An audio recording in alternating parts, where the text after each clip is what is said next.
कदम आगे फिर दो कदम पीछे। हेल्थ और टेस्ट की लड़ाई में अब आप रहिए 2 कदम आगे विद फिलिप्स एयर फ्रायर। इसकी twin turbo star technology cooks with up to 90% less fat. There's always a way to make life better. Innovation and you.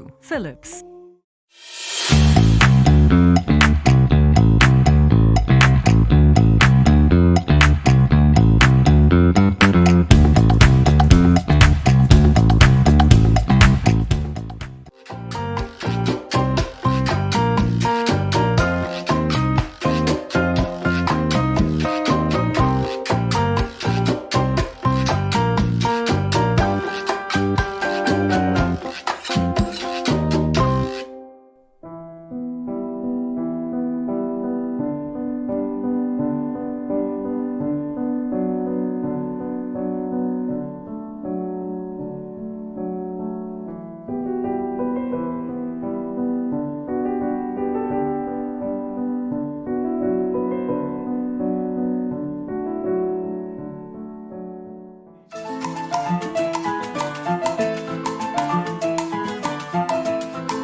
So day 5 at World on a Plate, I think we've had 4 days of amazing master classes, and as you know that World on a Plate is doing all of this for the cause of hunger. We are actually with the soup kitchen of the World Hunger Warriors, and a special location, one of my favorite locations, the Pebble Bay with Nilesh and Antara. They've been spearheading, donations and contributions from this beautiful community. I thought we'll bring them on camera, chat with them, why they're doing this. So Nilesh, thank you for doing what you're doing. Every little drop makes a big difference in the ocean. I really believe so. Why are you actually a part of this initiative? If you could tell us. Firstly, this is a great initiative that Kiran is doing, and the situation around the world everyone knows right now. If we could be a part of it in any small way, that would be awesome. And we thought, if you guys are coming here, if we could start with our staff, that would be a great initiative for the building. Lovely. And you guys have been feeding, thousands of people. I think every day we used to get at least 200 meals from Pebble Bay in the One Extra Meal program. How exciting was that whole program? Because while you would have to cook 3 meals or 1 meal or 2 meals from your extra meal, how exciting was it? And Antara, of course, led the program from the beginning to the end. Why did you even say yes to this program? See, the residents were very enthusiastic about it. Antara spoke to me also. Initially, I think there were games and all that were being distributed earlier. So she was very excited about this, and the residents really wanted to contribute to the whole cause. So So there was no way that the association was not going to be involved in this. Ankara, you are, one of the champion of World Hunger Warrior. You are more asked than Pebble Bay because you're kind of doing a tussle at the moment. What is that which comes from inside that you're doing? Why do you do so much of, social relief work? So the reason I run a small catering company and I like to feed people. That's what I like to do. Usually it was for money that I got in return. But once this cause came forward, we slowly, I actually started it in March with a few philanthropists coming and just asking for grains. And Pebble Bay as a community has been very, very generous. We donated, I think, over $1.5 lakh worth of grains. Wow. And then I believe HF Foundation and then World Hunger Warriors came across and asked about the One Meal initiative, and it was something which is so sustainable. Like every single one of us, at least in India, we cook something at home every day. If nothing, we have bread and jam. All our help that comes to work for us, we always have an extra meal for them. So it was something that was so doable. Just putting one extra meal from what we have at home into a little bag and feeding the hungry, and it just gives you so much satisfaction. I think in this pandemic to find a cause that can actually make you happy and bring a smile on people's face when everything else is falling apart, I think So I think today we fed the chef is saying, hi chef, how are you? He fed us, how do you think your staff enjoyed the dosas from the World Hunger Warrior? I think our staff really enjoyed the dosas. I think they were very appreciative of them. And thank you guys for coming here. So I think we want you to talk to the camera and say that you should support the World Hunger Warriors. Definitely support World Hunger Warriors, and it's a great initiative. Very, very simple, just feeding people. It's amazing. I think if anyone can, they should definitely support this cause, and hopefully we can have the One Meal initiative back up too, so we can have people supporting that as well. Even if it's a slice of bread and jam, it can fill someone's stomach and bring a smile on someone's face. So please definitely support this initiative. Thank you, Nilesh. Thank you so much. Thank you so much. We're going to come back soon on the other side. See you guys.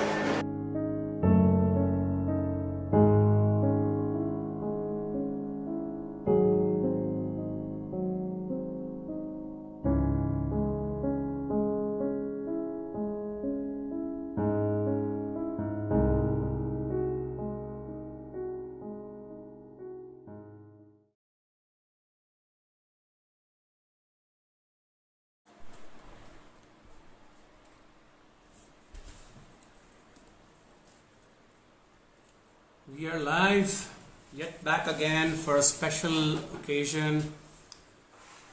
Jock is on his way into our account, and we're going to wait for a bit till he dials us in. Thank you all for joining in. It's a lovely Friday afternoon, and it's going to be some nice conversations with Jock Zonfrilo, the judge on MasterChef Australia. And of course about his life, how he started his journey and all the way to MasterChef Australia. It's going to be a fun afternoon.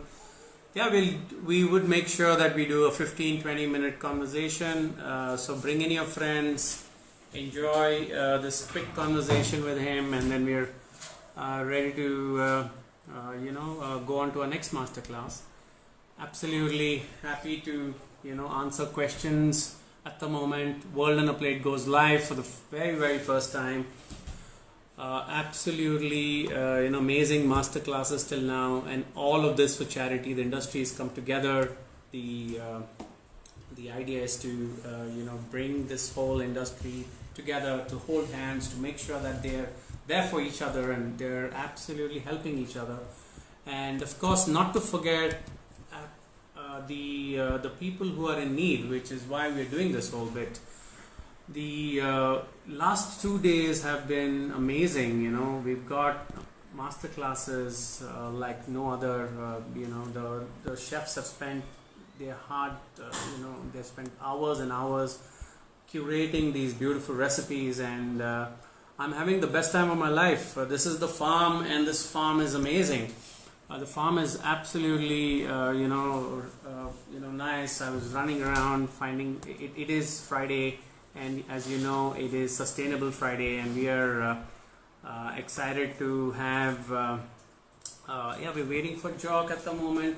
Waiting for a few more people to join in. Yeah. All right.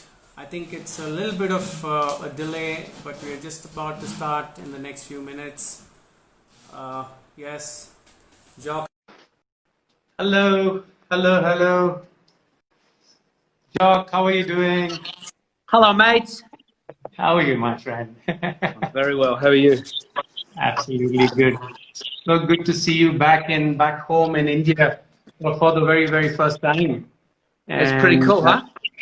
Yeah, it's absolutely cool to have a chat with you. I think it was the last time, the first time ever having a conversation with you. It's a pleasure having you on at World on a Plate Goes Live. And Hey, how are things over there in India with COVID? COVID has been really, really hard on India.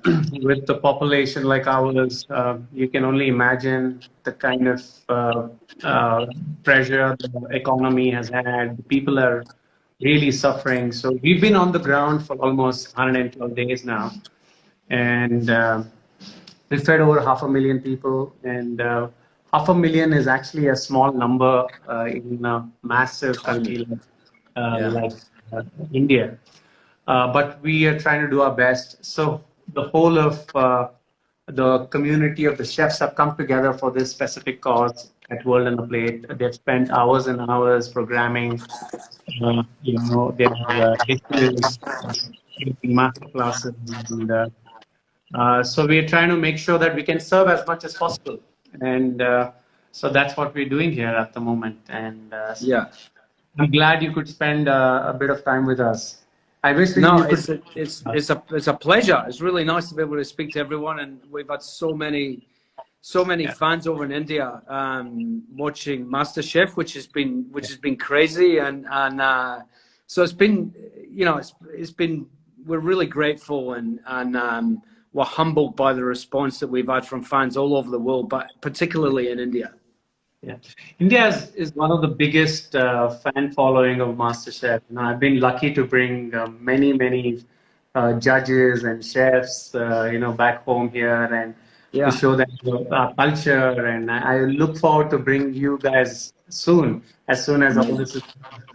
And I don't think we're going to be traveling for a while yet, unfortunately. But hopefully not. I'm sure we have, somebody will come out of the vaccine soon.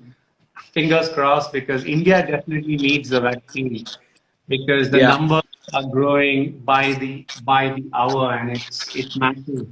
And the only way we can go through this is through the vaccine. And so we're quickly coming back to, we want to know, lots of people have been asking about exciting conversation with you. So I want to know a bit about what inspired you to start cooking. I think I kind of fell into cooking by mistake. I think, like a lot of people do. I wanted to buy a push bike that was very expensive, and I said to my parents, and I was very young, and I said, I want to buy this push bike. I was about 11 years old, and it was a very expensive push bike. And my dad laughed at me, and he just said, no way, do you want to buy this push bike? Go and get a job and buy the push bike yourself. And then sort of, I tried to get a job. I couldn't get one. I already had a couple of paper rounds. it was just a nightmare. But anyway, eventually Dad said to me, if you get a job, I'll match every pound you earn, because this was in Scotland, obviously. For every pound that you earn, I'll match it with a pound. You can buy the bike. So that was it. I started sort of door knocking to try and find a job. And of course, I was only 11, so nobody would give me a job. I was too young. And eventually, somebody said, oh, you should try restaurants, because often restaurants, they'll hire anybody, you know. So I went into this restaurant, knocked on the door, and they gave me a job washing dishes.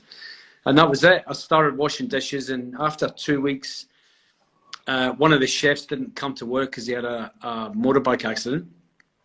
And the chefs came to me when I was washing dishes and said, hey, can you do the vegetables? Can you cook the vegetables tonight instead of washing dishes?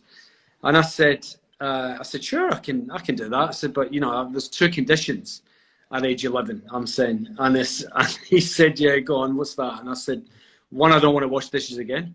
And 2, I want a pay rise. And so he gave me them both. And I got to cook vegetables that night. And it was just that, it was amazing. I think it was the first time that I'd ever felt that I was a part of a team.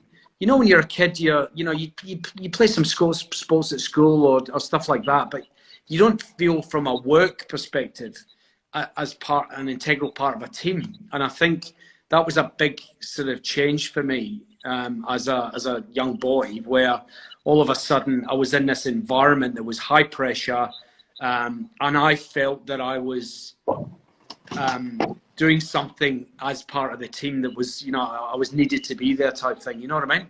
And I remember going home that night after cooking and just thought, this is it. This is what I want to do. This is, you know, that feeling of service and the chaotic but organized chaos that a kitchen is. I just want, it was electrifying. It was addictive. It was exciting.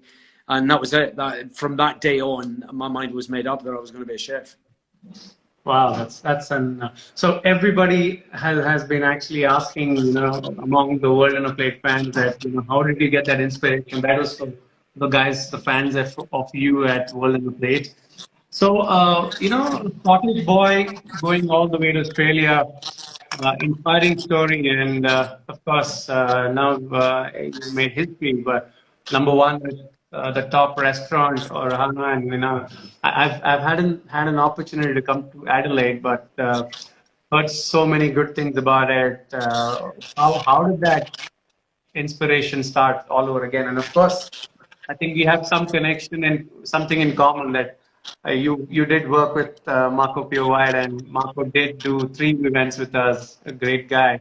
So I want us to tell us about this journey happened from Scotland to Australia, and then, you know, a bit about Marco. I think the first time I came to Australia was in the mid-90s for a year, and I had been working for Marco at that point for a couple of years, and I think it was, you know, I was in the, I don't know how you say it, I suppose I was in the vortex of 3 Michelin star restaurants and all that happens when you work in that type of restaurant. It's really, you kind of get blinkered by that kind of life. Do you know what I mean? And it's honestly, in a way, it's sort of at that age, at least back then, it was just, it was all consuming, but for no real reason, I thought, in the end. Do you know what I mean? And when I came to Australia for a year, I think it was a breakout of Michelin star restaurants and taking a look around this vast country that was Australia, and having seen magazines from Australia, sort of, you know, with Uluru and with Indigenous people and all that sort of stuff. My expectation of what Australia was like and what was here when I got here were 2 very different things. Very naively, I mean, I was pretty young when I came here the first time. I think it was 18, and I didn't see any Indigenous culture really when I was here. I landed in Sydney and I stayed in Sydney for the entire time, and I didn't get to go anywhere and see Australian culture of Indigenous people, certainly. And so for me, it was it was an eye-opener, but at the same time, I left after 12 months feeling as if I didn't see anything. I just didn't see the real Australia. And so I immigrated. I went back to London again, and I worked for Gordon Ramsay and Marco Pierre White again. And then, you know, I was back in the UK for another 4 years, I think, before I immigrated back to Australia in 2000. And when I came back, I made the point to myself that, hey, you know, I'm going to really make a point of investigating Indigenous culture in Australia, because, you know, it's, for me, I think it's a big part of Australia, and you know, just because I can't see it in front of my face doesn't mean that it's not a thing. So I'm just going to go and find it, and that's what I did. In 2001, I went down to Circular Quay, which is in Sydney, and it's sort of like it's right in the edge of the CBD, pretty much on the harbour. And there was an Indigenous guy there busking with a didgeridoo, and I asked if I could sit down next to him and ask him some questions. And that sort of turned into a 4-hour conversation of him sort of beginning to tell me about growing up, what growing up for him was like in Western Australia, in the Kimberley, and down south. He was a Wadandi man from down south of Western Australia, and I like all of the different things that he was telling me just blew my mind. It was like talking to a professor of the land, and it's often a phrase we use for elders. You know, I consider them as professors of the land, because I've just never known so much knowledge to be connected with land, but not via an education system, other than, you know, an Indigenous education system, which isn't school-based, it's not university-based, it's a life education. But, you know, and so when I say a professor of the land, I don't mean that lightly. I mean that, you know, the knowledge that Indigenous elders hold about this country and the land they walk on, their land, is phenomenal. I can't even begin to explain. And so, you know, this conversation turned into 4 hours, and in 4 hours, you know, there was just, you know, the things that for him were just obvious and normal. You know, like when a plant, there's a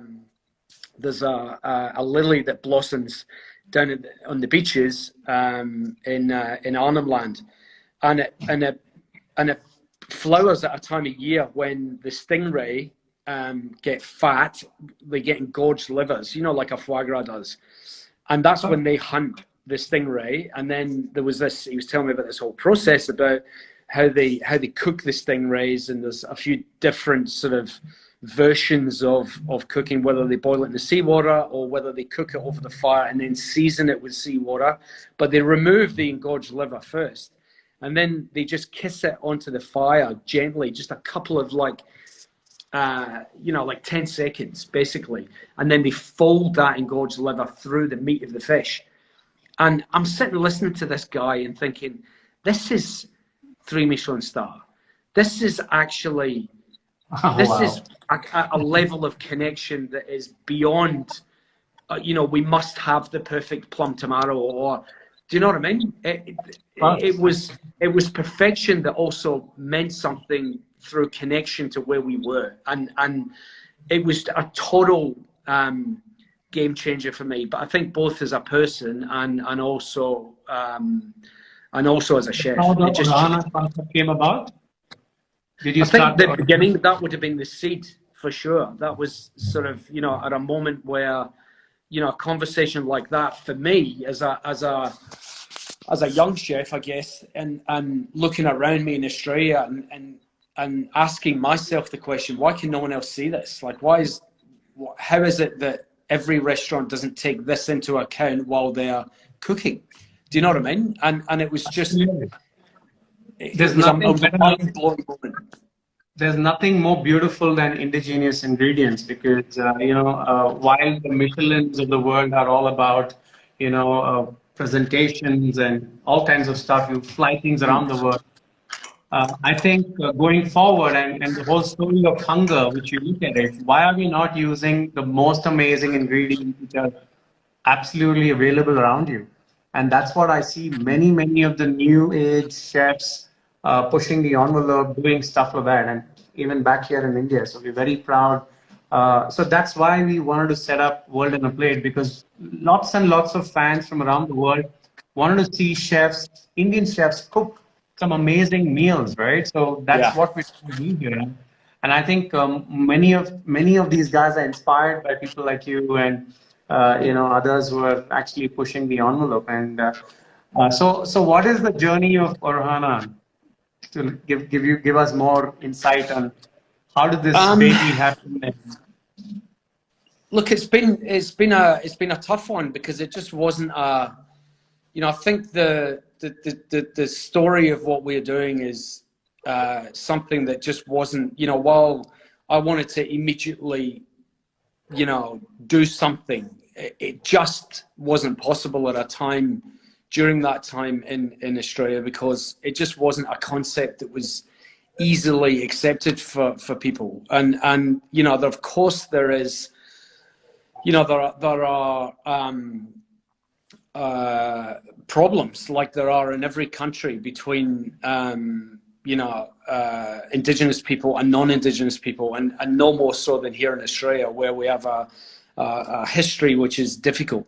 At the end of the day, we are, and I say we, I'm saying me as an immigrant. I'm a guest in this country, and I feel very privileged to stand here in Australia. And I've deliberately went out my way as a human in the 20 years that I've lived here and called Australia home, to connect with Indigenous people on country and on country with them, and spend time listening to their stories. And I've been fortunate enough to, I've been shared a lot of stories and a lot of traditions over that time. And I felt, to be honest with you, that was essential for me if I was going to call Australia home. And from there, that then led to the I guess the mindset for me as a chef. If I was going to cook food in a kitchen, then it has to have been, it has to be connected to this. It has to be connected to the place. And when I look around me, certainly back then more so than now, if I looked around me back then and said, does the average Australian who now calls Australia home, as in a non-Indigenous Australian, do they understand Indigenous culture? Are they appreciative of it? Do they acknowledge it? Do they think, what do they think of it? And, the answers weren't fantastic at the end of the day. And so my mission almost became to find a way that I could, because I only know food, to find a way to do a restaurant that would acknowledge Indigenous people, their culture, and I would do that through food. And if I could do that, then that would make a change for Indigenous people in regards to, the people who now call their home, and I think we've been able to do that. I mean, Arana, I've got to tell you, when we first opened the restaurant, we had no customers, man. Like, it was, we lost so much money. The first sort of 3 years, the first year, I was talking to one of my old managers the other day. We were sitting in the restaurant with our heads in our hands on a Friday and a Saturday night, thinking, worrying about, how many weeks can we go like this with no customers before we have to give up, and all we wanted to do was for somebody who wasn't aware of Indigenous culture but called Australia home to come in, eat the food, and then have a change of mindset about Indigenous people. You know what I mean? And just sort of go, hey, isn't that amazing? It was more about acknowledgement than anything. How can we get an average, person, whether they're traveling through Australia or living in Australia, to acknowledge Indigenous people and their culture? And that's why Arana exists, to be honest. That's amazing. So, I mean, I'm sure, a couple of important questions left of us. I'm sure, what is your thought on the post-COVID time? because every industry, especially the restaurant industry, is going through the worst time of their lives. Because we are all about asking people to come and socialize with us. We are all about get-togethers. We are all about saying, "Come and have a meal. I'm going to feed you." Yeah. Where are we going from here, John? I've been asking Look, these questions to a lot of big chefs and from the restaurant industry. Where are we going from here? look, I think it's going to be tough. We're going to face the toughest time that our industry has ever faced coming out of COVID. It's as simple as that. And I think for me, you know, we don't know what the answer is gonna be. You know, it's like looking at a newborn baby and saying, you know, it's going to be a mechanic or it's going to be a spaceman. We don't know. You know, like it's impossible to tell. We are treading completely new waters. I think one thing for sure is that we know that our industry has to change. You know, there's no way that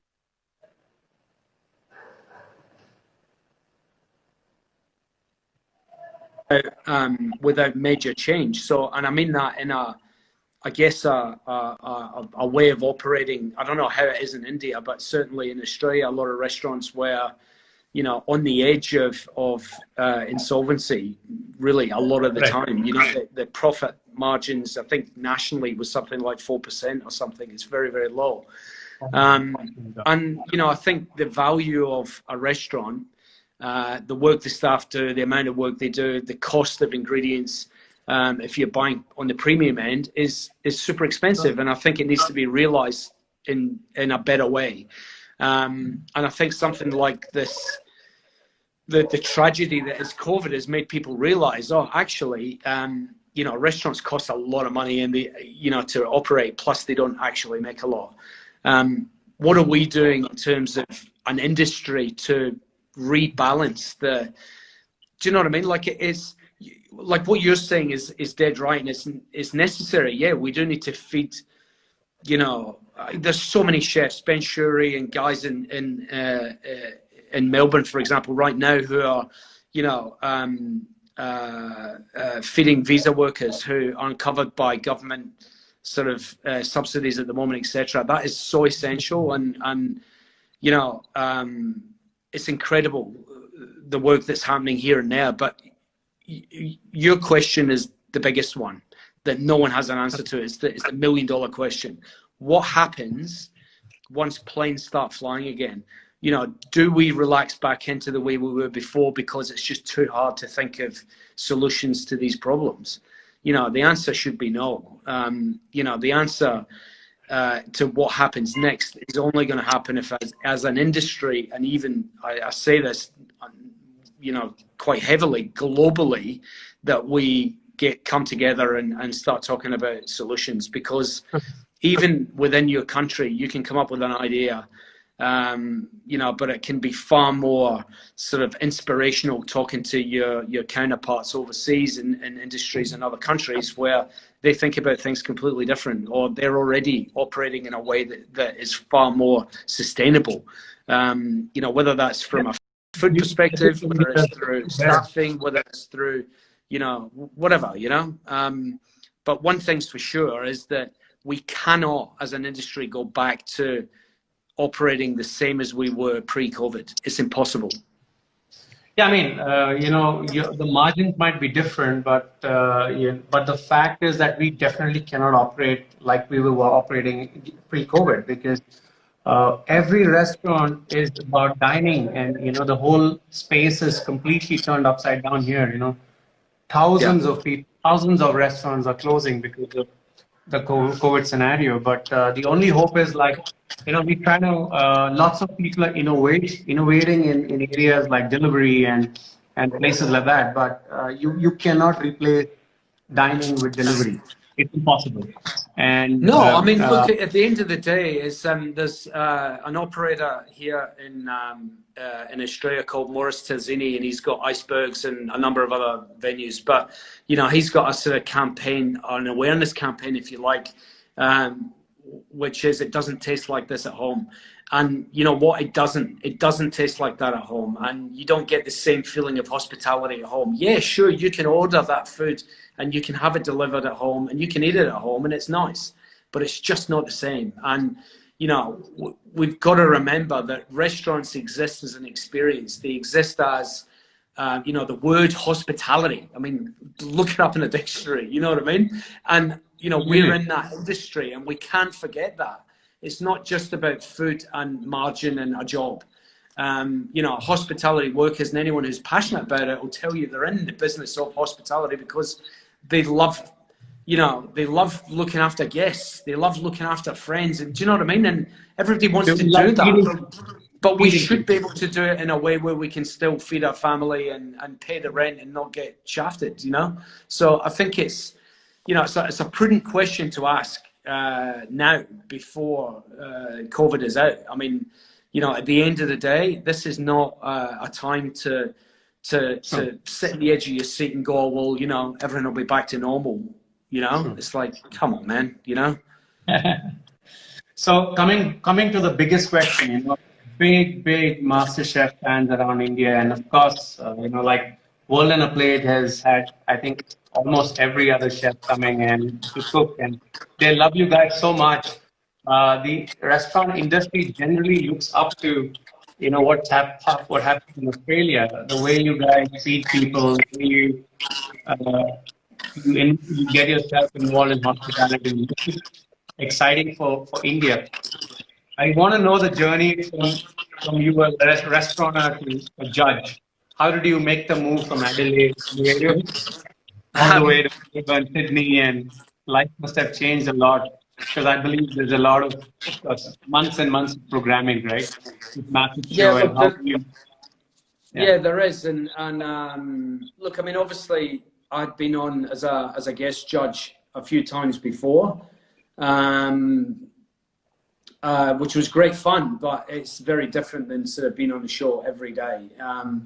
But they asked me last year if they could throw my hat in the ring, and I was like, yeah, sure, you know, why not? And I didn't really think anything of it. And, you know, I mean, for me, it was not something that I'd sort of really thought about doing. I didn't actively seek it. It just sort of got presented to me.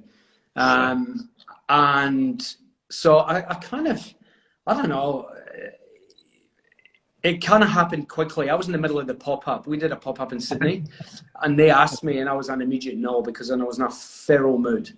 I was in a real bad mood. Everyone's asking that question that's in front of my face. I don't know how to get rid of it. How do you get rid of it? I'm sorry? No, that's There's a question in front of my face, but I can't get rid of it. You don't need to answer that question. We've already answered. No, but I mean, I can't get rid of the bubble. Yeah, even we haven't been able to get rid of that bubble. So, okay. Sorry, everybody. No problem. So coming back to the, you know, the question of MasterChef Australia, you know, this season, I've watched it closely, and I was very delighted because, of course, the three judges, George, Gary, Matt, they've been holding those like those three pillars of MasterChef, and I was questioning, you know, how that whole pillars are going to be taken forward, but it was so easily done, and it was so well executed. It was so easily, you know, three of y'all maxed that, you know, took care of that space so well. Oh, finally, we're out of that. We're done. I don't know. So it was amazing how you guys managed the show, and congratulations to you. We're so excited to have it air in India. And one of the contestants is doing a masterclass today. You know, at the end of the day, Simon too. He we connected on the sustainable style of cooking, and since the whole idea of hunger is about sustainable cooking and how we can actually bridge the gap. Simon is doing something. Do you have a bunch of things to say about your journey this year as a judge, and of course about Simon? First of all, Simon was an amazing cook. He is an amazing cook, and he was. I thought he was going to go so much further than he did. I was really disappointed when we had to get rid of him. But as I always said to a lot of sort of people who are disappointed when their favourite goes home, unfortunately, the worst dish goes home on the day. That's the way it is. And you know, sometimes it's like that sucks. coronavirus, isn't it? Yeah, sometimes You it don't know what's sucks. expected, and it just happens. Yeah, it sucks for us too, but you know, I mean, it's just the way it is. You know, I think I've just been, you know, really lucky. I feel so lucky to stand there and eat the food of the contestants. We started out with 24 contestants. They were all fantastic cooks. And I think for me, you know, when you you start eating one by one these dishes, and at the beginning you're sort of like, you know, what do you say about this person on this one dish? It's difficult at the beginning, but as you go through the competition, towards the end, you know, you've walked with all of these contestants the whole way, and you've seen them grow, you've seen them develop. They've picked up new skills. They've done masterclasses with you. They've listened to your feedback constructively, and so all of a sudden, you know, by the end of the competition as a judge, it feels very different than the first day you walked in. I mean, for us, it was different because at the end of the day, we were sort of filling the shoes of the previous three judges who are friends of mine. And yeah, big shoes to fill, or all of the other things that the media like to report on. But at the end of the day, it was the beginning of our time, and at the beginning of a new chapter of MasterChef. And I used to watch MasterChef growing up. And the last three judges weren't the judges. Do you know what I mean? You know, the MasterChef as a brand will outlive, you know, all judges all over the world. So don't worry about it. There'll be other ones after me. So I think for me, it was just, you know, when COVID struck halfway through, it changed again for us as judges, because we couldn't, you know, I'm an emotional, touchy-feely kind of person. I want to give you a hug. You know, I want to hug you and celebrate. I want to hug you when you're down and you're struggling, or do you know what I mean? And You have problems in it. Everybody will want to hug you. Come on. it's so hard. All of a sudden, we couldn't do that anymore. And that was tough, you know, it was tough. But, you know, we've all been very humbled to stand there in that kitchen and take the reins, and we're thoroughly enjoying it. Absolutely. So before I go away, and you know, it's been such a beautiful time talking with you, I just want to say two things. One is, World in a Plate actually started off, I mean, I was inspired by, you know, one of the judges, you know, George, and of course all of them, they came and stuff. The first World in a Plate happened with them. I definitely want to bring you guys back, as, you know, all the three of you, Alan and Melissa, you know, one thing great, you know, spend some time eating some great butter chickens and all the great food in India, which is what we have to offer.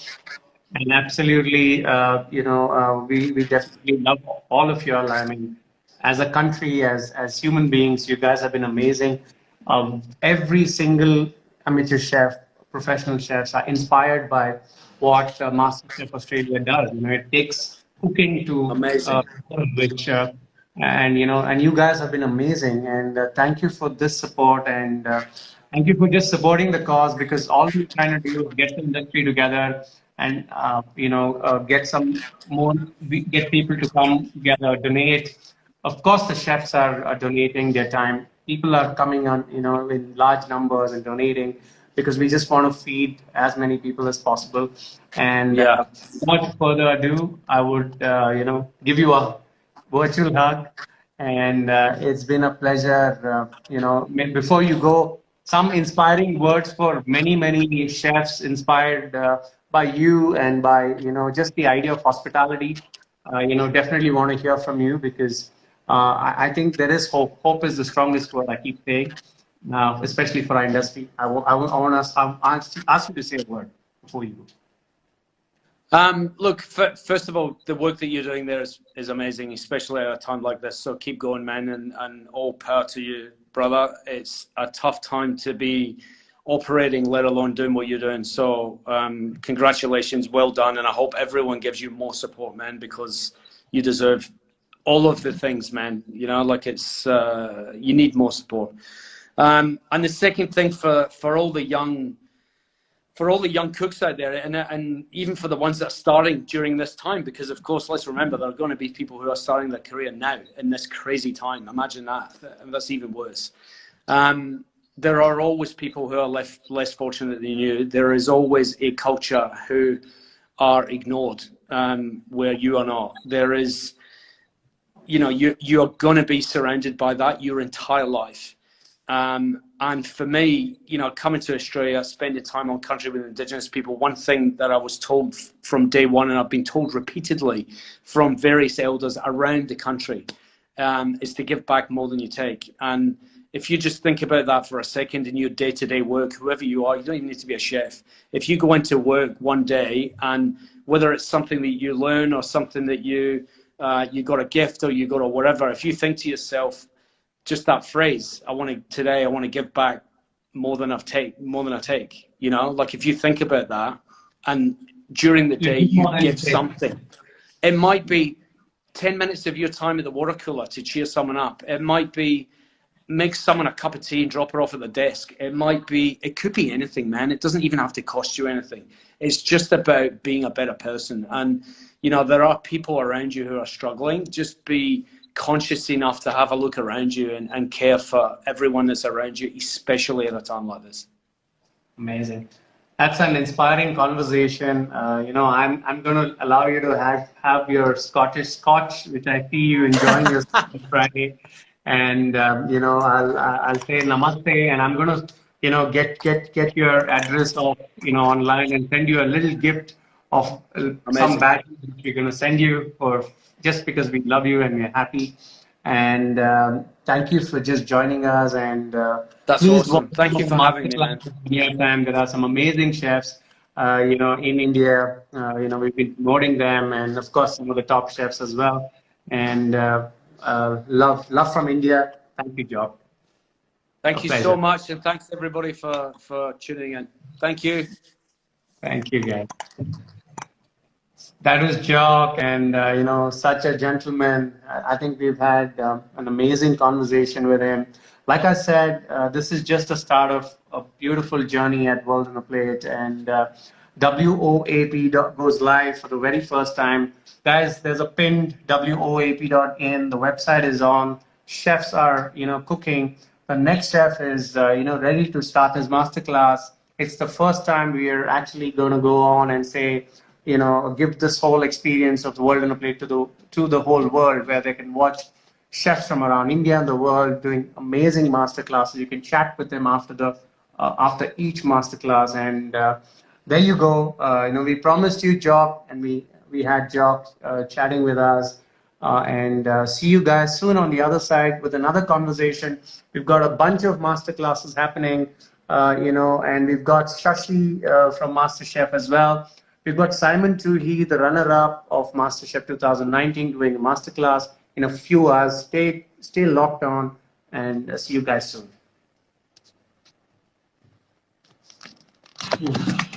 Wow, see what a difference it makes.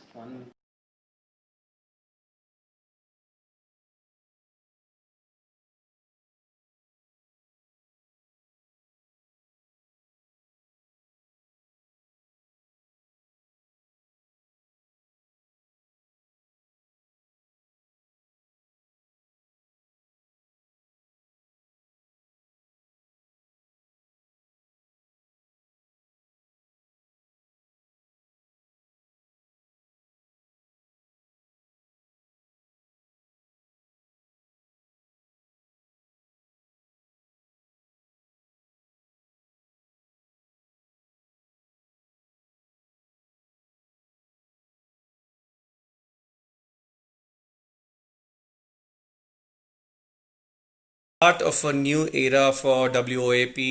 We're gonna, start. We will bring you many masterclasses all year. It's gonna just get more fun for all of you all. So this has been a great, eye opener for us that people from around the world have been waiting for World on a Plate to go live. And nothing better than to take the chefs who are pushing the envelope in India to the world and to different corners of the country as well, because we've just had We've just had, World on a Plate in Bombay, Delhi, and Bangalore, but we have fans all over India, and it's just a pleasure to do this. Thank you for the, chefs who've helped us do this, and this is for a cause. Everything goes for the charity of the World Hunger Warriors. Yesterday, after the masterclass of Saranj, we went onto the truck. Today, the first one, of course, is one of my favorites. I do this every morning, and there's nothing better than a great barista, right? Your coffee needs to be spot on, especially your black coffee has to be spot on, because, and this is someone who I met in one of the coffee shops, and she's the world champ, one of the national champion barista in India, and she competes at the world level, and she really knows her coffee. And Geetu is the first one on our World on a Plate today, and of course we've got a power pack lineup. We've got Vicky Ratnani, one of my favorite vegetarian chefs. I always tell him he makes some of the best vegetarian dishes in the world I've eaten. And then of course we've got Paul Kinney from the St. Regis. We've got Akshay Nair doing some amazing dim sums. I'm just waiting to see that masterclass, what he does out of it. And Colibri Jimenez from Mexico, my friend Sebastian, one amazing chef from Melbourne, and last but not the least, Ranveer Brar. So we're gonna go straight on to the masterclass with Geetu, and she's all geared up, excited to bring you guys some love, right early in the morning. This is early morning for us because we've just kind of surfaced after a long Saturday. Coffee is what you start your life with, and I can't do without my coffee. So I'm excited to see what she does, and we've also said that, we've tried to keep it really, really simple and made people, we've told all the chefs, we want to go to your homes, understand what we can just cook out of your kitchen, and we want to take that experience to you guys. And this is what she's going to do, and I'm excited to see that, masterclass. And so after that, I'm going to come and reintroduce Vicky, have a conversation, and go on and say hello. So absolutely excited to see this day. So for those who are just logging on, go to WOAP.in. The Insta feed is coming on the website. You have restaurants to order from. You've got masterclasses all day. It's going to be a fun Sunday for all of you all, and I'm really excited. So we're going to be on the truck a few times. Go and donate. The links are on the website. The Keto link is there. Guys, be nice while all of us are here in the comfort.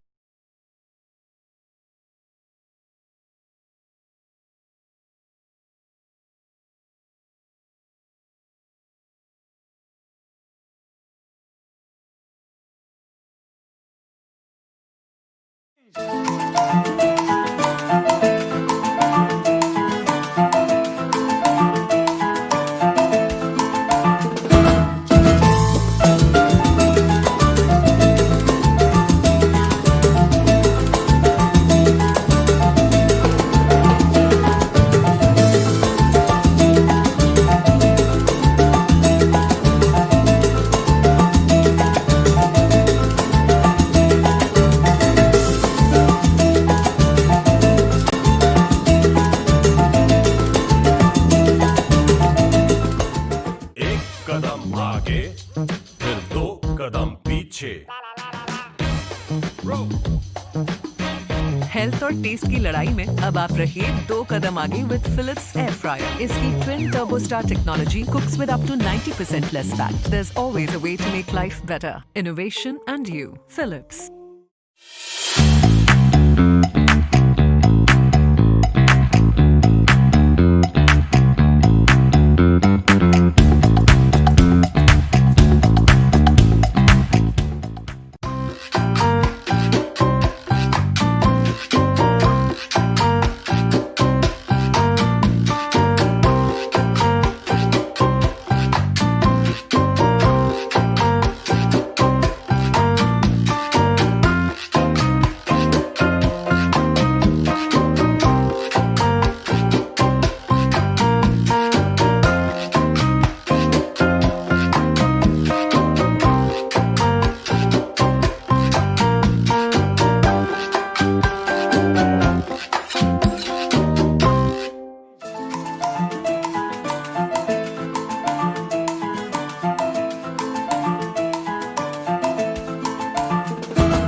Hi everyone, thanks for tuning in. We'll wait for a couple of minutes to actually start what we're doing.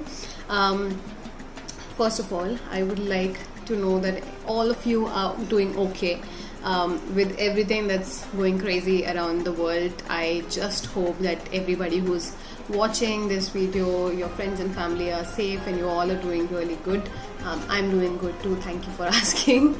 So my name is Geetu Mohanani. I am based out of Bangalore, and while World on a Plate does a lot of cooking, I am not the one who's doing cooking, honestly, because I'm a barista by profession.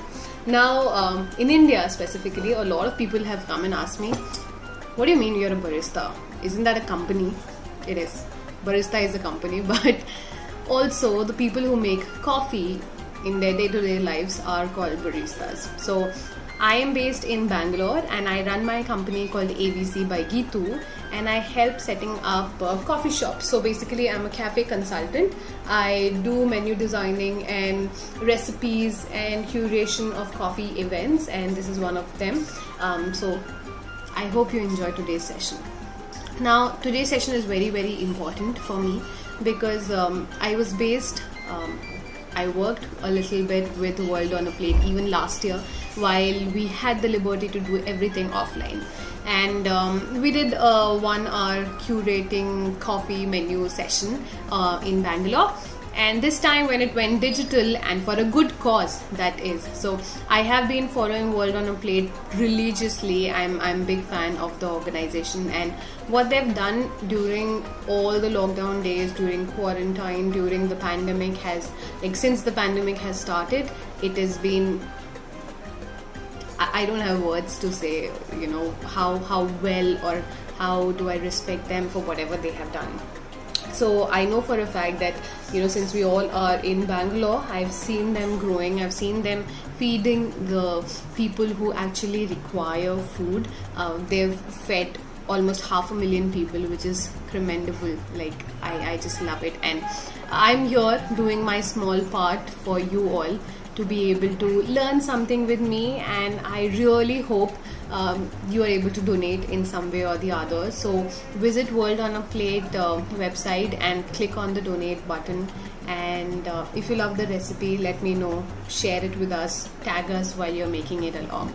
So yeah, without wasting much time, I would want to start with today's session. I'll give you a general overview of what I'm doing. So as I said, I am brewing coffee, right? So what I'm doing is something really different from what you would actually go and drink at a cafe, or something that you usually drink at home. Now we all know coffee as South Indian filter coffee in India, and I love that. I'm a big fan of South Indian filter coffee, but with all of us moving away from dairy, moving away from our regular cow and buffalo's milk, etc., and moving towards healthier options, I wanted to do something really healthy, very easy, which you can do it at home, and something that doesn't require a lot of materials. Now I am a big black coffee person. I ask people to drink black coffee all the time, right? So yes, I'm going to do a black coffee, but this is an iced version of a black coffee, and it's not a cold brew. So for people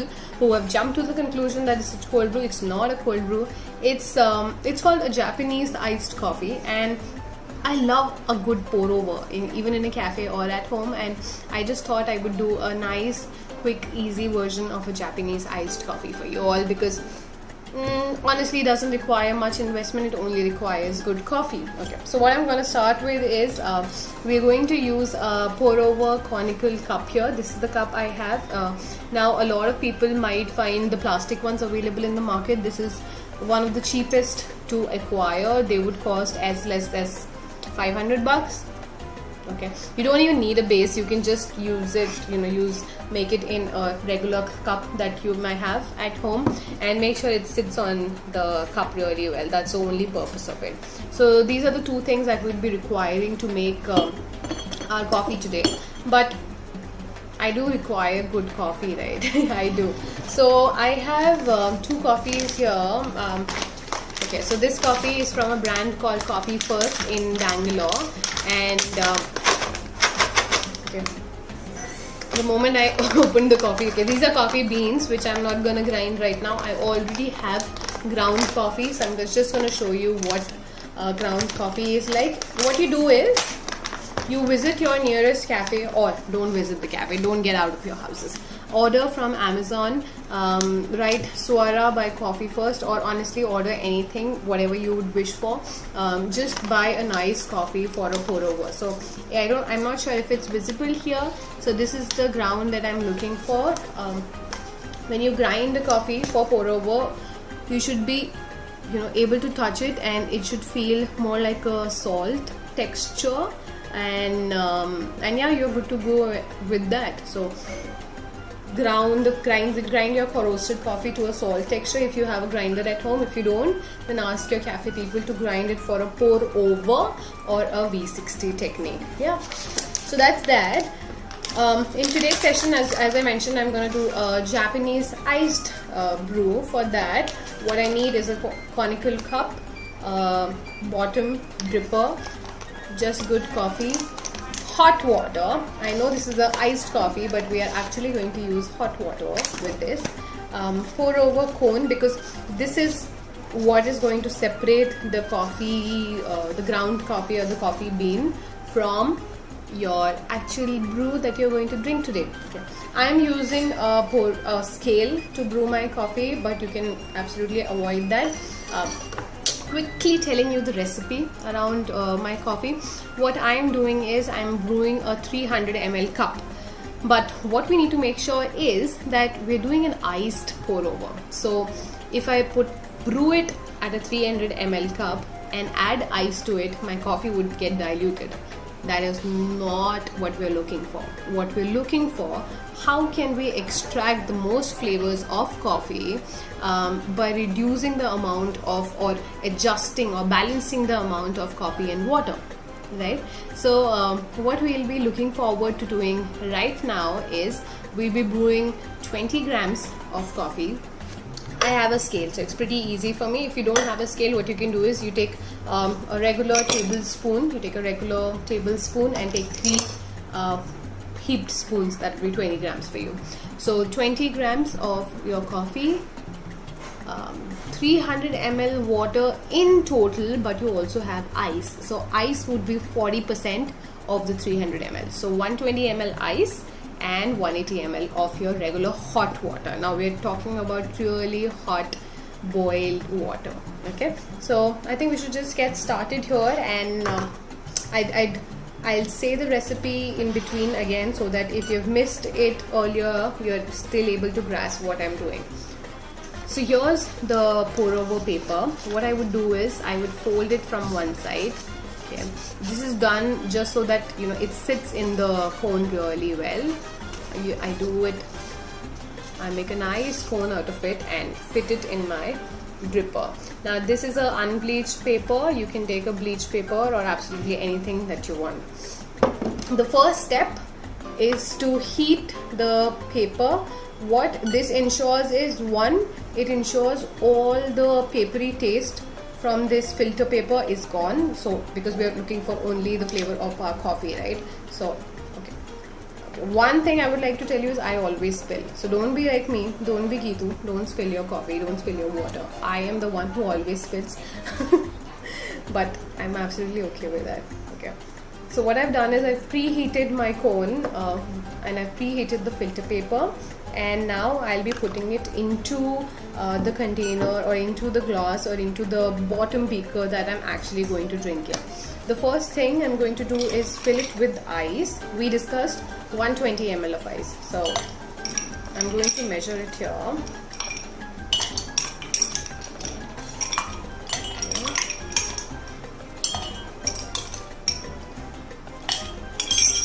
Okay.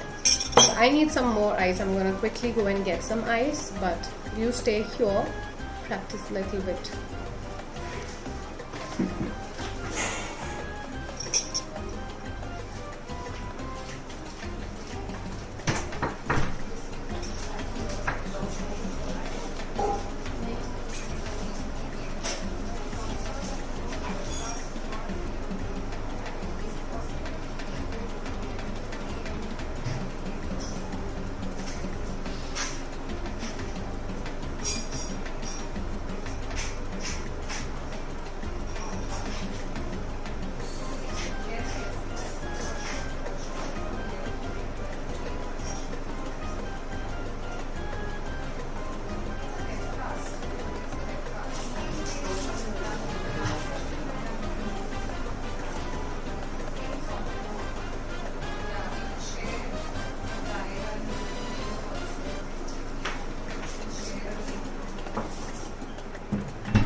Okay, hi back. So I just went to take some ice since I'm not in my kitchen. We discussed 120 ml of ice. Okay, just gonna pour it in. It's one extra. Perfect. I've got 118, which is really good. Okay, so what we're going to do is the Japanese method is basically you brew your coffee in hot water so that you extract the best flavors of your coffee, but again you chill it instantly so that you can still get the smoothness, the nice aromatic body of the coffee. So, and there's an important part about this that I'm going to discuss at the end of this video, so stay tuned. Okay. So 120 ml or 120 grams ice is already inside. What I'll be doing now is I'll be putting my coffee here. So I'm just, I have a scale. I don't need to use a spoon for that. Who's going to wash it? I'm not going to wash it. Okay, so what I'm doing is I'm taking 20 grams of my coffee. Okay. Yes, perfect. I've got 20.2. 20.2. Okay, I'm just going to quickly level this up. So I'm not sure if you can see this, but this is what my leveled coffee looks like. I'm going to level it, keep it on my fine glass and start brewing it. What I'll be brewing is, because this coffee has 20 grams already, I'll use double the water, which is 40 grams of hot water, which I already have in this kettle, and give it a nice time to make love together, right? Okay, so I'm gonna add 40 ml of hot water and let this stay for around 30 to 45 seconds. Now I'm just gonna mix it or swirl it really well so that all the coffee ground has met with the hot water. That's the only purpose right now. You see how pretty this looks from here? Because I feel that, whenever you want to see coffee, the first drips, I really love them. I really love the first drips, and especially with the Japanese ice method, wherein I see the coffee directly meeting with the ice and the ice melting. That's my favorite. Okay, so the 45 seconds are up. I'm now going to, so our purpose is to fill it with 180 ml of water, right? So I'm trying to do this as slowly as possible to be able to extract the maximum flavors from my coffee. Okay, so now on my scale I put 120 ml in total, so 40 previously and another 80 now. I'm again gonna give it a quick swirl and start adding the remaining 60 ml of my water.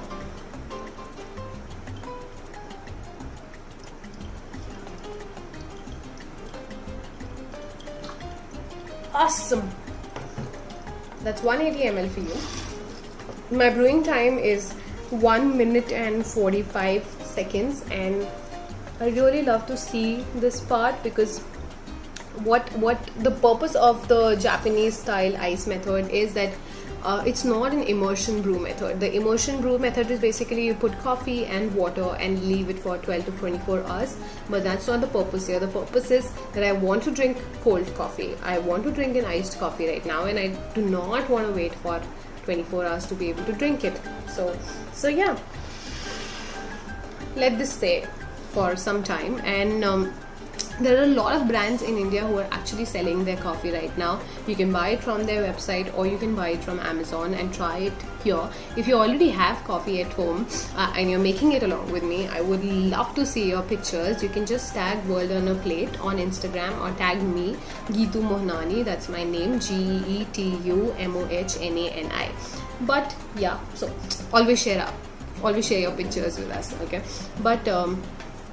But yeah, when Kiran approached me for this thing, for being able to do a video, I thought this was really cool because at the end, all we want is for people to not sleep hungry. Now, trust me, I have not been directly involved in feeding people during the pandemic, but as my apartment, we did contribute a lot of food towards World Hunger Warriors, and I'm so happy they now have a food truck of sorts. It's like a it's like a soup kitchen wherein they're able to feed people in langar style cuisine, and with delivering smaller things like even dosas and idlis and chapati and dal, which is amazing because I've seen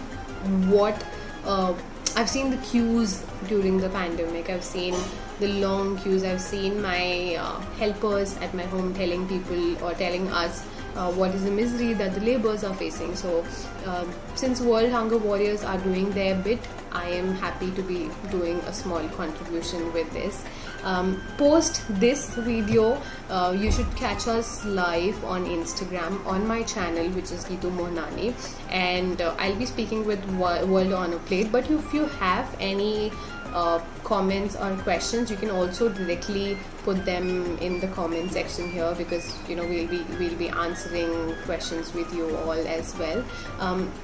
So what I made was a Japanese style iced coffee, which is really quick, which is like a flash brew of sorts, but it helps you make sure that all the coffee has been nicely extracted, all the flavors have been extracted.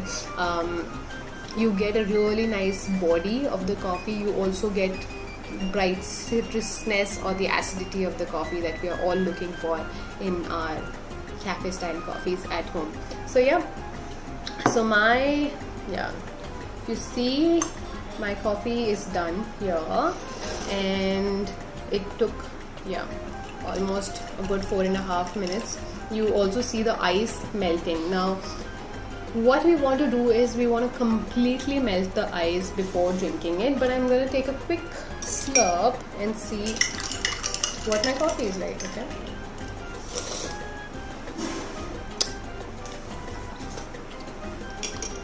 it's exactly what I hope for. So it has a nice acidity, but it's also very smooth and has a very good body. And I usually don't make this much at home because I'm a hot coffee person, but with the scorching heat these days, you need a iced coffee. Okay, so I'll reiterate the recipe again. You need 300 ml of water. We're making a 300 ml cup here. So 20 grams of coffee, 120 gram of ice, and 180 ml of hot water. This is called a Japanese iced coffee, and this is my personal recipe to make this coffee. I hope you enjoyed it. Catch us live after this on my page on Instagram, and we love to answer your questions if there are any, or just come and say hi if you've watched the session. And I'm so glad World on a Plate, WOAP, gave me this opportunity to be able to fight against hunger through World Hunger Warriors, and this is my small contribution to them. And I hope everybody is doing safe. Please stay safe.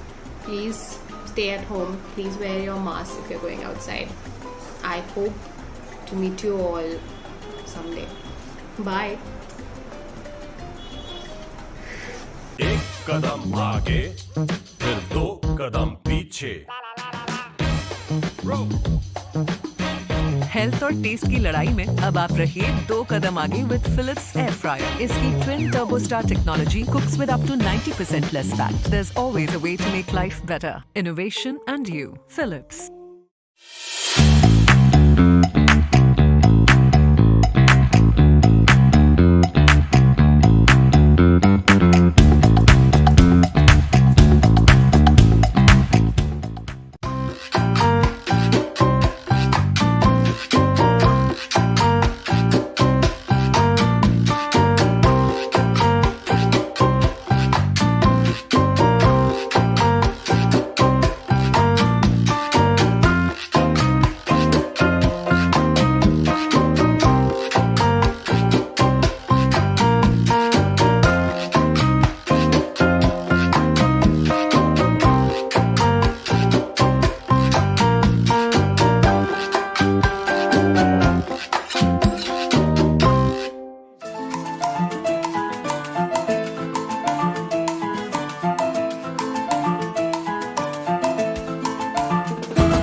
uh, Calibri Jimenez, Ranveer Brar, and of course Akshay Nair.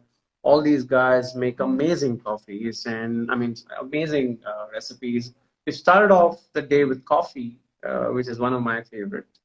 And people are loving your coffee, Gitu. You made the best coffee, someone says, and I know what a great barista you are. I've had your coffee and I've enjoyed, sipping on that amazing coffee. And thank you so much for being part of this amazing initiative. One moment, I'm just going to add you back. I'm just going to look for you, add you back. Yes, there you are. Yeah.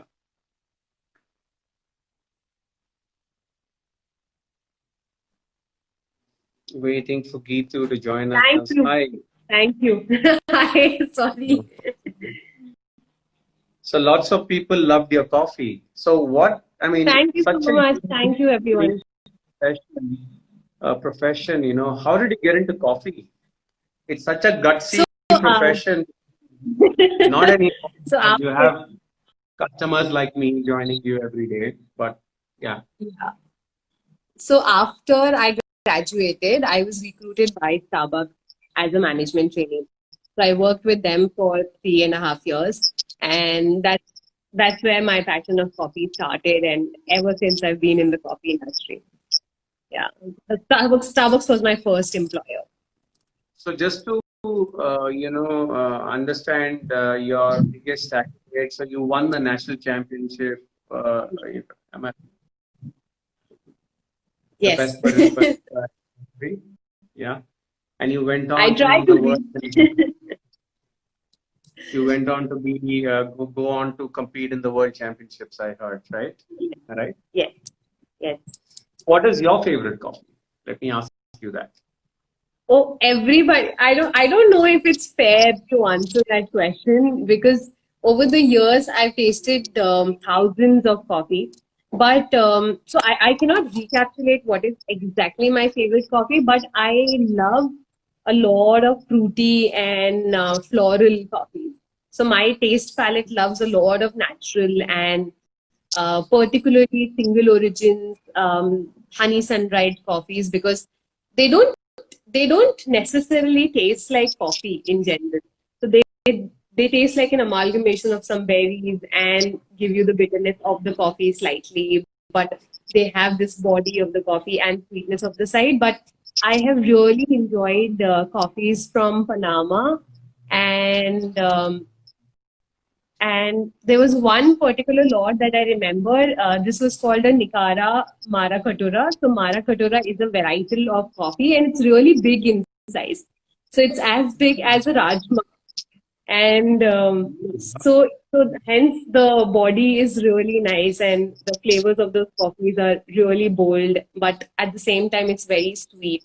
So that's the coffee that I remember a lot. And I've not had the chance to read it.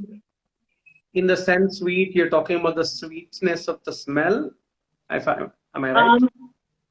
Yes, partially. But we all love desserts. There's nobody who doesn't love desserts. And when we eat a dessert, we always want to take that second bite. So in terms of coffee, if you actually want to take the second sip of coffee, that means that coffee is sweet for your palate. And if it doesn't, and if it feels bitter on your palate, that means for your palate, it's not a sweet coffee. Yeah. Yeah, like for me, the dark roast is what really worked for me. And I always look for that extra bit of, bitterness for my coffee, right? Correct. So that's how it's different. That sweetness, it's so amazing, right? The palate plays such a great role in what you choose and what you don't. And so I think I would say still coffee and wine are one of the most unique or the most complex, decision making it's really tough to sell coffee. So very interesting. Thank you. It's become easier during the lockdown, actually. It's become easier during the lockdown because since people are not able to go to their favorite coffee shop, they're actually investing in making coffee at home. And you are one of the examples. So You haven't sent me started drinking coffee after coffee. that. Oh, I have to. I'll You send haven't it sent today. me. I'll make sure I send it today. Oh, amazing. I'm Yeah. looking forward to it. So, Yes. firstly, thank you for spending time with us, showing us one of your specialities. But I'm sure, people Thank you. who are watching, please follow Geetu. She's an amazing barista, the best in the country, I know. And an absolute pleasure having you on World on a Plate, and do what you're Thank you doing so much. and keep, yeah. So people who've just Thank you. logged on, WOAP goes live. We've got a power pack day. We've just started off with coffee, which I love as usual. But we have Yes. one of the biggest stars of culinary doing an amazing porridge called the Urban Porridge. Vicky Ratnani is up next, and I'm really Yes. excited about it. And I hope all you guys are logged on to WOAP.in. It's simple. All this is coming on our website, even the feed of Instagram. So there are restaurants to eat from. And most importantly, this is for a cause. Please go and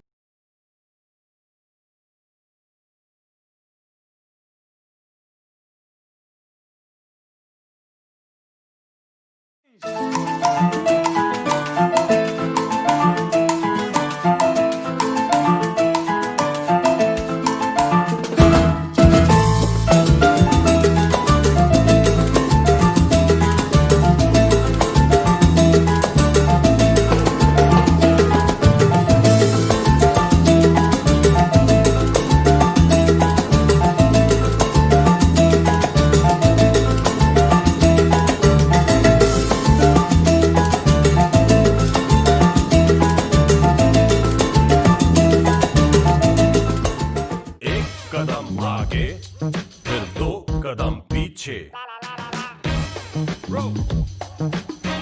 health और test की लड़ाई में अब आप रहिए 2 कदम आगे with Philips air fryer. इसकी twin turbo star technology cooks with up to 90% less fat. There is always a way to make life better. Innovation and you, Philips.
Good afternoon. Again, we are back this Sunday morning, and we've had an amazing 4 days at World on a Plate goes live. Never even imagined that World on a Plate would be on an online platform one day, and this pandemic has made us reinvent everything, And today we are here at this lovely place. We just had a beautiful distribution with the World Hunger Warriors, their truck, the soup kitchen, which all of you have been contributing. Thank you for contributing. Keep contributing, because it's feeding some really, really important people. Today, Pebble Bay called us to feed their staff, who has been working, through the pandemic, helping them. And we thank Pebble Bay for calling us, and it was lovely feeding them. And their donations are something, the people there and the donations, we really respect that. We would love to keep coming back and doing more. Saturday was such a nice day. We finished off, it was literally the sweet Saturday, and we had 3 excellent pastry bakery master classes. Ended off with the butter chicken man, my friend Saransh Goyla. He did an amazing Sindhi mutton, and so beyond that, since it was Sweet Saturday, and I think there's an extension of Sweet Saturday to Sweet Sunday, because we are at this beautiful place with Vimal. Thank you for having us. Smoor, one of Bangalore's premium chocolate destination, very close to my house, dog friendly most importantly. My 3 little doggies love this place, and the hot chocolate is to die for. So Vimal, what has been the vision of Smoor, and how have you come out with such a world-class product right in the heart of Bangalore? Thanks, Kiran. I think first of all, I wanted to congratulate you. I think this is your 5th year of World on Plate, and we have been, I think, associated with you from the inception. Absolutely. And when 2 great brands come together, it is it's bound to have a great quality product. Now, so I want to congratulate you on that. Thank and you then so much. secondly, with this pandemic, how you have been able to transform an offline, a show into an online, and more so, the most important thing I must say is, working for the betterment and and then helping the cause. I think this is going to be one of the most challenging years for the hotel hospitality industry, and for you to take the lead and start a program with the Hunger Warriors, I think it's a credit to you.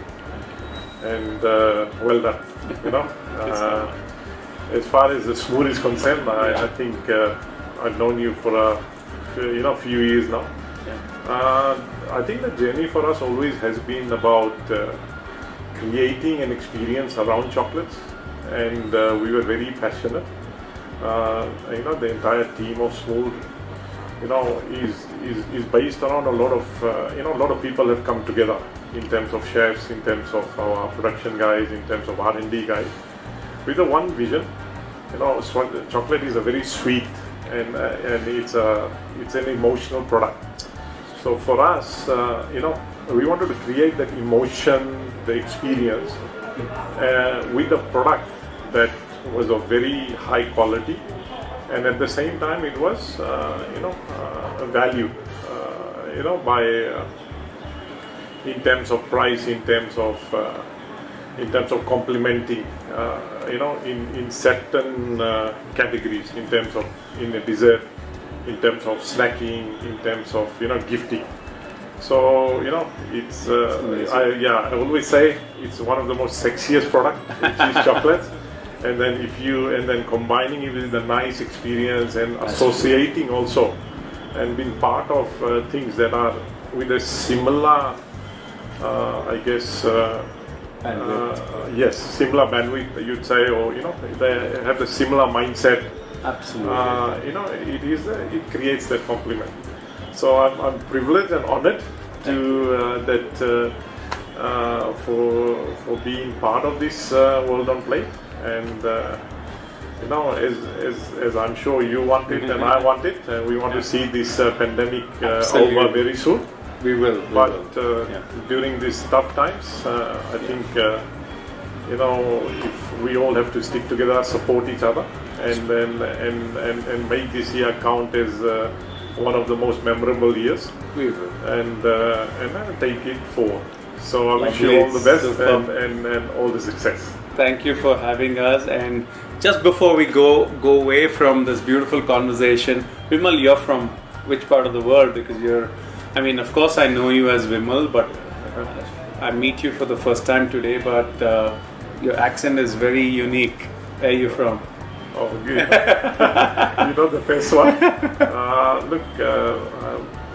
First, I guess nearly 30 or 40% of my life, I was born and brought up and raised in a country called Fiji Islands, which is a very tiny island, and it has a population of less than about 1 million people. So, my childhood to my early years of university. Before the university, I spent the time in Fiji. Okay. And then so I spent a lot of That's time in Fijian Fiji. Yeah. is your accent. So yeah, it's, Lovely it's to one know. of them. It's And very then you, interesting yeah. accent. So Beautiful. Just before we go, my favorite chef, one of my best buddies, he's heart of gold and someone who I was looking forward to, always when I have him on any masterclass in any part of the world on a plate, I look forward to what he comes out with. Vicky Ratnani, the first, I would say the first celebrity chef to braise India. He's cooked for the who's who. One of my favorite guys, like I said, is going to cook up a storm for you guys. I hope you bought your DIY kits. Every DIY kits contributes to the Hunger Warrior wagon. So if you haven't bought it, there are lots of DIY kits for Ranveer, Rod for Calibri, many more coming on this Sunday. So make sure you guys have a great Sunday. Start cooking, feed your friends, and make sure you go back and contribute to your bit. Thank you, Vimal, again, and lovely for the beautiful chat. thank you.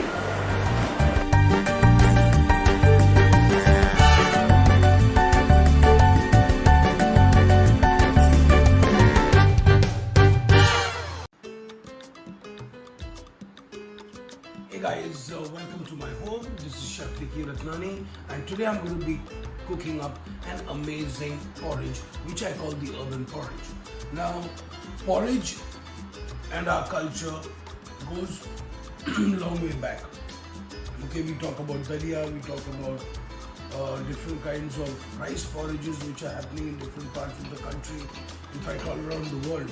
So I thought, why don't I make a really nice porridge but do it my way, using mixed millets, chickpeas, tuvar dal, basically everything what we find in our house.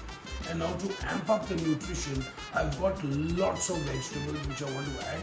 Vegetables add our complex carbohydrates, which add a lot of flavor and texture to this dish as well. So use any seasonal vegetables which is available in your city. I'm right here, Vicky Ratnani, cooking from my house in Mumbai. So I've really got some really cool vegetables. Yeah. So I'm using some red amaranth, I'm using broccoli, I'm using this thing called cantola, which is called the spiny gourd. It's a very interesting vegetables. It has a short season in India. So around the monsoon, summer, you find a lot of these. And this, let me show you what it is. It looks like it's a gourd, but it's not as bitter, but it's slightly bitter, but it makes a great stir fry. It makes great chips.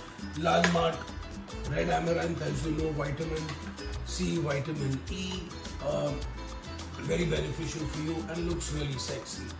Okay, I also have some, I had a mushroom. Mushrooms are good protein, animal protein to you. Sorry, mushrooms are plant proteins. And I had a king oyster mushrooms, but feel free to use button mushrooms, shiitake mushrooms, or if you don't have any mushrooms, no big deal, guys. I also have a nice bell pepper, I've got zucchini, I've got a broccoli, but I'm going to peel these stems and I'm going to be actually using the stem. So broccoli stem is also very tasty. And of course I have some matar, I have some fresh peas. Make advantage of this summer spring season and bring fresh matar into your house. I mean, don't worry about the frozen one, you can use it later. So I'm using some fresh peas. So basically it is actually mixed millets, tuvar dal, brown moong, and mixed millets. So you've got mixed millets, you've got tuvar dal, you've got brown moong or moth beans, and you've got chickpeas. Okay, so you've got 4 or 5 different beautiful grains. You know, when I'm cooking grains or any kind of lentils, I always like to pre-soak them because I like to be a little organized. So these actually have been soaking overnight over here, and so you could pressure cook them, though your teen city it does the job. But since I've soaked them quite a long time, about 7 to 8 hours, and I've got enough liquid in them, so I am actually going to just cook them in in a heavy bottom pan. In a heavy bottom pan or a pot, as we say, and cook it nicely. So while this is cooking, I'm going to be doing my veg prep, and then once the veg is done, we're going to steam the veg. We're going to do a little base of onions, tomatoes, and this really special spice I have, which I'll talk about. And the urban porridge is ready. I think you will really love this recipe because, you know, by the time you eat it, the flavor, the nutty flavor of the millets is just amazing, and it's almost like eating a really cool, wet, lovely risotto or a khichdi or a khichda. Anyway, it's really good to be on this platform with WOAP. Kiran is doing a great job, and now since we've got all our chefs coming together, I don't think anyone is going to be going hungry. So, but make sure that you buy the DIY kits. Make sure you actually contribute some. There is a link in all our posts where you can actually put a humble contribution, which will make a big difference. Anyway, let's start cooking.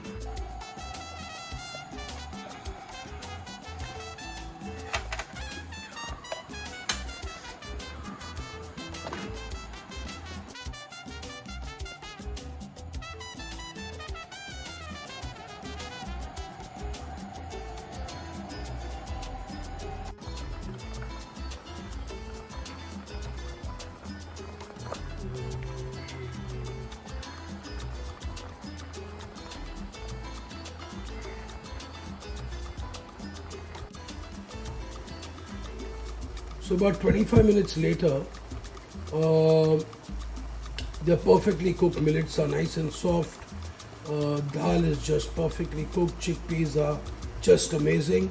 And I think I'm going to switch this off now because I want some liquid. Okay, I want some nice moisture from the beans and lentils. And then we start sauteing our vegetables and putting it all together. Perfecto. So there is a fair amount of veg preparation in this, which is good because there are basically just 3 parts to this whole dish. One is your soaking and cooking the millets and the dals, which we are almost done. Okay, while these were cooking, I did something else and I came back. So we've got these red amaranth or lal chauli as we call them in Maharashtra. But red amaranth, really good for you. So you have to take these really fat stems out, like thick ones like this. And the leaves should be nice and crispy. They should not be bruised when you buy them. And I think they are great flavor. Very high in vitamin C and E, okay? And really good for lowering your blood pressure, maintains your cholesterol levels, and the rest which goes with it. So I've got my red amaranth prepped. Now broccoli, I had these little florets. I'm just going to put these out. Now once again guys, I'm telling you that the vegetables are actually up to you, okay? You want to put meat in it, amazing, no problem. So I am actually using local seasonal vegetables. So as I said, this is called the spiny gourd, okay, or kentola, as the Gujus call them. Very quickly, like you make any other bhaji. So it's a little bitter, but not as bitter as the karela. Both from the same family, okay. And it's nice. It goes in. It makes really good chips as well. You can slice them really thin, and you can fry them. You can cook them in the air fryer. So I've got these lovely bits of kentola or spiny gourd, okay. Now broccoli stems, what do we do? What do we normally do? So normally what we do with broccoli stems is we actually throw them away, which is not cool guys, okay. It's not cool at all. So I literally, there's some bad florets which I won't use. So you have the broccoli stem. So this is the only part which is too hard, okay. I throw that away. And then this broccoli stem, I actually peel it, okay. I peel the broccoli stem So you get rid of the outside woody, hardy parts. Okay, so it's like when you trim an asparagus, exactly. And now you're left with this lovely broccoli stem, and which I will just slice very thin. Okay, and it's great for a stir fry. You hear the crunch? Brilliant. And it's got a very nice broccoli flavor, of course. So it's like almost like a zero waste. And when you look at the yield for broccoli and cauliflower, the yield is almost like 40%. Is because we throw the stem away. Now literally this was like almost like a 90% of yield. And especially when you are cooking in larger numbers, you are actually saving a lot of waste. And you know, here with WOAP, we are actually here to feed people. We want you to contribute. You know, Kiran is doing a great job, as I mentioned earlier. I love his team. And these DY kits, these recipes, guys, I mean, they're going to help you. And you know, this is genuinely a very, very good recipe, okay? Sorry, so I've got my spring onions, which I'm just slicing up like this, okay? At the end of the day, it's all going to be nice, a good mouthfeel, okay? You don't have to really finely chop them, because we are going to be cooking these nicely. So I've got my spring onions done. And I've got my spring onions done. Let's use some peas now. Feel free to use frozen peas, guys. I mean, but I'm just saying that these are available now. You know, it's a very spring, summer kind of vegetable which we must take advantage of. And the flavor of fresh green peas is another scene altogether. Okay, so let's just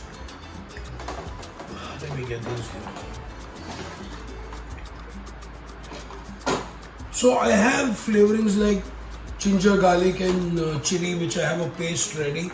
Okay, it is always a go-to thing in our kitchen that we always have a couple of onions peeled inside the fridge. I always peel. I do a ginger, garlic, chili for like 2 or 3 meals, because sometimes when I'm not cooking, my wife is cooking, and especially with the lockdown, we've been doing a lot of fabulous cooking at home. And so it's all about dividing work. I love going to the local market. I mean, I haven't been traveling much, obviously not. But the whole idea is that to know your neighborhood really well. Okay.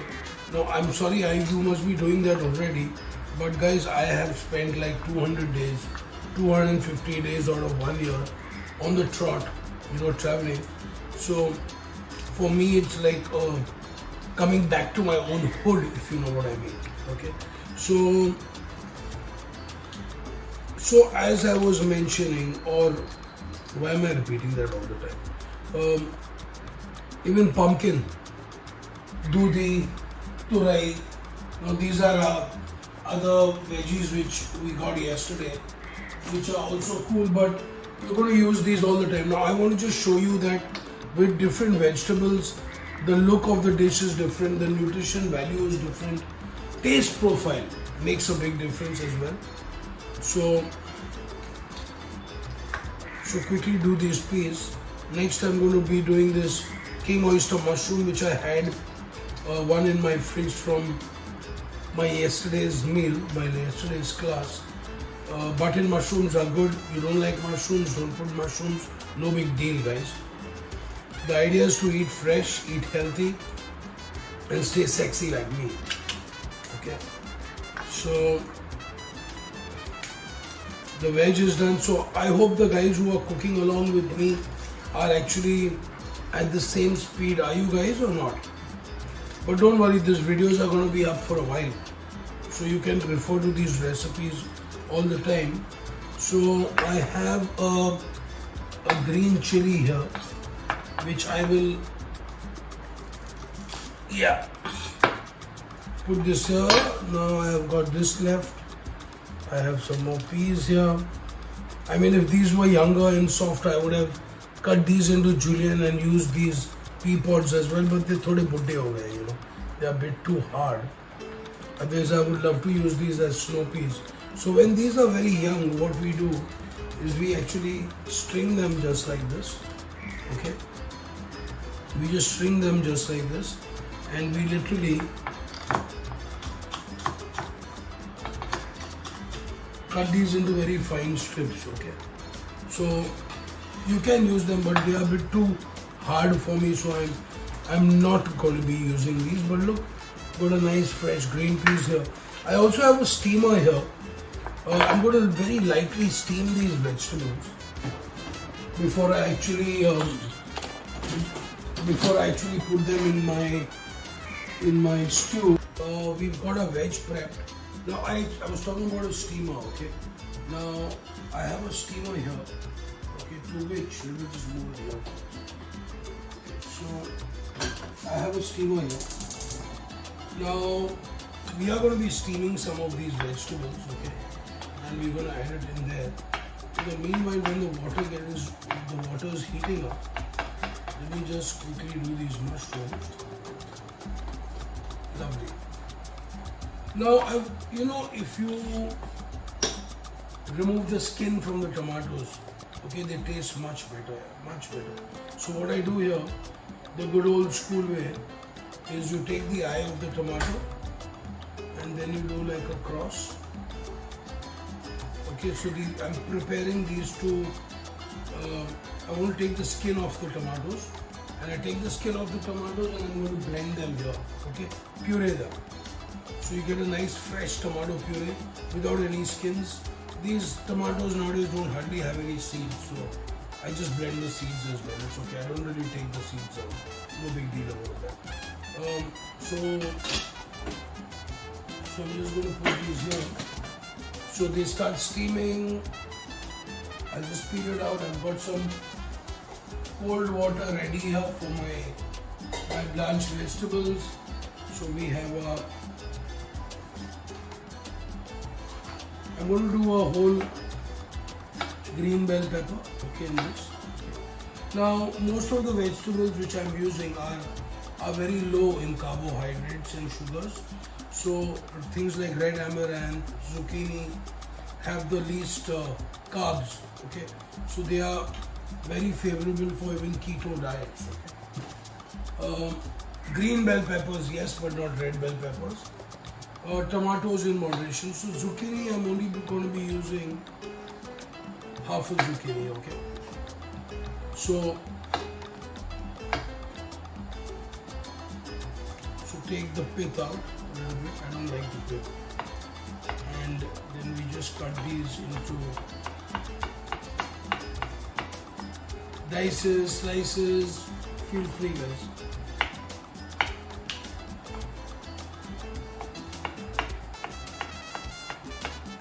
So zucchini done. I have my ginger garlic paste ready. Tomatoes will be coming in. Now the spice which I am using for this dish is pretty interesting. Okay, so I make this spice and I keep this in advance.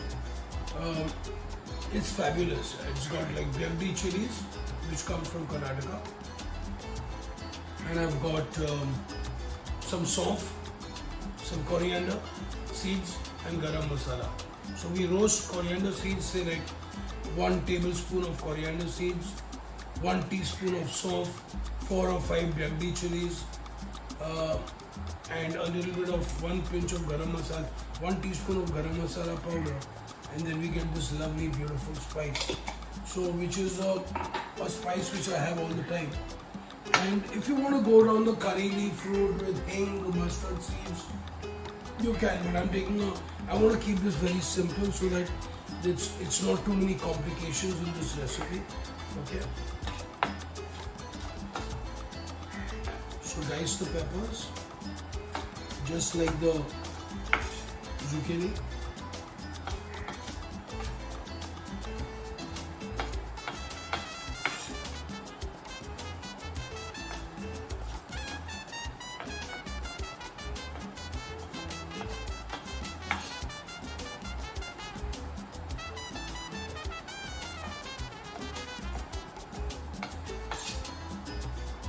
Lovely.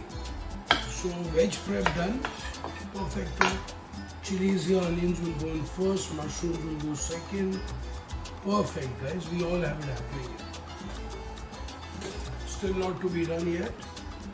Lovely. So I'm going to move this out from here.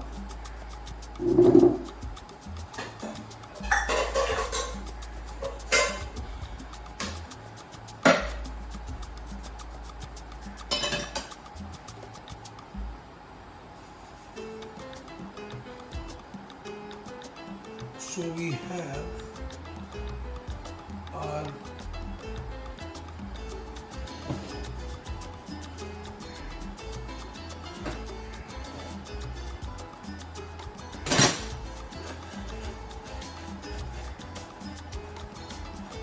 perfect. So switch the steamer off, and I have some cold water. Yeah. To shock our tomatoes. So we just put our tomatoes in here. Beautiful. So the skin comes out very easily. You just peel it and you puree it here. And I'm putting this here. And then I'm going to put my broccoli in here. I'm going to put the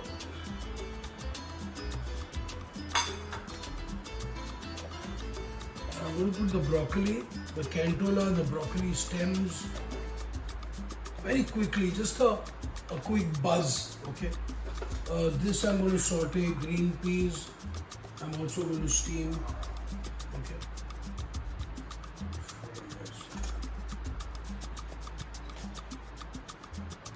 Okay, perfect. So I'm going to quickly steam them. Very quickly.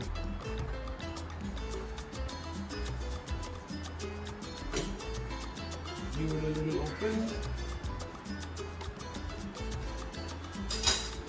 Let the magic begin.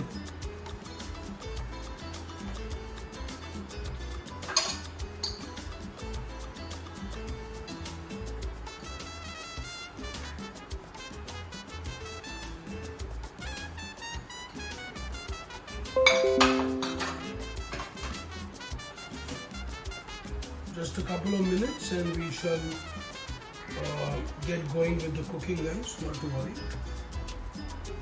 We just clear my table.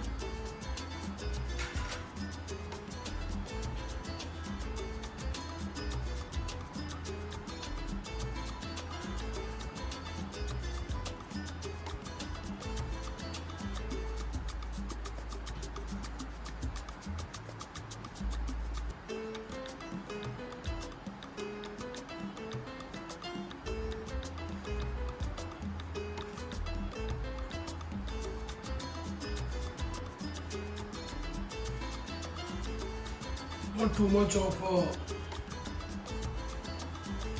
fantastic. So we've just given it a quick blanch. Okay. Now you can see they're looking gorgeous vegetables. Okay. Just rightly cooked. I don't want to cook them too much. I'm going to put it in the same bowl here. So we shocking our vegetables in this. Let's take our steamer away. Perfect.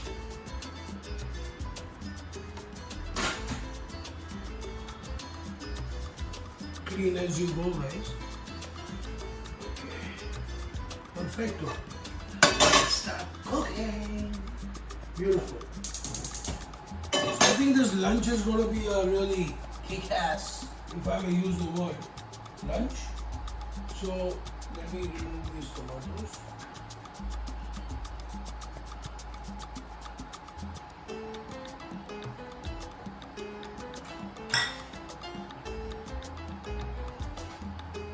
Tomatoes are ready. Okay. So I'm using a light olive oil to use this.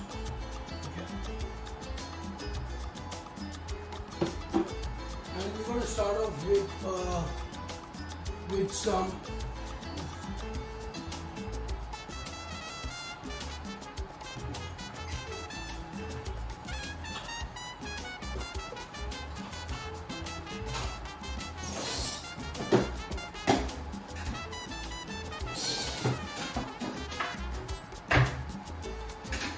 So the oil is nice and hot. Yeah. We're going to start off with some nice jeera.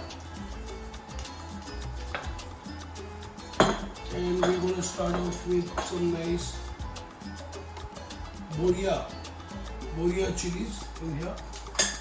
And we're going to start off with a little bit of cinnamon and green chili.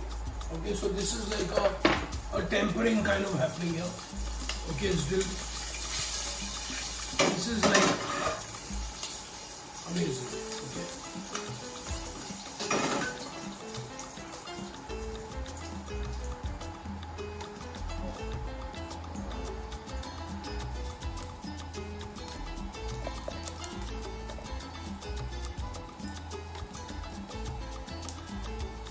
So we are giving it the cumin a nice toast.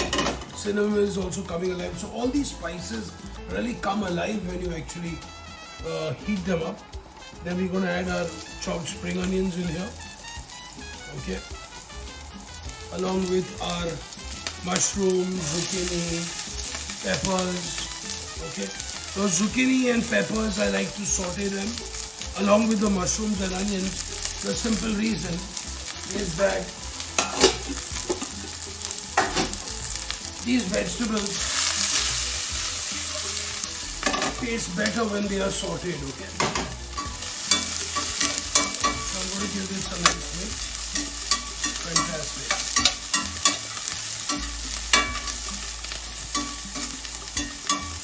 Beautiful.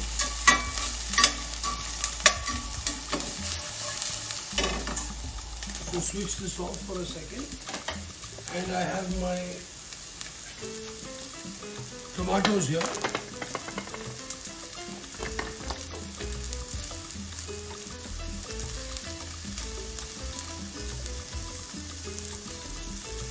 So I've got my tomatoes here, okay, which the skin, look how easily it comes out, okay. So the idea is to take the eye out of the tomato and make like a crisscross. तो बिल्कुल आसानी से निकल जाता है, very easy. Same thing here, you put a nice one and so you literally have your own tomato pelati as they call it in Italy. And you know when you're making a sauce for a pasta or even you're making a pizza sauce, blanching and removing the skin of the tomato helps a lot. Okay, there's a big difference in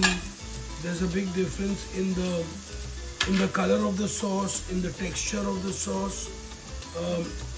Yes, so this has come out very easily. Okay, and then simply inside here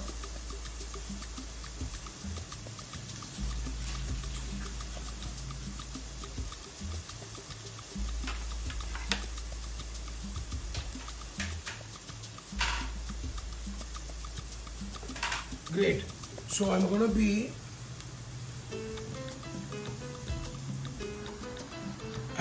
actually just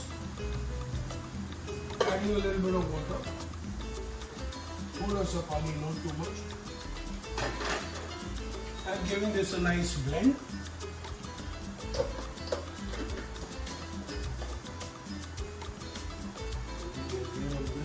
Guys.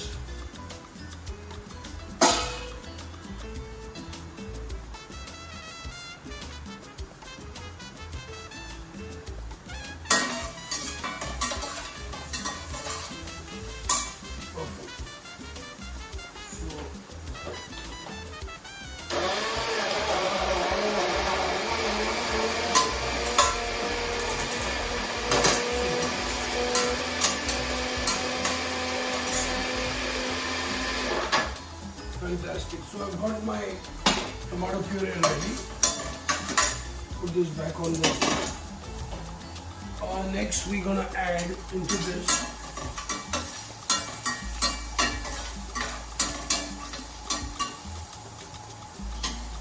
my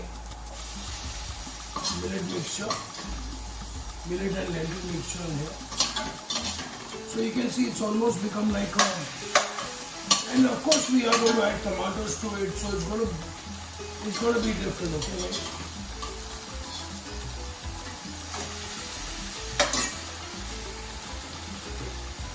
and then we add tomatoes in this.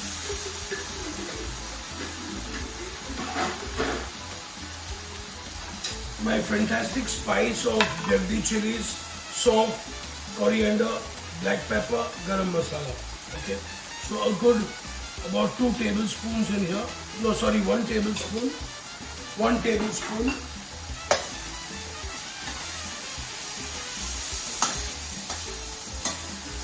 And we just give this a beautiful mix. Okay. Now what we need to do now is slowly simmer this, okay, for about 15-20 minutes till the tomatoes and the spices are cooked. I'm going to be adding a little bit of water. A little bit of water in this.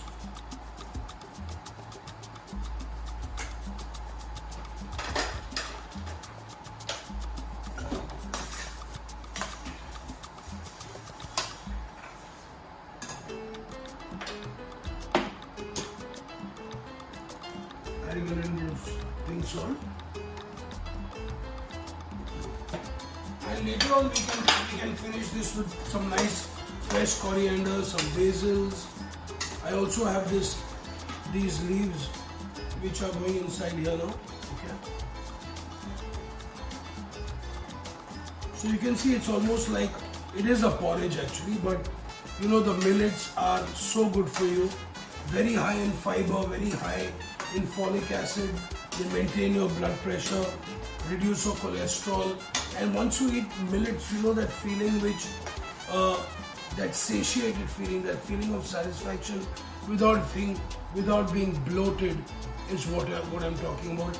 And that's the reason why I suggest this lovely, and you like my name, it's called the Urban Porridge. Okay.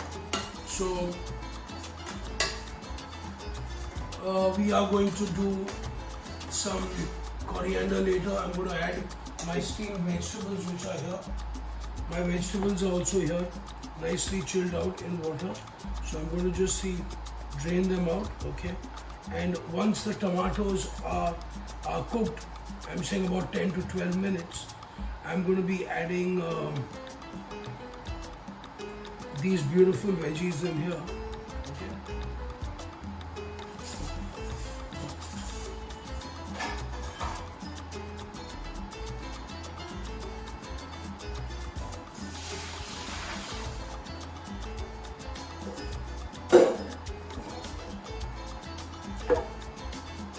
So I've saved some of the water, just a wee bit.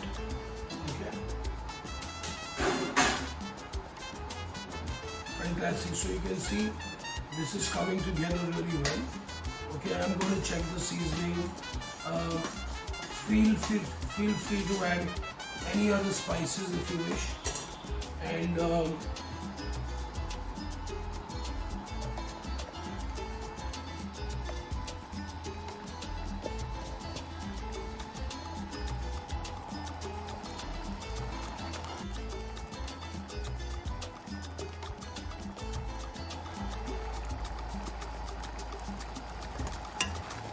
so really nice, lovely, healthy mix of seasonal vegetables, mixed millets, tuvar dal, brown masoor or whole masoor dal or moth beans, along with some chickpeas. Guys, it doesn't get better in taste, texture and nutrition wise. So this is lovely. You can get as fancy would you like. You want to add asparagus, add asparagus. You want to add some other funky vegetables. You want to put some chicken in this. It's going to be a winner. What I might do is I might just crack an egg on the top, so it becomes very breakfasty, lunchy, brunchy, and delicioso.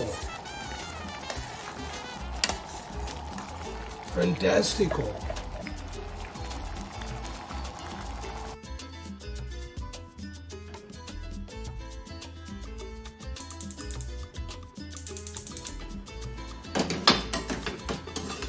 So I'm moving this up here, guys, okay, on a slow simmer.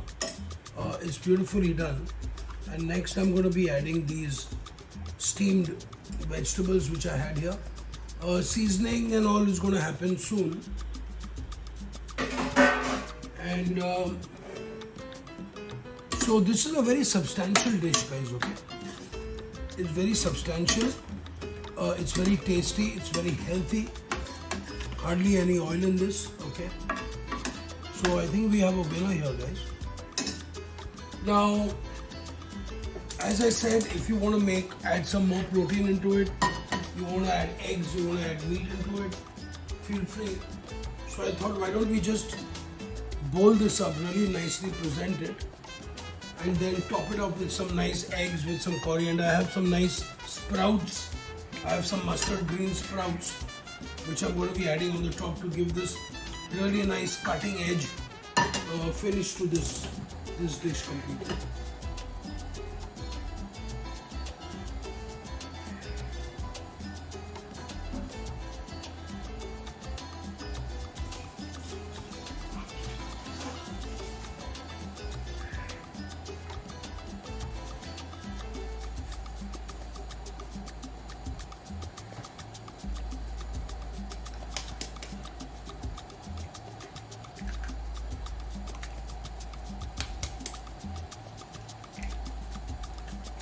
Carefully crack 2 eggs in this.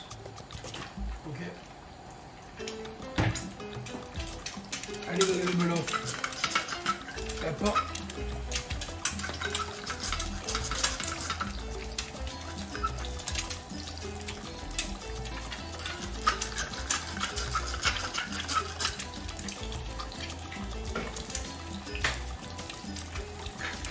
A little bit of salt. Lovely. Fantastic.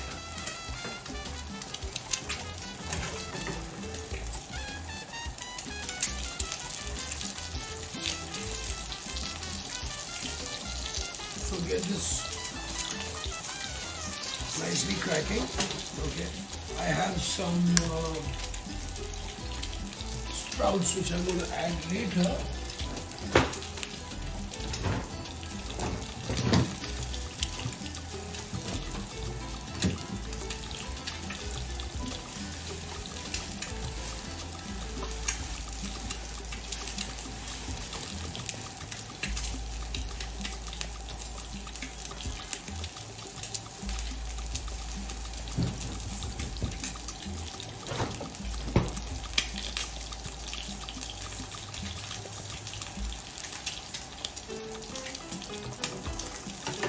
We've got a really nice, lovely pasted egg on the top. Okay, so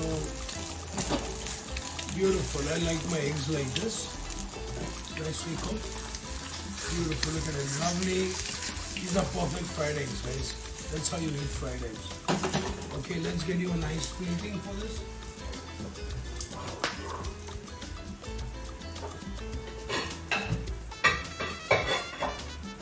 So I've got a nice. These are beautifully done, guys. Look at it. So literally, it's like almost like a milotto, if I may call it, like a risotto with millets and lentils. So totally up our alley. So let's spoon some of this here. Spread this out a little bit. Delicioso. So we have a good, it's a really healthy, hearty, I would say, a hearty meal. That's the word I'm looking at. Beautiful egg, delicious. Nothing beats an egg, guys. And then we have some nice mustard greens here, some sprouts, okay. So a nice soulful home style beautiful dish for you. I also have some sorrel, okay, some mini sorrel leaves which we can add. I'll give a nice khatta to it. So these are wood sorrel leaves, and my beautiful dish is ready.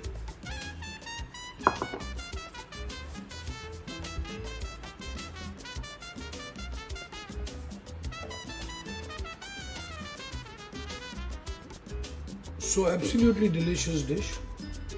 Okay. I've gone a little OTT on these, but I like them because they're going to add a nice tang.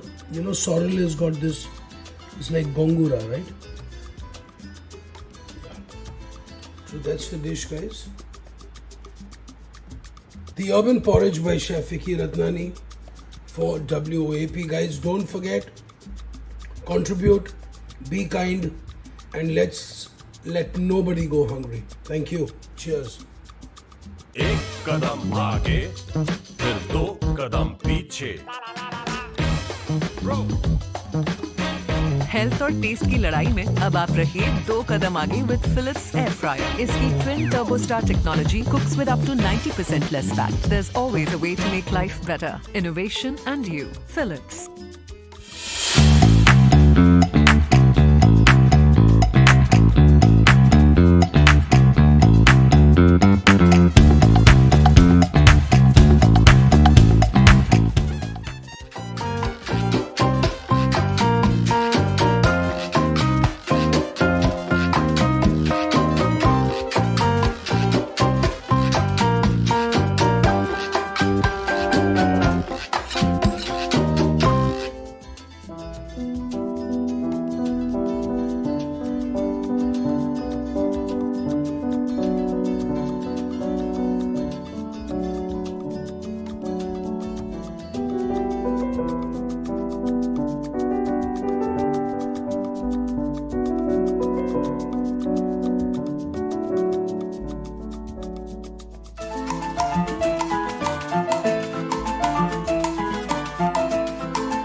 कदम आगे फिर 2 कदम पीछे।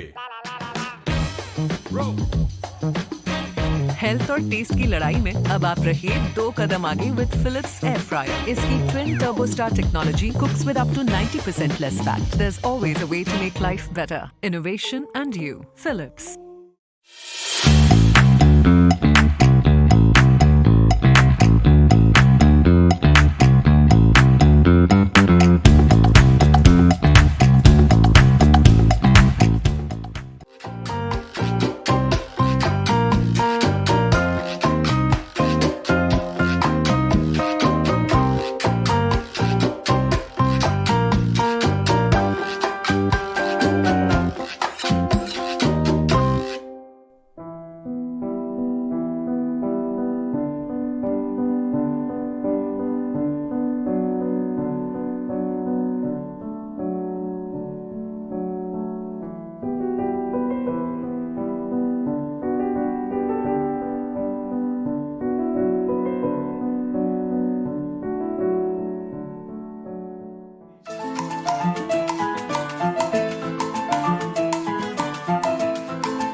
Cooking buddy.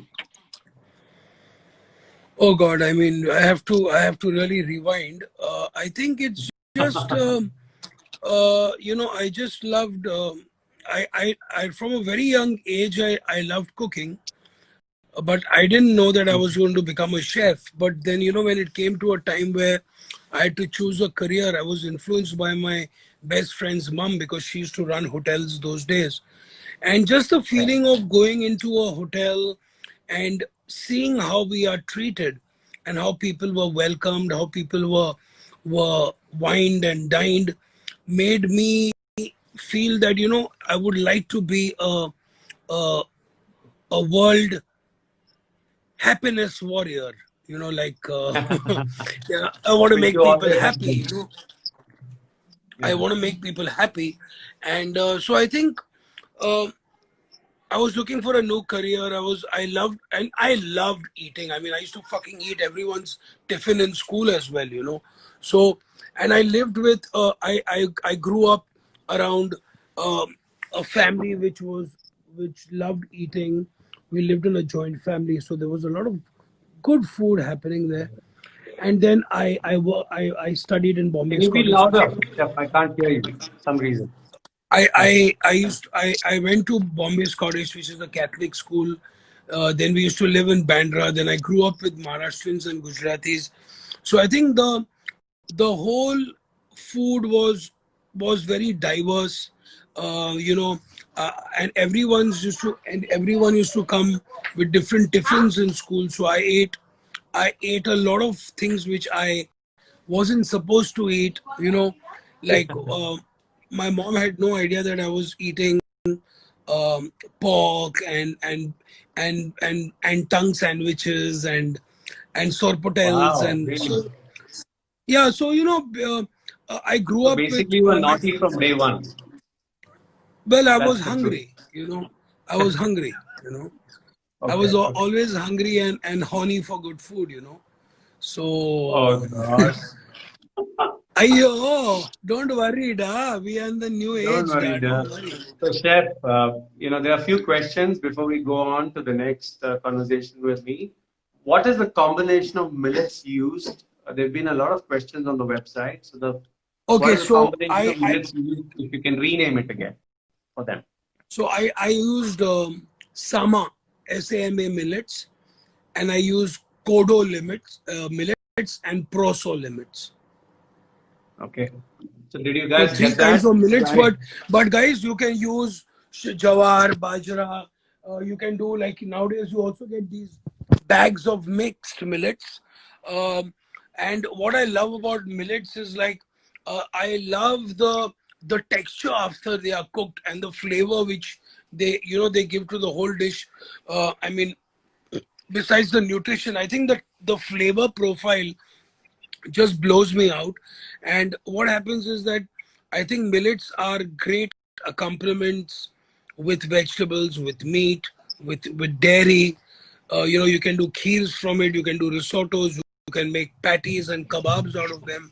So I think the versatility and the nutrition value, and the fact that they are the ancient grains of India, uh, made me really choose this. I mean, I wanted to cook something which is very hearty, and this, as I mentioned, that you could add any protein you like into it. You can add different spices. If you want to go Latin American, you can add some jalapenos. You can add some chipotle chilies to it. If you want to go Italian, you can do garlic, rosemary, thyme.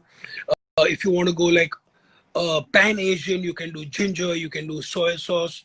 So I think the flavor profile is very versatile when you're cooking something like a one pot meal. So, I mean, all I can say is so it's a really versatile, dish which I saw, Yeah. and it's basically a global dish because at the end of the day, while that's what we look forward to chefs who are pushing the envelope like you, Yeah. getting Indian ingredients, local ingredients, and mixing it up with amazing flavors and styles of technique which you used, and that's what I was super excited to see, and I'm sure everybody agrees with me on that. And also the vegetables which I used are bang in the middle of the season.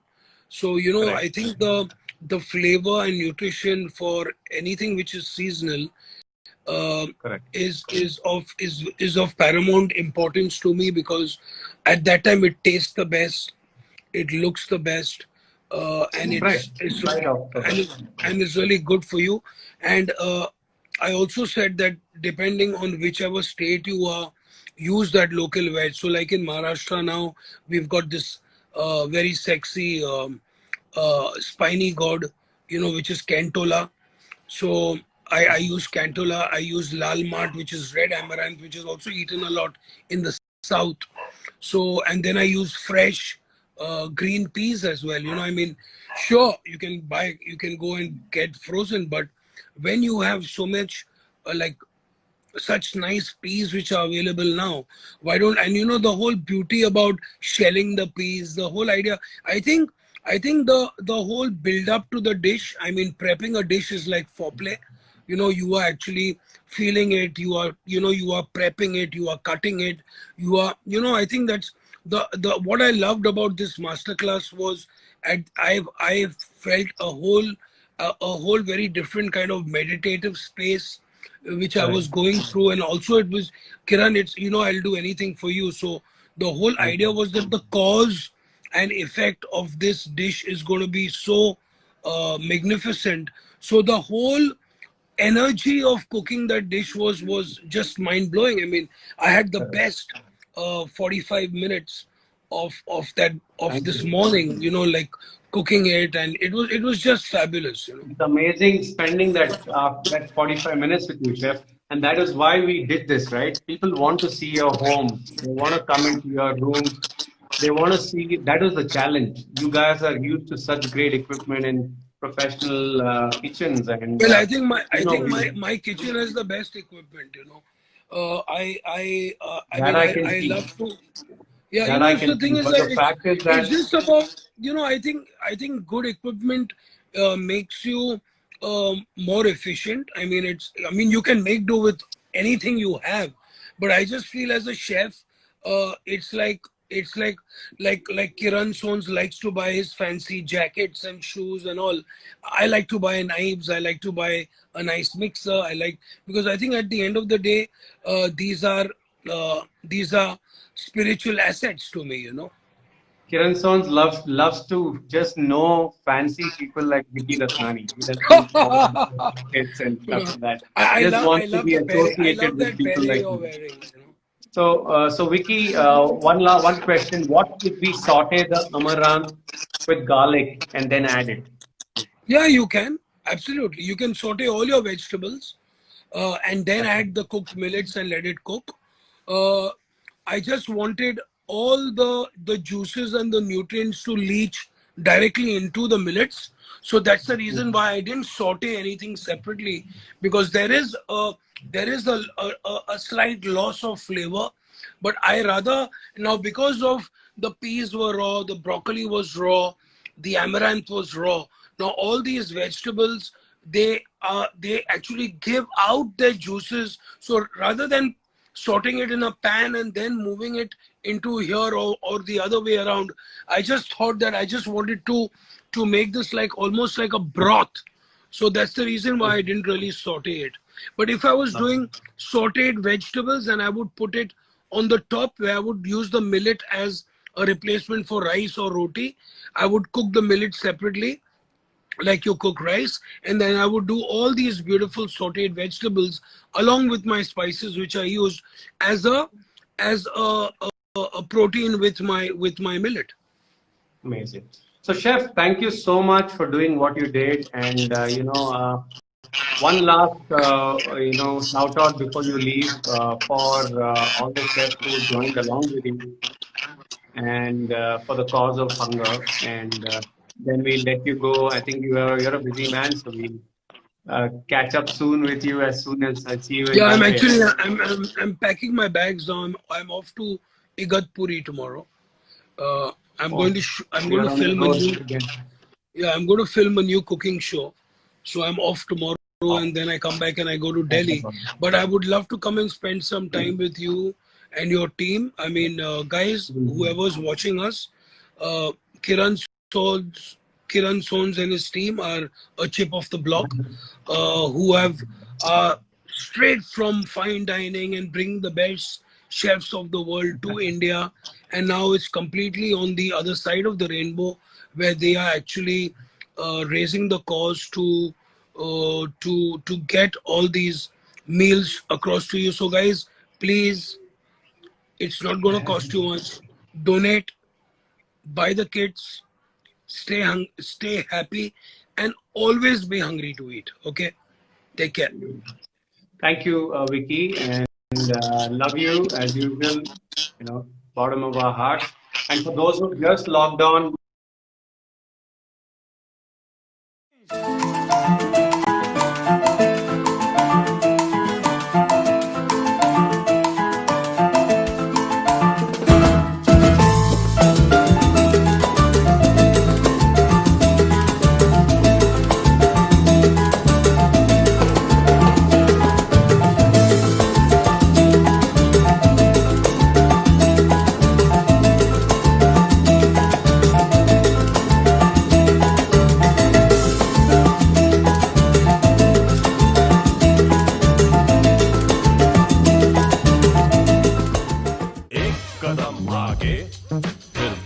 कदम पीछे। Health और test की लड़ाई में अब आप रहिए 2 कदम आगे विद फिलिप्स एयर फ्रायर। इसकी twin turbo star technology cooks with up to 90% less fat. There is always a way to make life better. Innovation and you, Philips.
That was a lovely conversation with Vicky.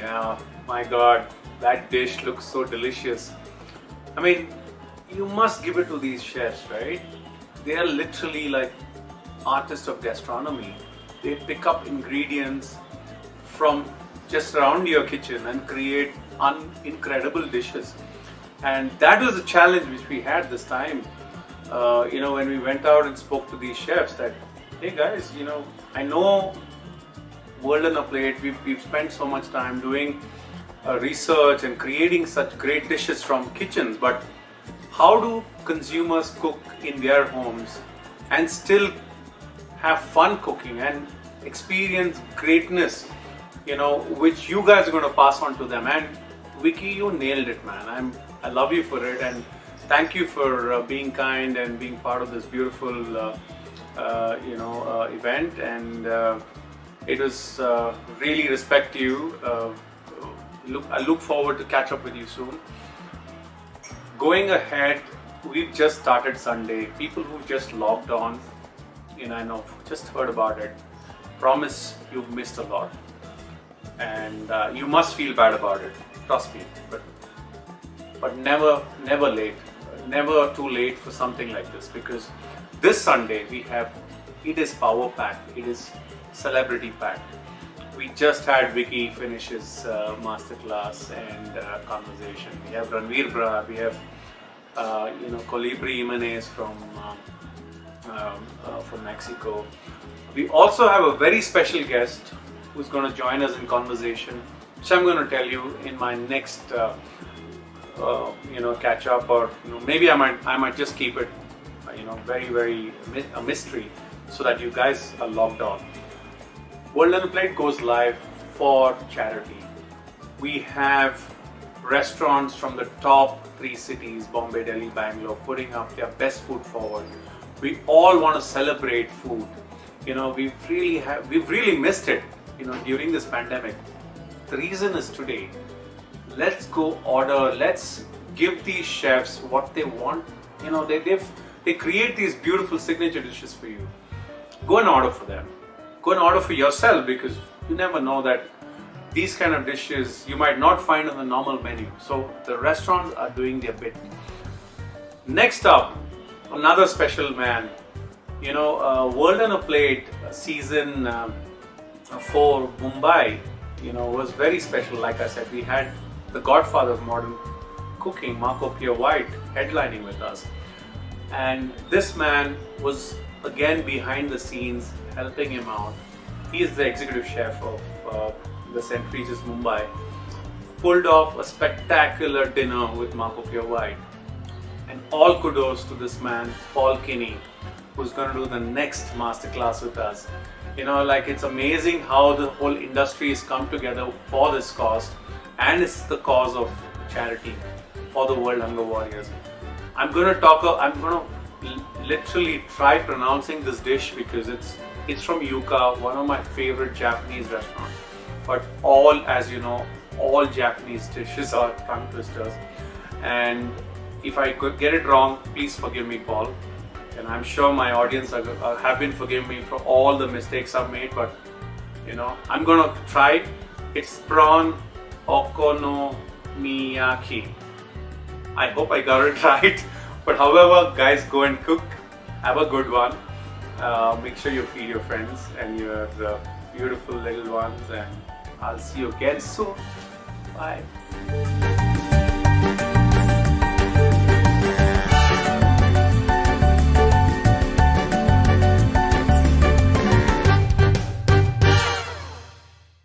Hi, good evening. My name is Chef Paul Kinney and I'm the Director of Culinary at the St. Regis in Mumbai. I have a total about 28 years of experience, and I started way back in 1992 at the Taj Mahal Hotel in Mumbai. Then after that I worked for a lot of restaurants and hotels, and I've been associated with the St. Regis Mumbai for the past 2 years, and before at the Palladium Hotel where I opened a restaurant called Yuka. Today I'm going to make a very special dish from that restaurant, and it's called Chef Paul's Okonomiyaki, which is basically a prawn okonomiyaki. So we're going to start making the batter for the okonomiyaki. We need tempura flour. Then we're going to add in the baking powder, 1 gram.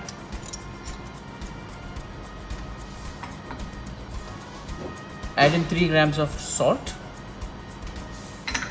And we need 4 eggs, so I'm just going to lightly whisk the eggs so that it becomes a little easier for the batter to mix. Once this is done, I add the eggs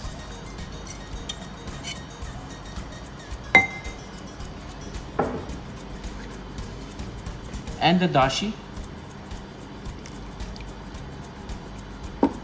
and then we continue to mix it till we get a smooth batter. Just make sure that you're not mixing it too long. You don't want the gluten in the flour to form, so that then the okonomiyaki might become a little bit stretchy. Just mix it lightly until it's smooth. We have a mixture ready. We're going to start with the second process of the okonomiyaki batter.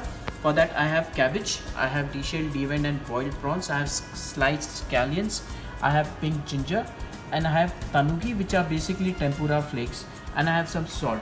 So we start with the second process. For that I am going to add some salt into the cabbage mixture and mix it well. This is a very important step and a process in making okonomiyaki. We want the okonomiyaki to be nice and crunchy. So we are going to remove all the excess water that we have from the cabbage here. So mix in the salt and leave the cabbage aside for some time. And then we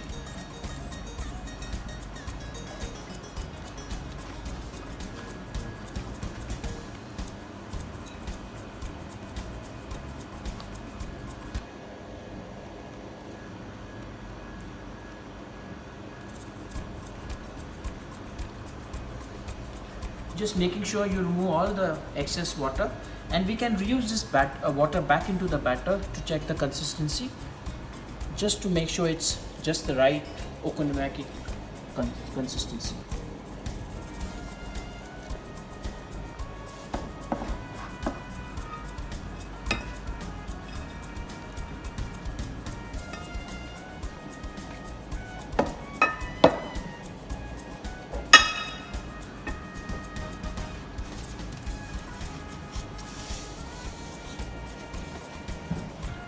And now I'm going to mix the cabbage into the batter.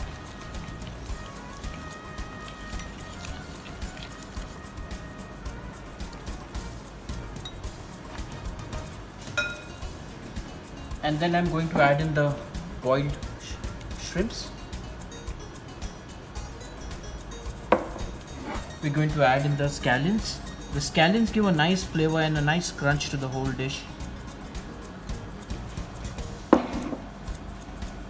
And this is pickled ginger or pink ginger, which is typically used as an accompaniment to your sushi. I'm going to mix this well. Just going to ensure that I don't work the batter too much. As I said earlier, I don't want the gluten in form, so that it becomes stretchy.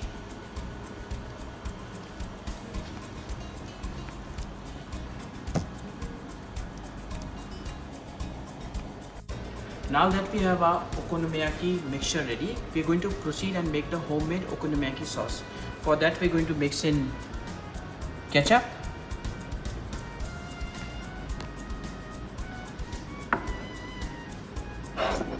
add in molasses,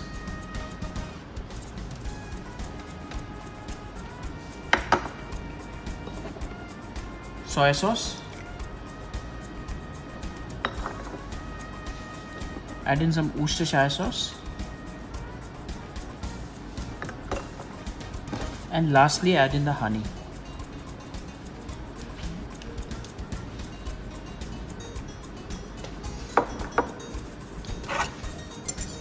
We ensure we're going to mix it very well till it forms a nice emulsion.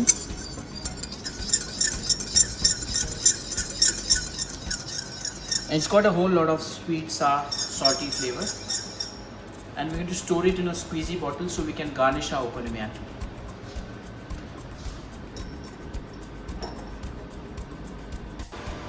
Okay, now we have a mixture ready for our okonomiyaki. The last step is to add in the danugi or the tempura flakes. The reason we are adding in this last is so that the crunch in the batter remains.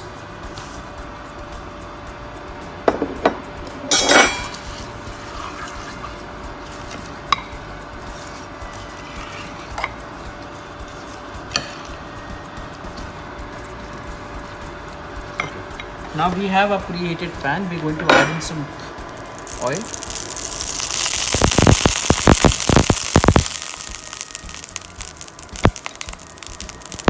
And spoon the batter slowly.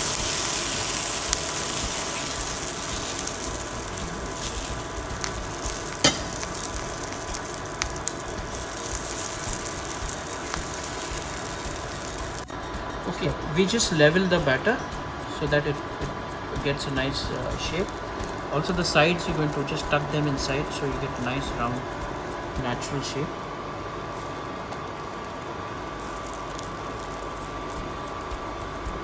Add in a little bit more of oil.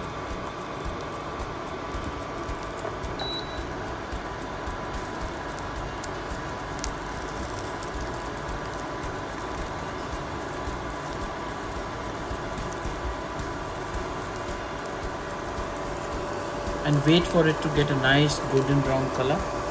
Once it's done on one side, we're going to flip the other side and cook it.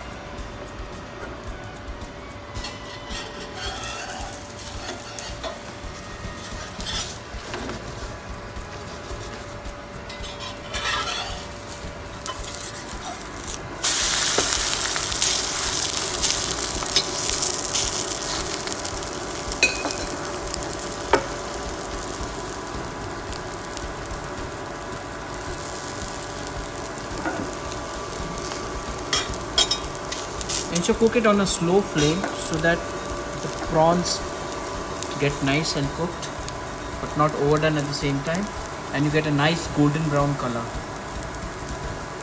It should take about 2 minutes on either sides to do it. Now there are two types of okonomiyaki which are generally found in Japan. As we all know, okonomiyaki is a very famous street food from Japan. There are two versions, one from the north side and one from the south side. This one is from the north, which is typically done like a pancake. The one from the south is where we start with the batter and we don't mix the vegetables into the batter. It's done more in the shape of a cake. But the other things generally more or less remain the same for both of them. Now our pancake is cooked evenly on both the sides. Now we're going to do the important step of brushing the sauce onto it. This is our homemade okonomiyaki sauce. We just put a little bit of the sauce and then kind of brush it nicely. This is done so that the sauce kind of gets a nice glaze.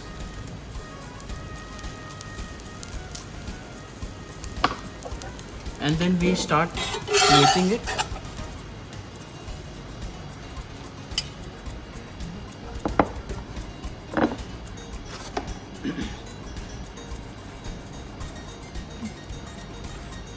And then we start putting the QP mayo.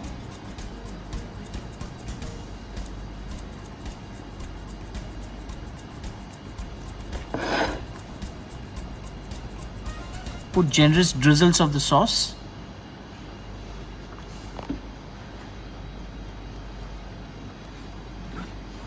And then we garnish it with shredded nori or seaweed.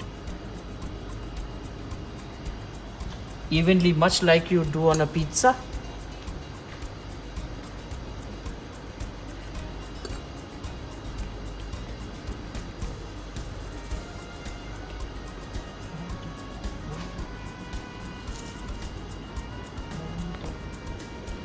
And garnish with bonito flakes.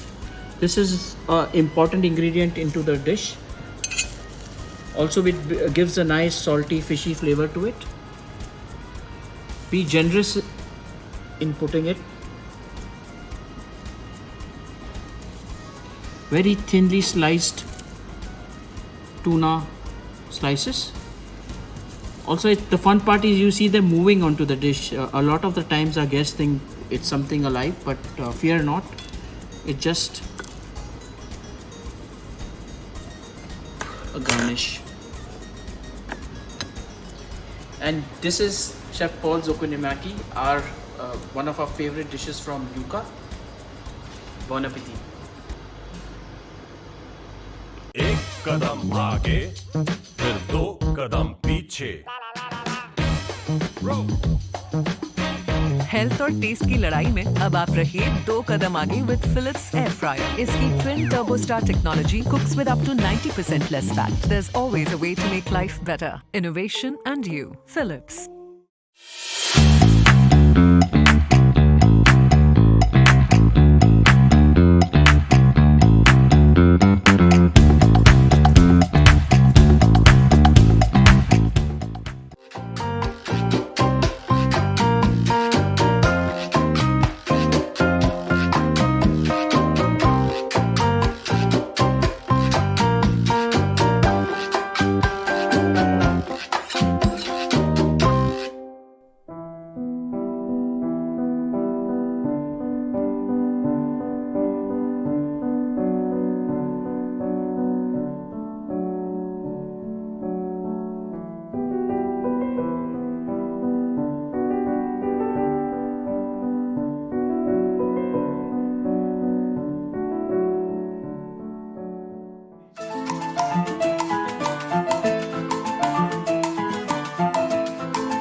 how do we maintain the luxury element, and more so how do we keep the pricing intact, because the whole mindset about people had to change on, you know, the 5 star are expensive, and whether should we order food from there or not. So that kept us busy on the professional front. But yes, on a personal front, I I learned to play the drums, which I would really been dying to learn for years. That was one thing which I never had time for, and thankfully this time got utilized into that. And of course, bonding with the family was another thing which we did, because as chefs we never have time. So yeah. That I was coming to. So now, Chef, we've worked together. We've had some fabulous time. We've done like 2 major events with you. One is World in a Plate Season 4, which is one of our most successful events with Marco. We couldn't think of any other place to go but you, because of what you guys bring on the table, the professionalism, the passion, all of the chefs who pulled off one of the most stunning dinners I've seen. Uh, I definitely want to know more about you as a chef, because you've really been so busy that you've not even got time to catch up and ask you, how did you start your career as a chef, and why did you take up cooking, this whole love for cooking? Okay, so I have about close to 28 years of experience in the industry. That seems a lot, and but I'm not even complaining one bit of being. I started off in in 1992 with the Taj Mahal Hotel, and I was pretty lucky because I was the chef of Zodiac Grill. I started off at that, and for people who know of that iconic restaurant, the kind of experience I got there was nothing less than a dream, because for someone who's straight out of catering college, and you're handling stuff like pate and caviar and the works, it can't be less than a dream come true. So I kind of embraced that to my to my experience, and I really owe that to that place, that that experience uh, which I'm standing here today, standing tall on that experience, because the kind of chefs you learned under, and the kind of ingredients and the kind of dishes that you dished out in those years. I mean, I'm talking about the pre-internet era, and of course when the economy hadn't even opened. I mean, the most exotic ingredient you could possibly talk was an baby corn, or a pencil asparagus. And used to get canned red peppers those days. So I'm talking about that time. And then of course the economy opened up, and it was a whole rush of ingredients coming into. So it was great fun. So I can't complain about that. And I spent a decade at the Taj Mahal. Yeah. So you've been at the inception of many, many iconic things in India, in the culinary scene. So that's where the whole experience comes from. The first time I met you, I was like, "Who's Paul Kinney? I need to kind of know more about him, because he heads this massive property and the kind of and no wonder Sachin is such a big fan of yours. He is always coming dining with you. It's a pleasure to feed him. I mean, rather have him on board at so anyway, chef, this is World on a Plate, and it goes live for a cause. And it's been really amazing that you guys took time away from your busy schedule cooking for us. And it's nothing better than holding hands and doing all of this together, and for the specific cause. And you know that the World Hunger Warriors have been feeding on the ground. We've been very aggressively feeding. So Absolutely. one last before we go, especially to the people who are watching you on the culinary scene. A lot of young chefs, look up to these conversations. Some of them have lost jobs, some of them have, they're just about starting their career in the industry. Importance is the word called hope, which I keep, telling in all my videos, that and definitely we want to hear from you on that front, and of course the cause before we leave. Okay, so these are really unprecedented times, and I can relate to some similar experiences when I joined the industry. Is when the riots had hit, 93 riots were on, and we were in similar situation. But the good thing is even the bad doesn't last for long, and so this pandemic also, I think, absolutely won't last for long. But having said that, utilize this time, guys, for the people who are just getting into the industry. Probably a lot of appointment letters must have been taken back, but don't lose hope, guys. It's just a short phase, and with people like Kiran and the platform that he heads, World on a Plate, I think the industry is going to be bouncing back like never before, and that's what we are very hopeful about. And that's what I urge all the listeners and the followers of all of us and all the chefs, that support your favorite restaurants, support your chefs, because that's what the industry needs, and that's what will keep us going forward. And yes, let this pandemic not be a reason for you to not enjoy. So go ahead, order your favorite dishes from your favorite restaurants, support those chefs, and let's make this a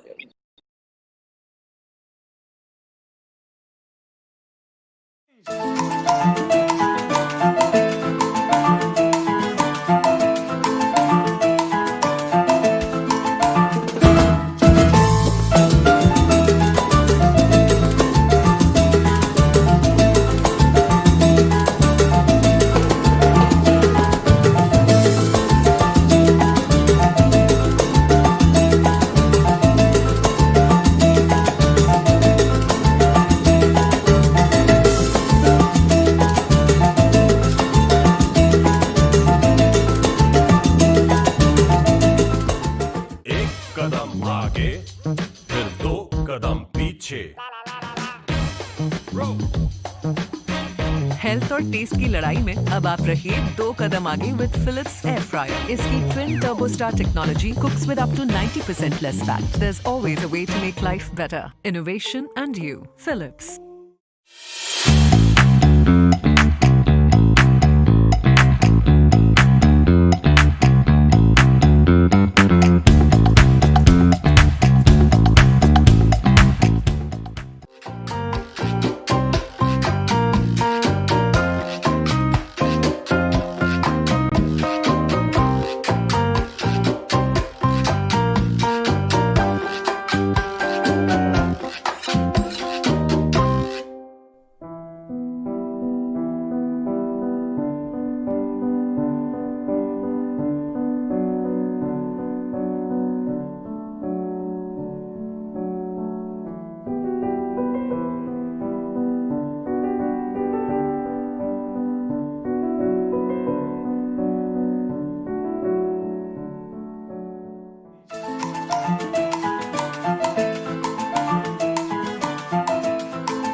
Okay, guys, start like fast. I need to give you this brief. So he's gonna be talking about the outro to Paul Kinney and the intro to Akshay Nair. He's also gonna give you a small bit about the fundraiser, thanking all of the donors. And where is Kiran? Have you guys seen him? Shouldn't you know? I'm here. What's up? Where did you go? What are we talking about? What is that? This is the indulgence box from Smooth, right? Okay, so are we rolling? Are we rolling? Yes.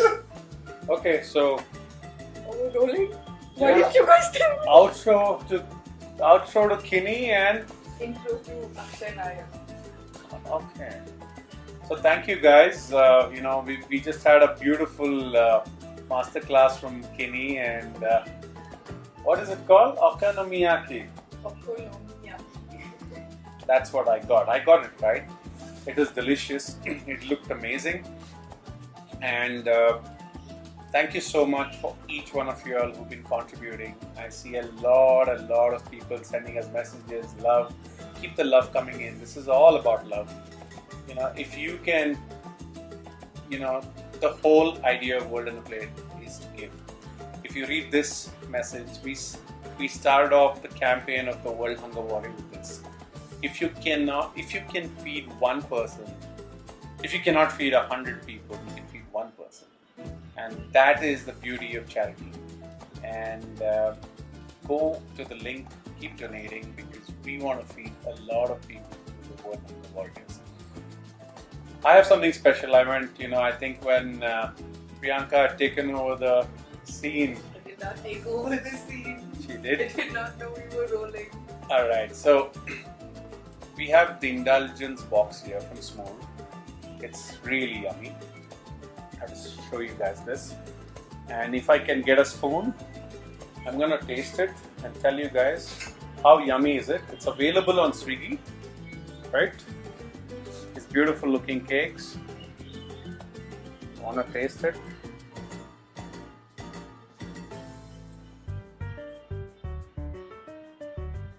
Wow. Sorry. Look at this.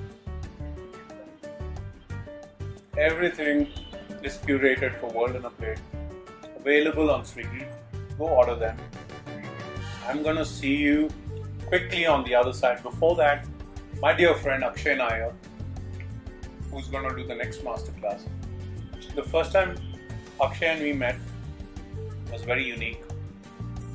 The first World on a Plate which happened, he was running a restaurant called Copper Kadai, and my restaurant team was really furious about someone who was asking for too much. He was the chef from Dubai, Indian chef from Dubai, and then of course he had a lot of demands, but when I met him I realized why he was demanding so much, because he's such a big chef and he runs a show called Food Shala in Dubai, mentored by Sanjay Kapoor himself. Amazing guy, one of the top Indian chefs.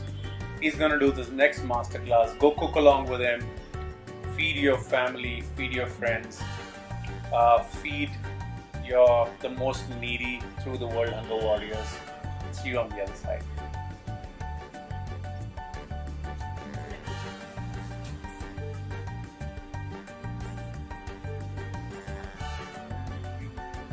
I thought you just ate something.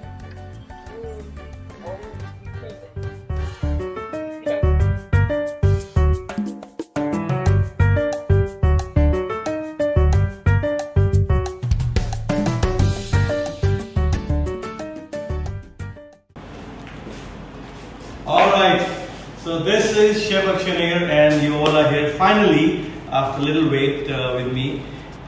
And yeah, what's happening today? I'm going to do a masterclass for all of you, of course. Being a chef, that's the best thing I can do for you. And cook some delicious food, something which is actually quite delicious, something which is actually quite, quick. But before we move on to the main part, I would like to tell you something. As we all know these days, we all are struggling. We all are actually, going through the phase where we all are feeling low, because of this COVID-19 lockdown in various cities. People are stranded. There are migrant laborers. There are people who are actually not able to, visit their family, their friends. They are actually waiting for their treatment. And in fact, they are not able to even visit hospitals. So I understand the situation is quite stressful, and understand what a person would be feeling at this moment who doesn't have resources to even afford 2 chapatis a day. Have you ever thought of this? Yes? It really pains. Because these are the people, forget about, going out to a restaurant, or forget about, missing their yoga classes, or forget about, missing about the swimming courses that we had, because these are all luxuries which we can afford. But imagine, think the mindset of that person who's not even able to afford 2 breads or a bowl of rice a day. By the way, you all know, India was already, I would say, on number 100 rank when it comes to the global hunger index. And now the situation is actually getting even worse with all these things. People are not able to find the right resources. There are camps, people supporting, giving a lot of ration or other things. But the problem is so big. The problem is so large It has to be done for so many people that I think some people alone cannot do it. And that's exactly the reason for today's masterclass. I'm actually privileged to be a part of this masterclass, which is hosted by World on a Plate, as a part of the program that they're running, which is called the World Hunger Warriors. So as you all know, World Hunger Warriors, we are here to make sure that there's nobody who dies out of hunger. We are actually here to make sure that there's no one who dies out of hunger.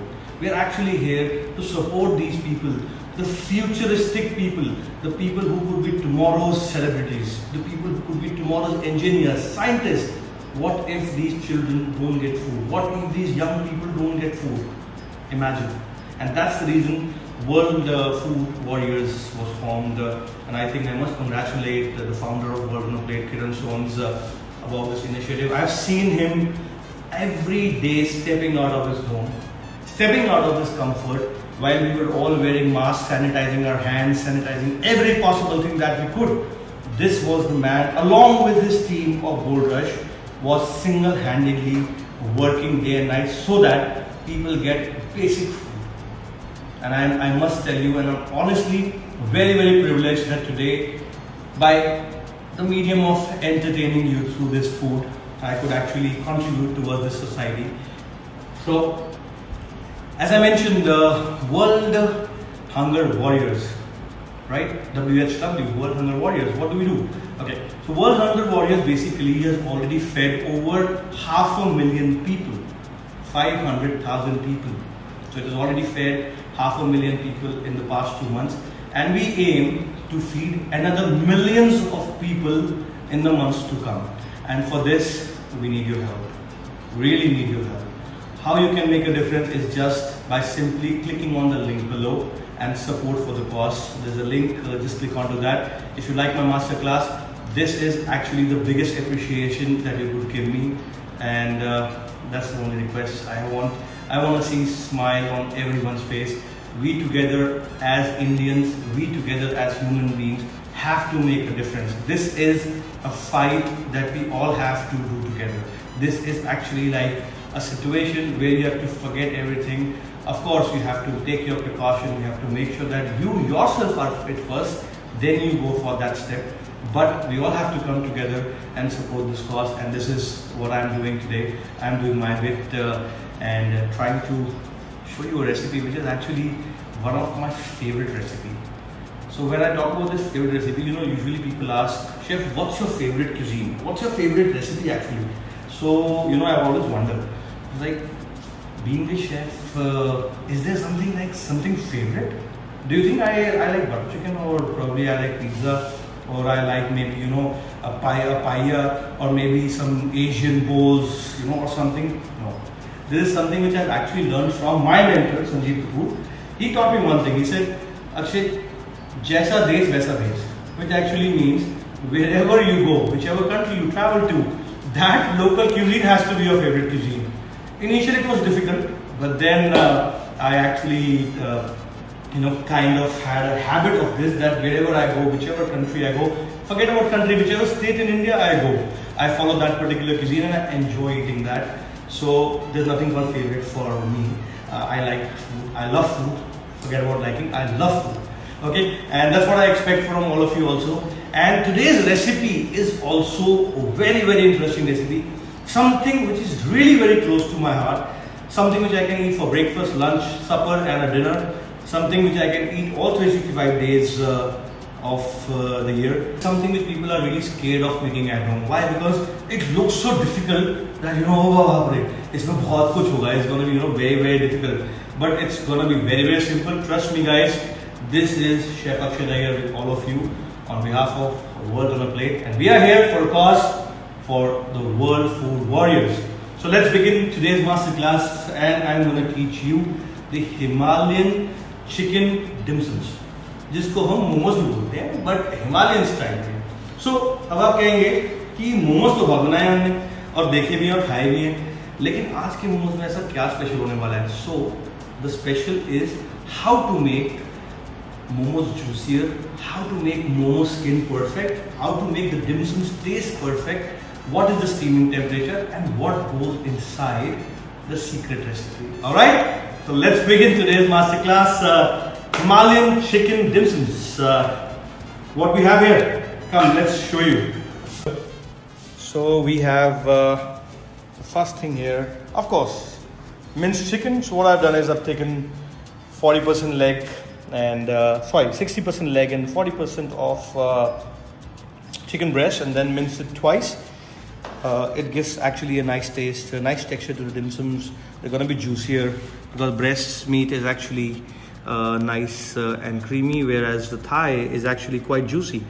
And here I have some finely minced garlic, some red onion, which is again finely chopped, then some fresh black pepper, then I have some coriander leaves which are finely chopped. I have fresh salt, this is the grain salt, and then I'm going to use this crusher to have the fine nice fresh salt. Then in this little one over here I have some soy. Have a look. So a little bit of light soya, okay? In case you don't have light soya, then use dark soya.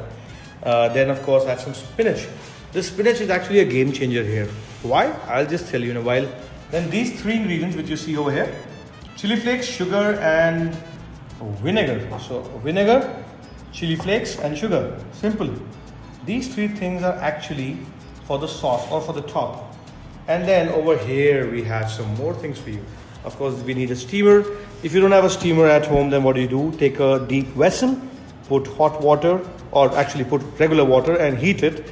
Then put a rice strainer on top, just the way you see this net, just the way you see down there. Put a rice strainer which fits on top of the vessel, and then cover it with a steel plate, just regular steel plate or a lid. If you have a glass lid at home, you would actually see steam coming out of that rice strainer, and you can use that for steaming your things. That's the way actually I do at home, because at home I don't have this fancy one, no? And then we have got to make my life easier, I have a tabletop dough mixing machine. So if you don't have this, you have to of course wrestle with your dough and show your muscle power and need a nice and strong hard dough. Here's some dough which is already needed. Why? Because this dough which we are gonna make, which we're gonna need, actually needs about 2 hours of resting. So I need hard dough which is rested already for 2 hours. So that's why it's there. But I'm gonna show you how to make the dough. Here's some all-purpose flour. Then I've got this lovely oil and water at room temperature. Don't forget, water at room temperature. Okay, so here we have all of these things. Let me just show you. Okay, just a quick revision for all of you that what all things I'm using. Alright, so before I actually move on to the recipe and I tell you the loopholes of this beautiful chicken dim sums, let me ask you something. Should I ask? Alright. Basically, you have to tell me, is dumpling a dim sum or dim sum a dumpling? There's a very common phrase also कि पहले अंडा है या पहले मुर्गी आई. So it's a similar kind of a question. Google it if you want. I know you will Google it, so no problem. But I need an answer. So, and where does Momo fall in all of this? Okay, so write your answer in comments. And meanwhile, I switch on the camera and I get on to my kitchen. Step one. What is step one? Step one is making the filling. So we have this minced chicken, and what I'm going to do is I'm going to actually break it down nicely. Wow, this is fresh mince. You can see how fine it is. It actually has to be a little coarse, not like a paste.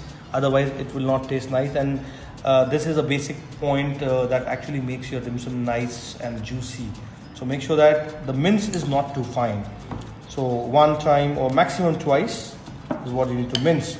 And if you don't have a mincer at home, of course, use knife, like this, and cut it with the knife. So you'll have these small mince kind of chicken cubes. So in this, I'm gonna add this garlic. So here's some garlic. This garlic is actually gonna add a lot of flavor to this filling. Then in this, some onions. some onions. So actually, if you have about let's say a big cup of chicken, then you need a small onion, medium-sized onion, and then approximately, let's say, 6 to 7 cloves of garlic, which are finely chopped, and then just start mixing. To add freshness, I have these coriander leaves. Okay, so here goes coriander leaves. This is actually going to be the perfuming agent of these Himalayan dim sums. And what if you are vegetarian? Yes, I know a lot of you are thinking कि यार हम तो vegetarian हैं, हम तो chicken देख के ही हम non-vegetarian हो जाते हैं. So for vegetarian, the best solution is not paneer for this recipe. Why? Because if you make this with paneer, it's going to be very flat kind of dim sums. You can actually put soya in this, so soya chunks, just finely chop them after soaking. You can use that instead of chicken. And instead, if you don't have soya chunks or you don't like soya, then you can use a combination of vegetables. So use carrot, cabbage, corn, mushrooms, whatever vegetable you like, zucchini, and then just make a nice filling. And remaining flavoring agents can be same.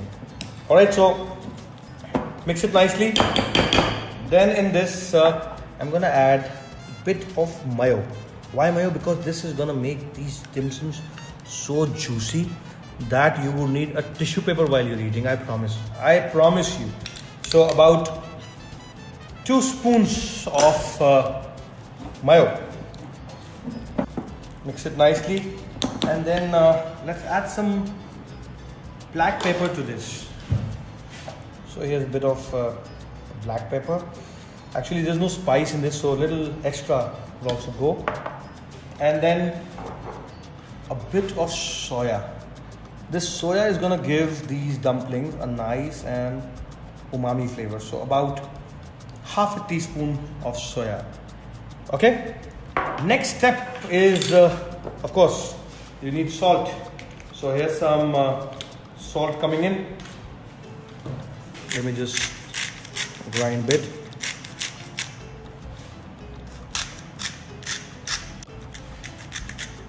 Okay, so just remember that soya is already salty. I'm repeating myself.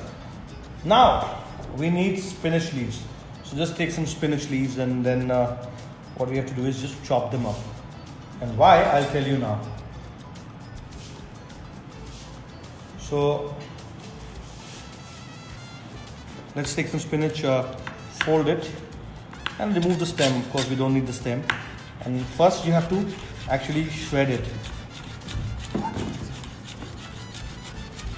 So shred it nicely, and then once it's shredded, take them all together like this, and then just kind of roughly chop it. So fresh spinach leaves, try and select medium size, not too large, because they are full of flavors. So why spinach?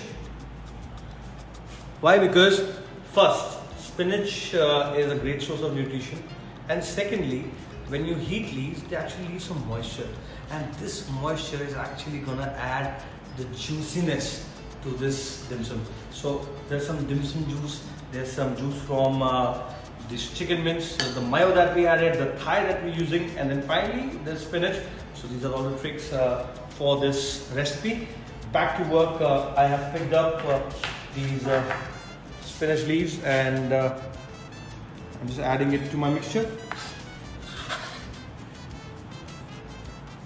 There you go. And let's just mix it well.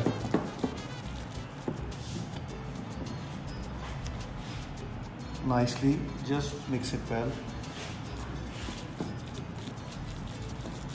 Look at this. So just make sure that everything is uniformly mixed, because you have to make sure that no part is dry or a bit high on salt, or a bit high on soya. So just mix it nicely.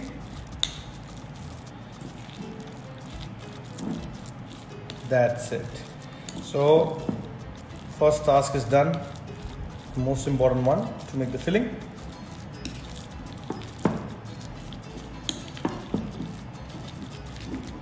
Okay, so let's get on to step 2. And what's step 2? Step 2 is kneading the dough. So let's go towards the dough mixer. Here it is. First of all, what we have here is this dough mixer, and I've got some all-purpose flour here. Okay, so what I'm going to do is I'm going to pick up the flour. Here it is, and then I open my dough mixer. Actually I need to open this first. So here it is. It's open.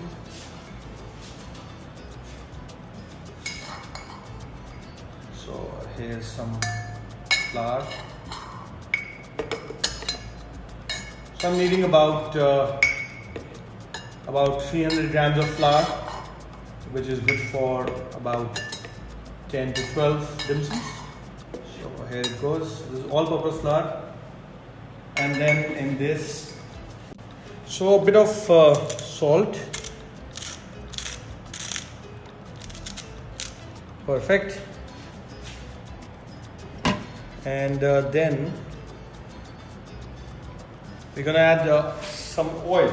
Why? Because for the richness, for the moistness of the dough. So I'm gonna add some oil, just a bit. Could be about 2 teaspoons. That's it. And then finally we're gonna add water. Here goes the first batch. So about 200 ml of water, and we have to add this slowly, not in one go. So here goes the first batch. I've added about 150 ml. This goes down and start on a slow speed.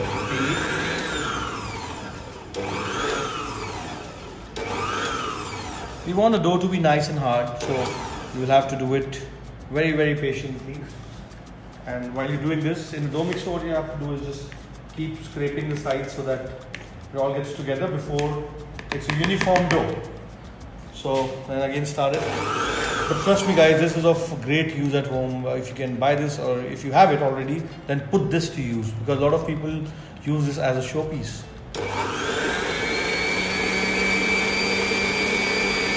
Look at that. How nicely it is kneading the dough.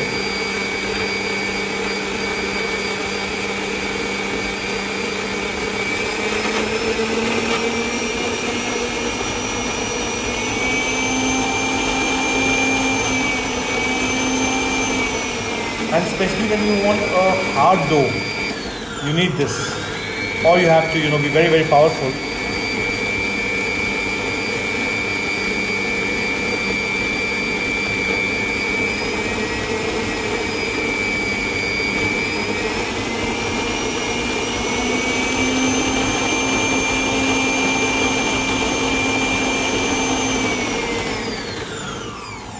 So at this stage, I'm going to add a bit of water.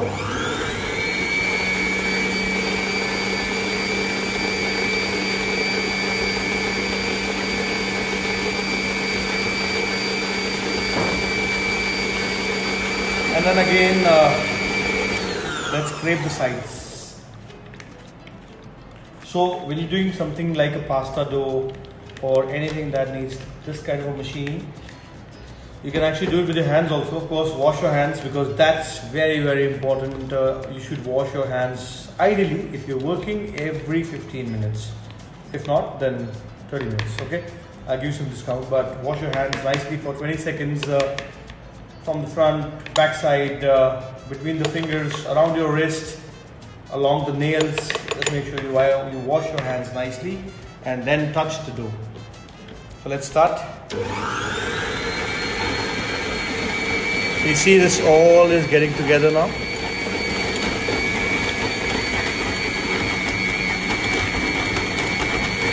So that's actually the start of the dough.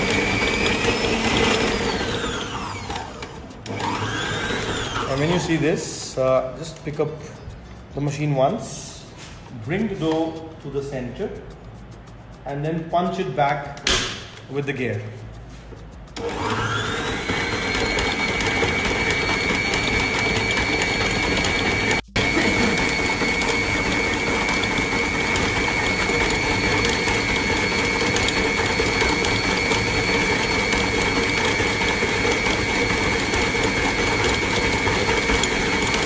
So we see a hard ball forming, and after a while this dough would actually look something like this. So keep kneading, and then you need to rest this for 2 hours because you need the gluten to be formed and it should not be stretchy. Alright, so you see this kind of elasticity in the dough, so it has to be hard, not too elastic, and then this is the final dough after resting. So here we have the final dough after resting. Let me just pick it for you and show you. So that's the kind of dough we need. Look at this, okay? It's not soft, it's not hard, it's perfect. And then from this, I will first divide the dough, okay? So just divide the dough into 4 parts. Take the first one where we have this, and then simply step 1 is actually to just make long things like this from your dough.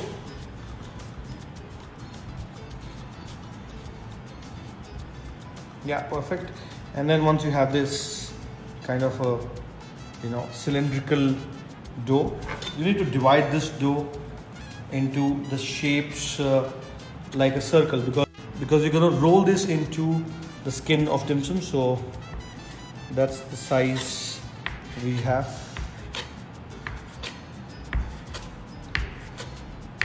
So you can have actually quite perfect shapes, almost even size of round skins for dim sum. And so that they don't get dry, what I'm going to do is I'm going to moisten some tissue and this kitchen towel, whatever you have, and then just simply cover them, because you want them not to dry. So like this.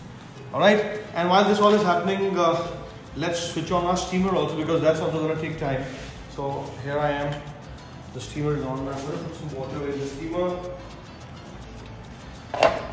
So here's my steamer. This is an electric steamer, so basically just I'm putting some water here. That's it. And then I'm going to put my tray here.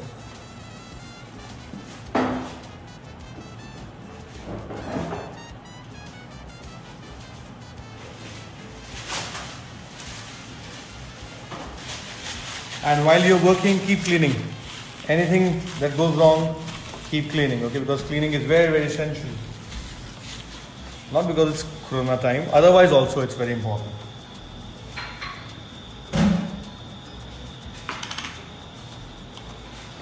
So let's put this on side. Okay, let's get back to work. Here, so we have these tiny little dough balls which I'm going to roll. All you need is a bit of flour. So just dust a bit of flour, the refined flour that we have, and then take your rolling pin. First, flatten this, okay? The moment you flatten it, it automatically forms a round ball. So that's step 1. And then just roll it just the way you do for chapatis. One trick is that you want the dough to be, these skins to be thick from the center and thin from the side. So I'm going to work more on the sides and less on the center, because that's the base for the dim sum, and that is something which will hold the filling. So just make sure that the base is nice and sturdy, while the sides are not chewy and they're not too thick, just like this. So like this, we need to form about 5 today for you. So let's take the next one. Here it is. The next one is here.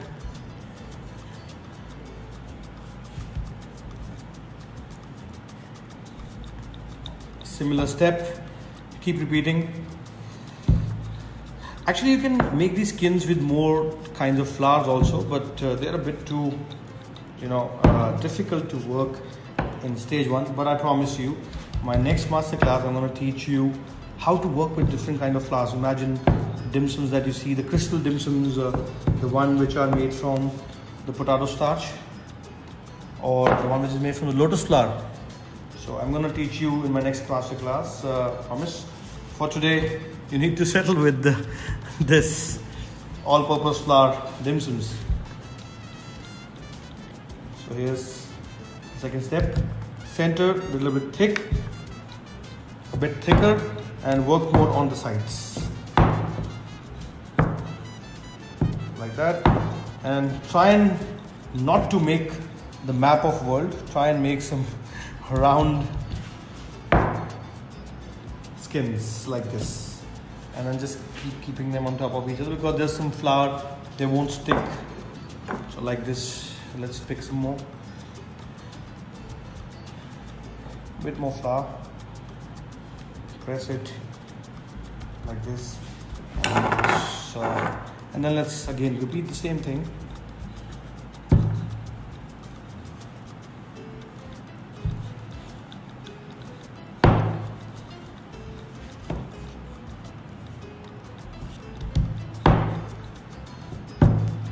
Working towards the side.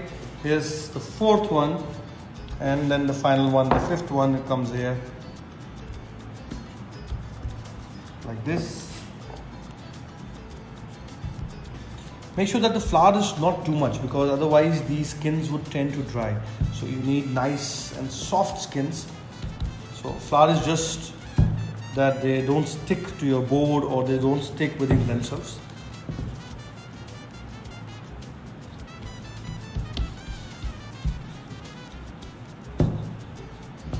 We are done. We have 5. We've got 5 skins here. So 1, 2, 3, 4, 5. 2 for you, 3 for me. Okay. All right. Let's give you all 5. Now, next step, very, very important. Watch this very, very carefully. Next step is the most important step, which people don't understand at times. I mean, I'm going to show you very slowly. First step is to make a basic shape. Okay, the most basic shape, which even your mom can make.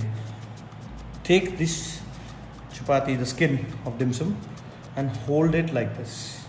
Okay, simple. You have to make a kind of a taco shell.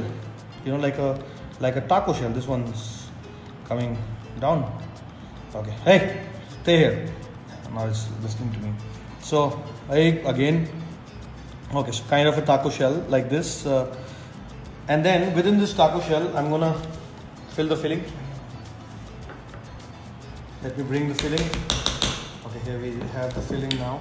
So let's take the filling, and this is the filling. This filling goes right in the center. Okay, just like this. This is the most basic shape I am teaching you. Okay. There's a pasta also like this, which is called capelliti. So this is actually kind of an Italian shape, you would say. Give it a semicircular half moon shape and seal all the edges. This is the first kind of shape. Okay. And now you would say, Chef, ये तो गुजिया लग रही है. This looks like the sweet dish that we have during Holi festival. Gujia. Now watch this. Watch this. 1, 2, 3. This goes here, and it's joined. Look at this beauty. Nice. Looks like a cap. Capability. This is the basic shape of dim sum that you can do at home. So here goes the first one. Okay. Let's try some more. Second one. So again, hold it like taco. This one's a little obedient. Yeah, it's not falling apart. So again, the filling goes here. in the center, right? And then start to work in a similar way, just the way we did before, like this. You need to form that semicircular shape, the half moon shape again.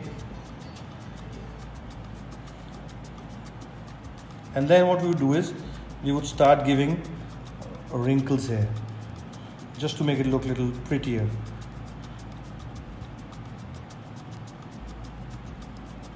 So that's the second kind of a basic shape that you can do at home. Alright, so time for the third one. Again, take it the way we were taking before, like a taco. And then this, let's take some filling. I'm bringing the filling to you, don't worry. Here it is. Nice, look at this. Be generous, but at the same time don't put so much that your dim sum, cannot be rolled.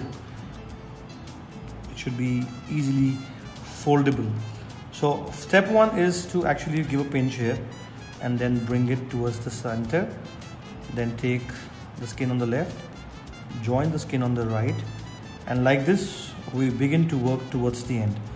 Then, so again, left pinch, then right pinch, then left pinch, then right pinch, left, right, left, right, left, right, left, and then in the end, just pinch it nicely. Look at this beautiful, nice braid kind of a, dim sum. So let's do more. Now let's do the fourth one.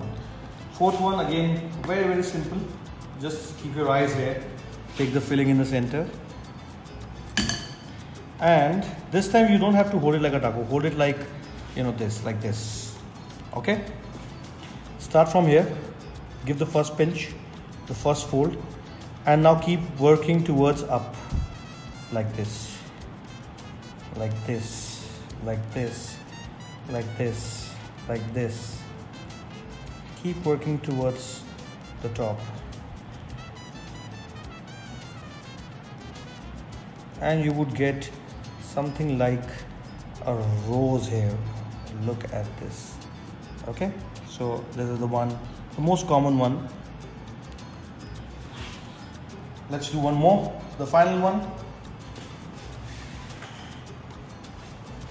So here's the final one. Which one was my favorite out of these? Let's do the rose one again, the round one. So here is my filling again, and then I'll start working from one side and go all the way up, like this. Keep going up.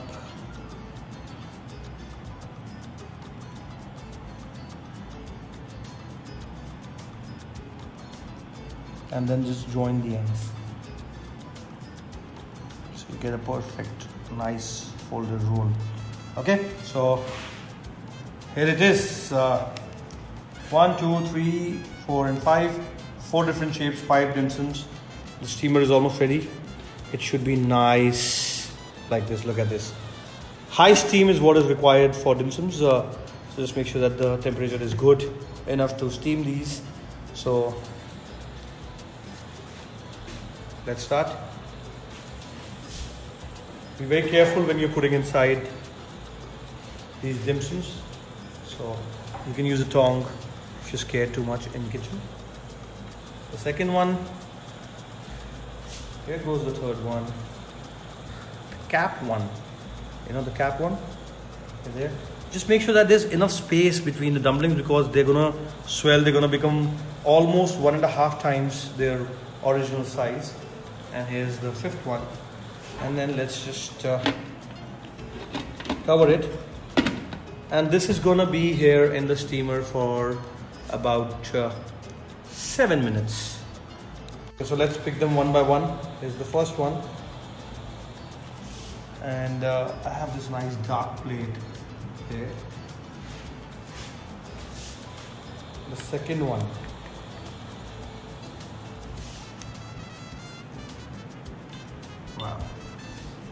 nice. Okay, so now let's actually pick up my favorite one, the capability one. Here it is.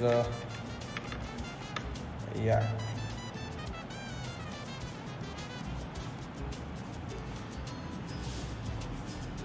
Here it goes. Perfect.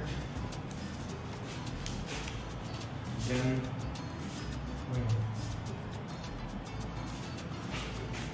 the fourth one, and finally the fifth one. So next, look at them. You know, all of them actually look so beautiful, so symmetric. The skin is thin, they're nice and firm. The dim sum looks beautiful. And to add more beauty, let's add the sauce on top. This is gonna make them taste so delicious. Like this, you know, just the raw way. Yeah. And actually just throw in some sauce on your plate also. Yeah, that's perfect. So, alright, so this is the plate of dim sums you all have been craving for, and I showed you 4 shapes, 5 pieces, 3 are for you, 2 are for me, and a nice moist bathing in the sauce, the citric sauce that we made. Tastes so delicious, I'm sure, and but actually smells so nice, so I can't wait. Let me try one.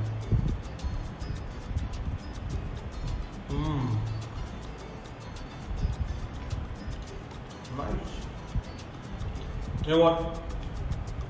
Just come close. Look at this. You know, the chicken is nice and grainy.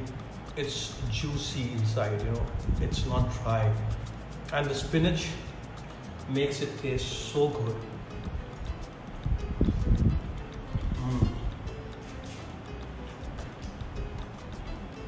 Okay.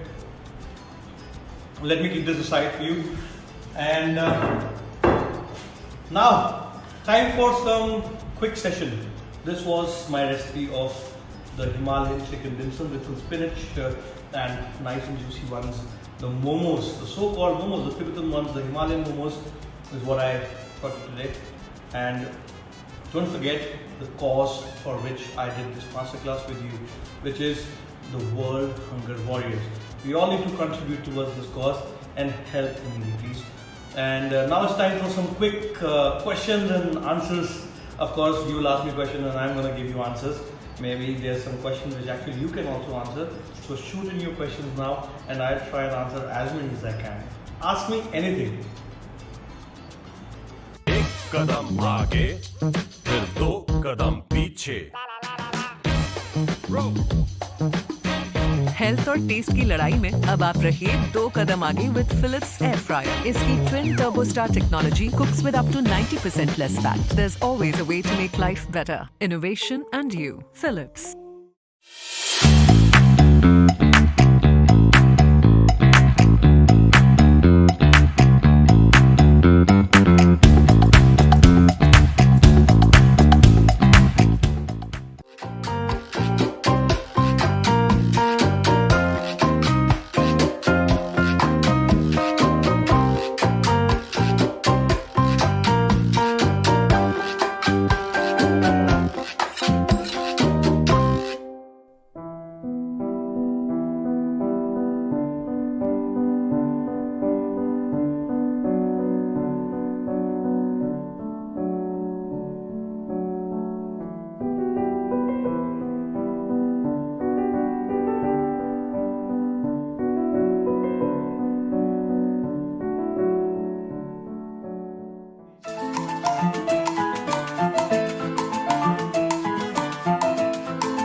Beautiful dishes together, and it's a proud moment for us because India is set at least in the in the culinary space, in the absolute space in the is ready to go to the global arena, and it's obviously known, but it needs to be cemented that it is one of the best cuisines in the world, and some of the best chefs are here today.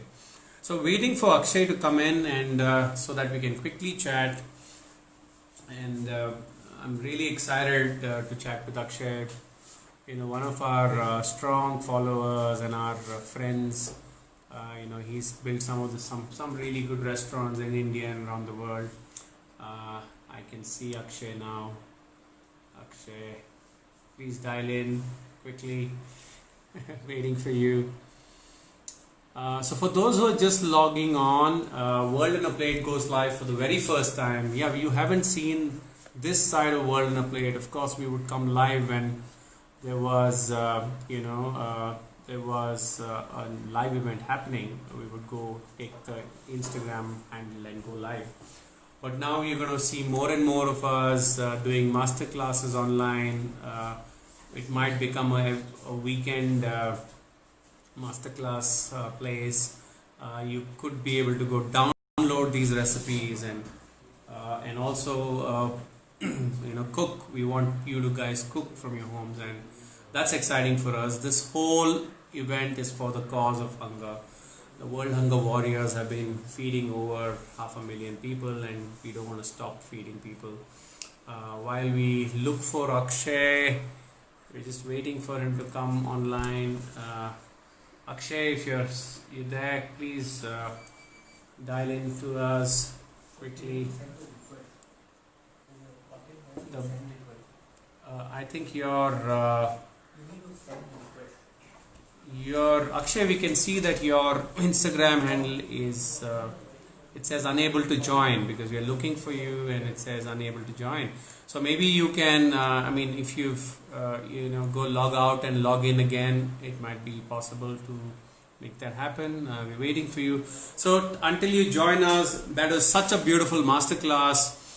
Everybody's favorite is dim sum. Everybody eats dim sums, and how a dim sum is made is the way Akshay taught us was very, very beautifully done, and I think anybody sitting at home can actually pull this recipe off. And I'm so excited to see all these guys cook, and I really wish I was off this to go and cook at home. And I hope you guys are having a great time. Remember, this is for a cause. World on a Plate goes live for the World Hunger Warriors.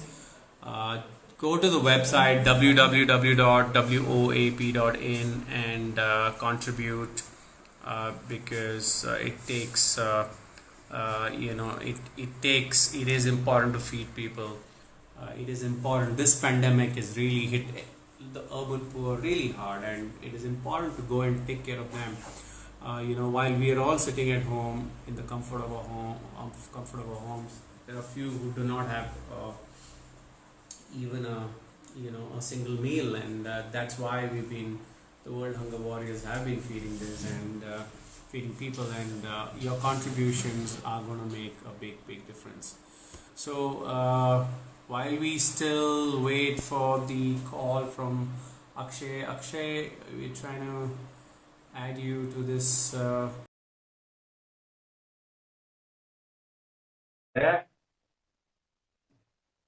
Waiting for Akshay to join us. Hi, Kiran. Chef, how are you doing? Very well, very well. So good to see you. What's happening? Chef, we can't hear you. Can you hear me? How are you, Chef? Very well, very well. How are things? All okay. That is such a brilliant masterclass from you. So beautifully done. It is like a dummies masterclass to make dishes. And it's exciting to see that people pull out these dim sums so easily and so precisely. There's some kind of a kickback which I'm getting. I wonder why. See, the main, idea about doing this recipe in particular, and why, I chose especially this particular recipe, was because, this is something which people crave for, I can't hear you, Chef. Can you hear me now? Bad. Can you hear me? Hello. Yeah. Yeah, pretty bad. Can you switch your internet to maybe mobile internet, so instead of Wi-Fi?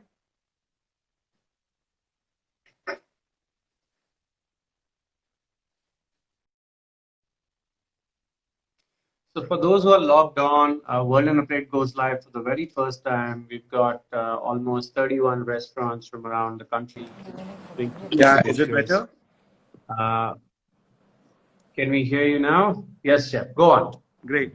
So, the main reason behind picking up this recipe, especially for the World on a Plate, was that uh, irrespective of the city, irrespective of the state that we are in, dim sums or, dumplings or momos or gyozas or pot stickers or shumai or bauzi, whatever you call them. But they are so delicious and, it always calls for a craving. But somehow people, are a bit scared about doing it at home. How would I get those perfect beard? How would I be able to roll the perfect skin? Whether the filling is less or the filling is too much. That's why I particularly chose this recipe for this season of World on a Plate. So people, don't get scared about cooking. I always say that food is science, but it's never rocket science. Correct. No, so it is quite scary sometimes to look at a beautiful looking dim sum like, oh shit, I can't make it. But the way you showed it was, I'm convinced that that's what a good masterclass is all about, simplicity. And this is why we wanted to tell people that a celebrity chef, a great chef sitting in his home can cook and show you what, amazing recipes you can make, and you can follow that. That was the idea. And the whole idea is for the cause of hunger. And we want to show your give, like the time you've spent, which we are really thankful of for us, and tell people to go and contribute. And that was the whole idea. And it's been amazing that you did this for What us we have been doing in in the your lockdown. kitchens, in our homes, is nothing in front of what you and your team is doing. We are cooking, Thank you. but you are feeding the right people. So I think I must applaud the entire team of Gold Rush, of World on a Plate, World Food Warriors. I mean, the way you have just, Kiran, shaped this all together and put this all together on one plate, because plate is your favorite. It is amazing. It is amazing. I must tell you, it's very easy to say this, but if I have to do this today, I would have to prepare at least 2-3 years and line this up with the kind of pace that you have done this. Chef, I must say that everything starts like you said.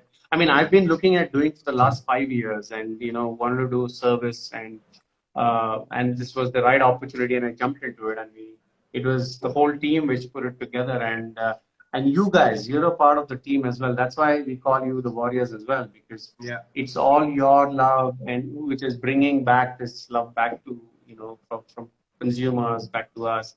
And that's the idea, right? So I have a couple of quick questions before I go. And people have been asking on the website, can we use ragi or wheat flour? Yes, see, the main thing that happens, so now I'm sharing some more secrets, huh? You'll have more home chefs. So what happens is, a good dim sum skin is all about the gluten content in the wheat. So basically gluten is the protein which is in the wheat. What happens is, imagine you have different kind of products, wheat products in the market. You have something like a bread, the regular bread, toast bread, which you eat every day, which is very soft.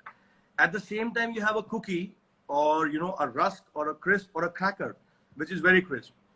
The only difference between the flours is that the gluten content is more in cookie. That's why it's more crispier. So when you're using the flour for dim sums, especially dim sums, you have to use an all-purpose flour with protein not more than 8% at any cost. So just look at the pack that you're using. On the back side, there's nutritional value. So see that it's not more than 8% in the overall nutritional proteins. And when you are needing this, you can add 20% of ragi flour. So 800 grams of would be the all-purpose flour with 8% gluten, and 20% would be the ragi flour. In this case, you can actually balance it off. But I think more than this, if you would do, like, you know, you have nachos and all, in which it's more of cornmeal and there's none able to roll them. They would actually kind of. So, Chef, thank you so much. You know, we are running short of time, and you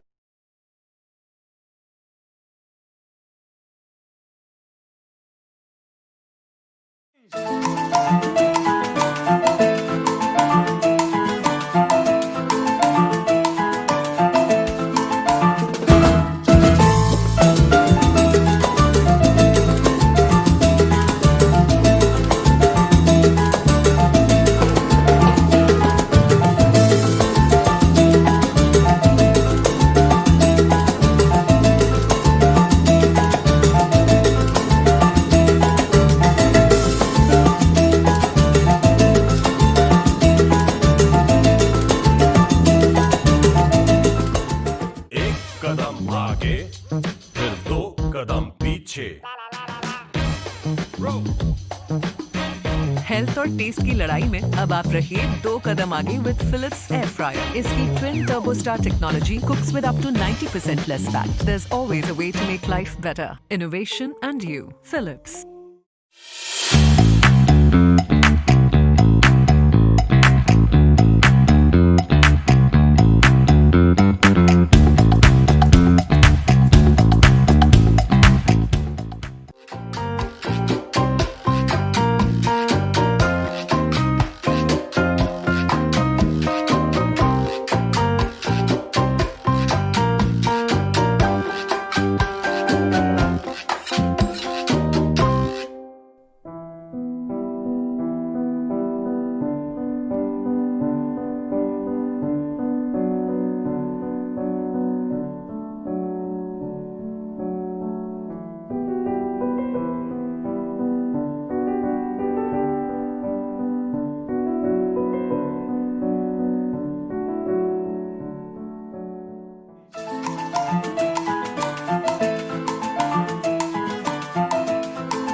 Thank you, Akshay.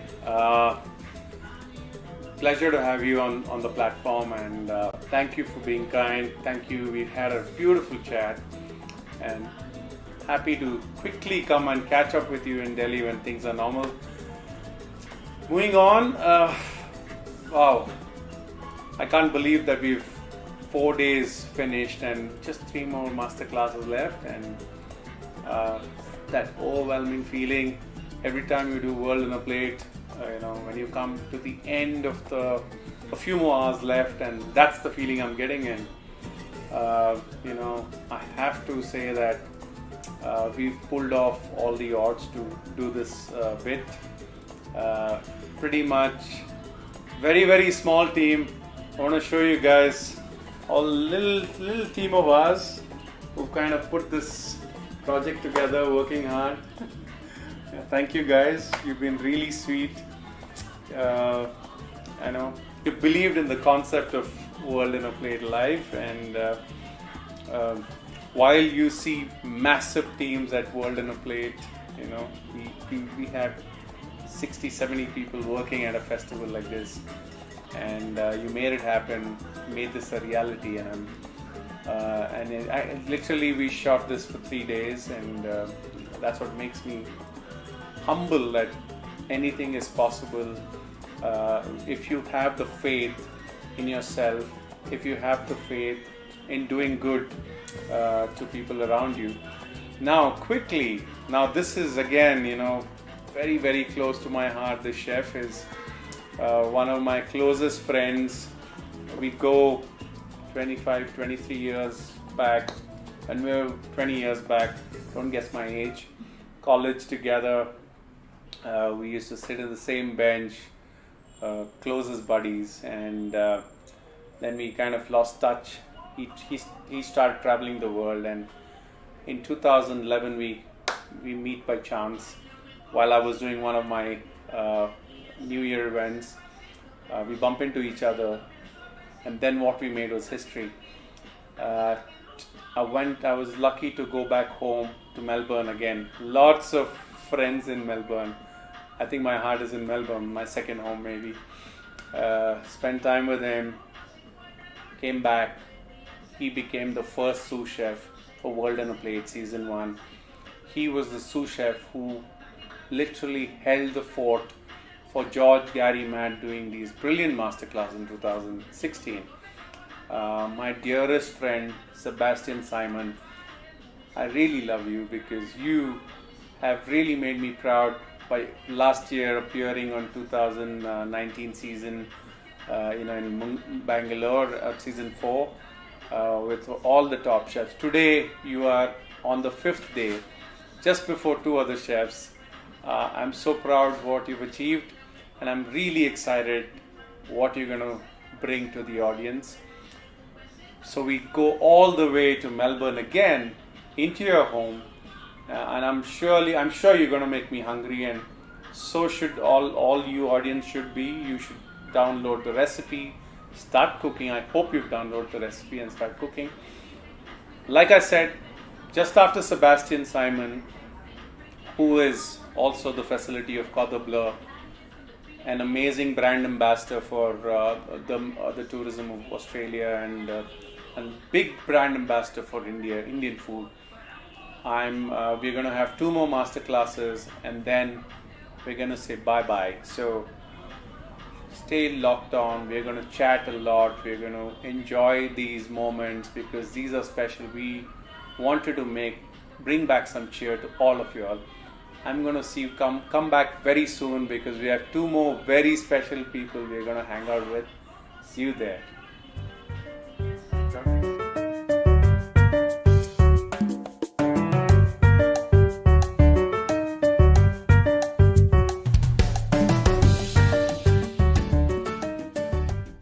Hey guys, it's Sebastian here all the way from Melbourne, Australia, and I'm so excited this year to be part of World on a Plate 2020.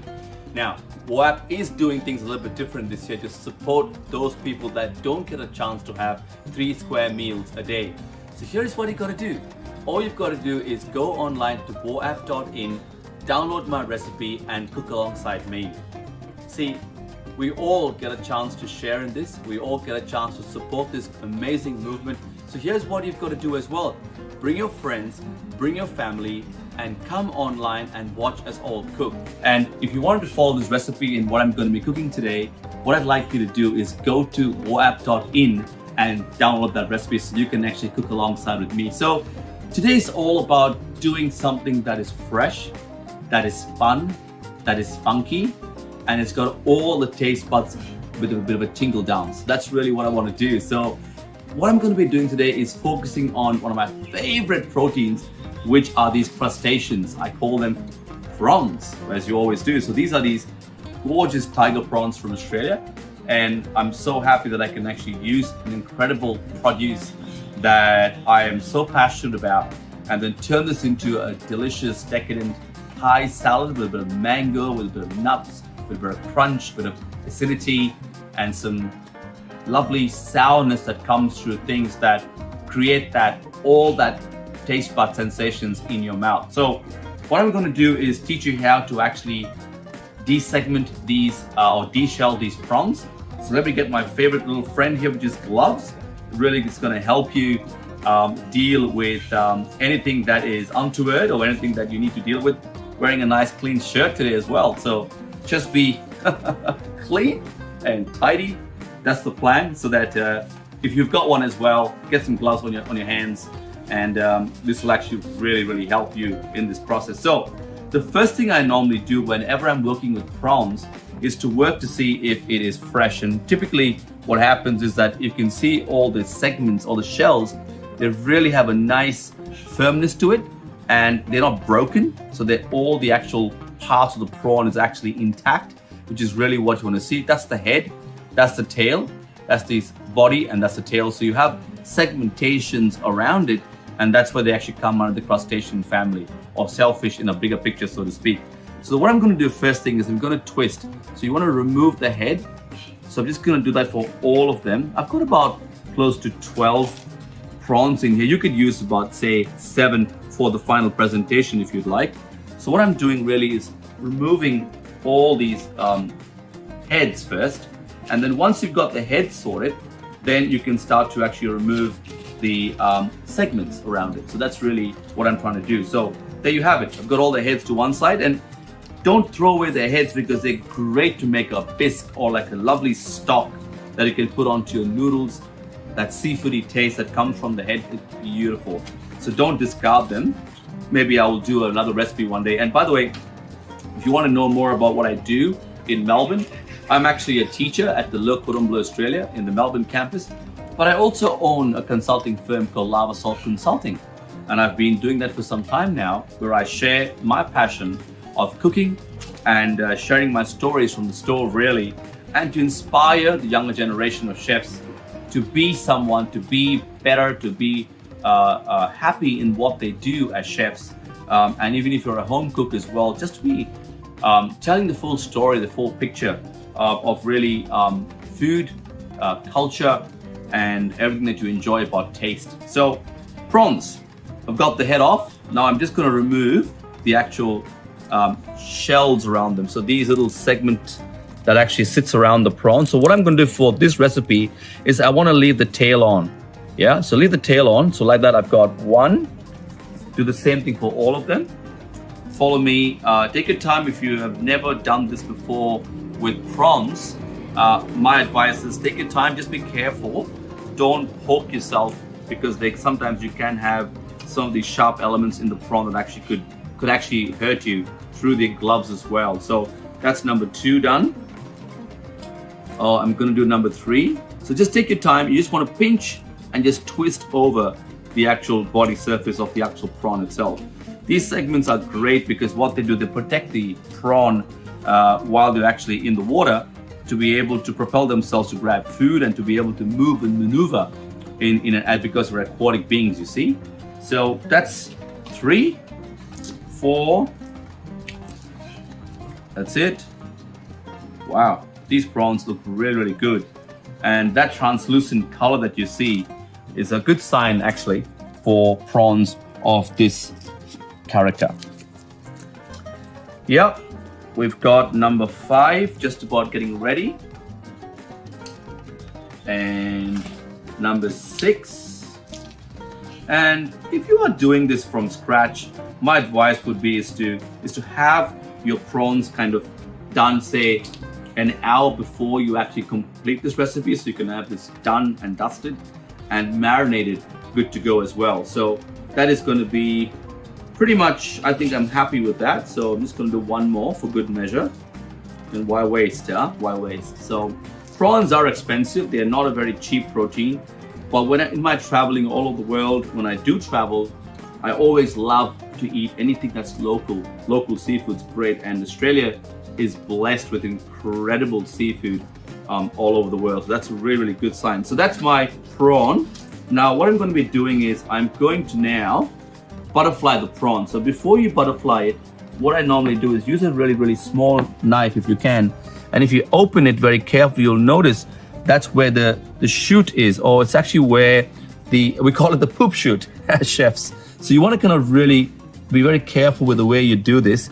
And if you remove that, you can actually discard it. You don't really want that in your recipe because it can be quite muddy and grimy, and it's not a great look as well. So what I'm going to do is I'm going to use my bigger knife, and all I'm doing now is just from the center of that actual prawn itself, just segment it, open it up.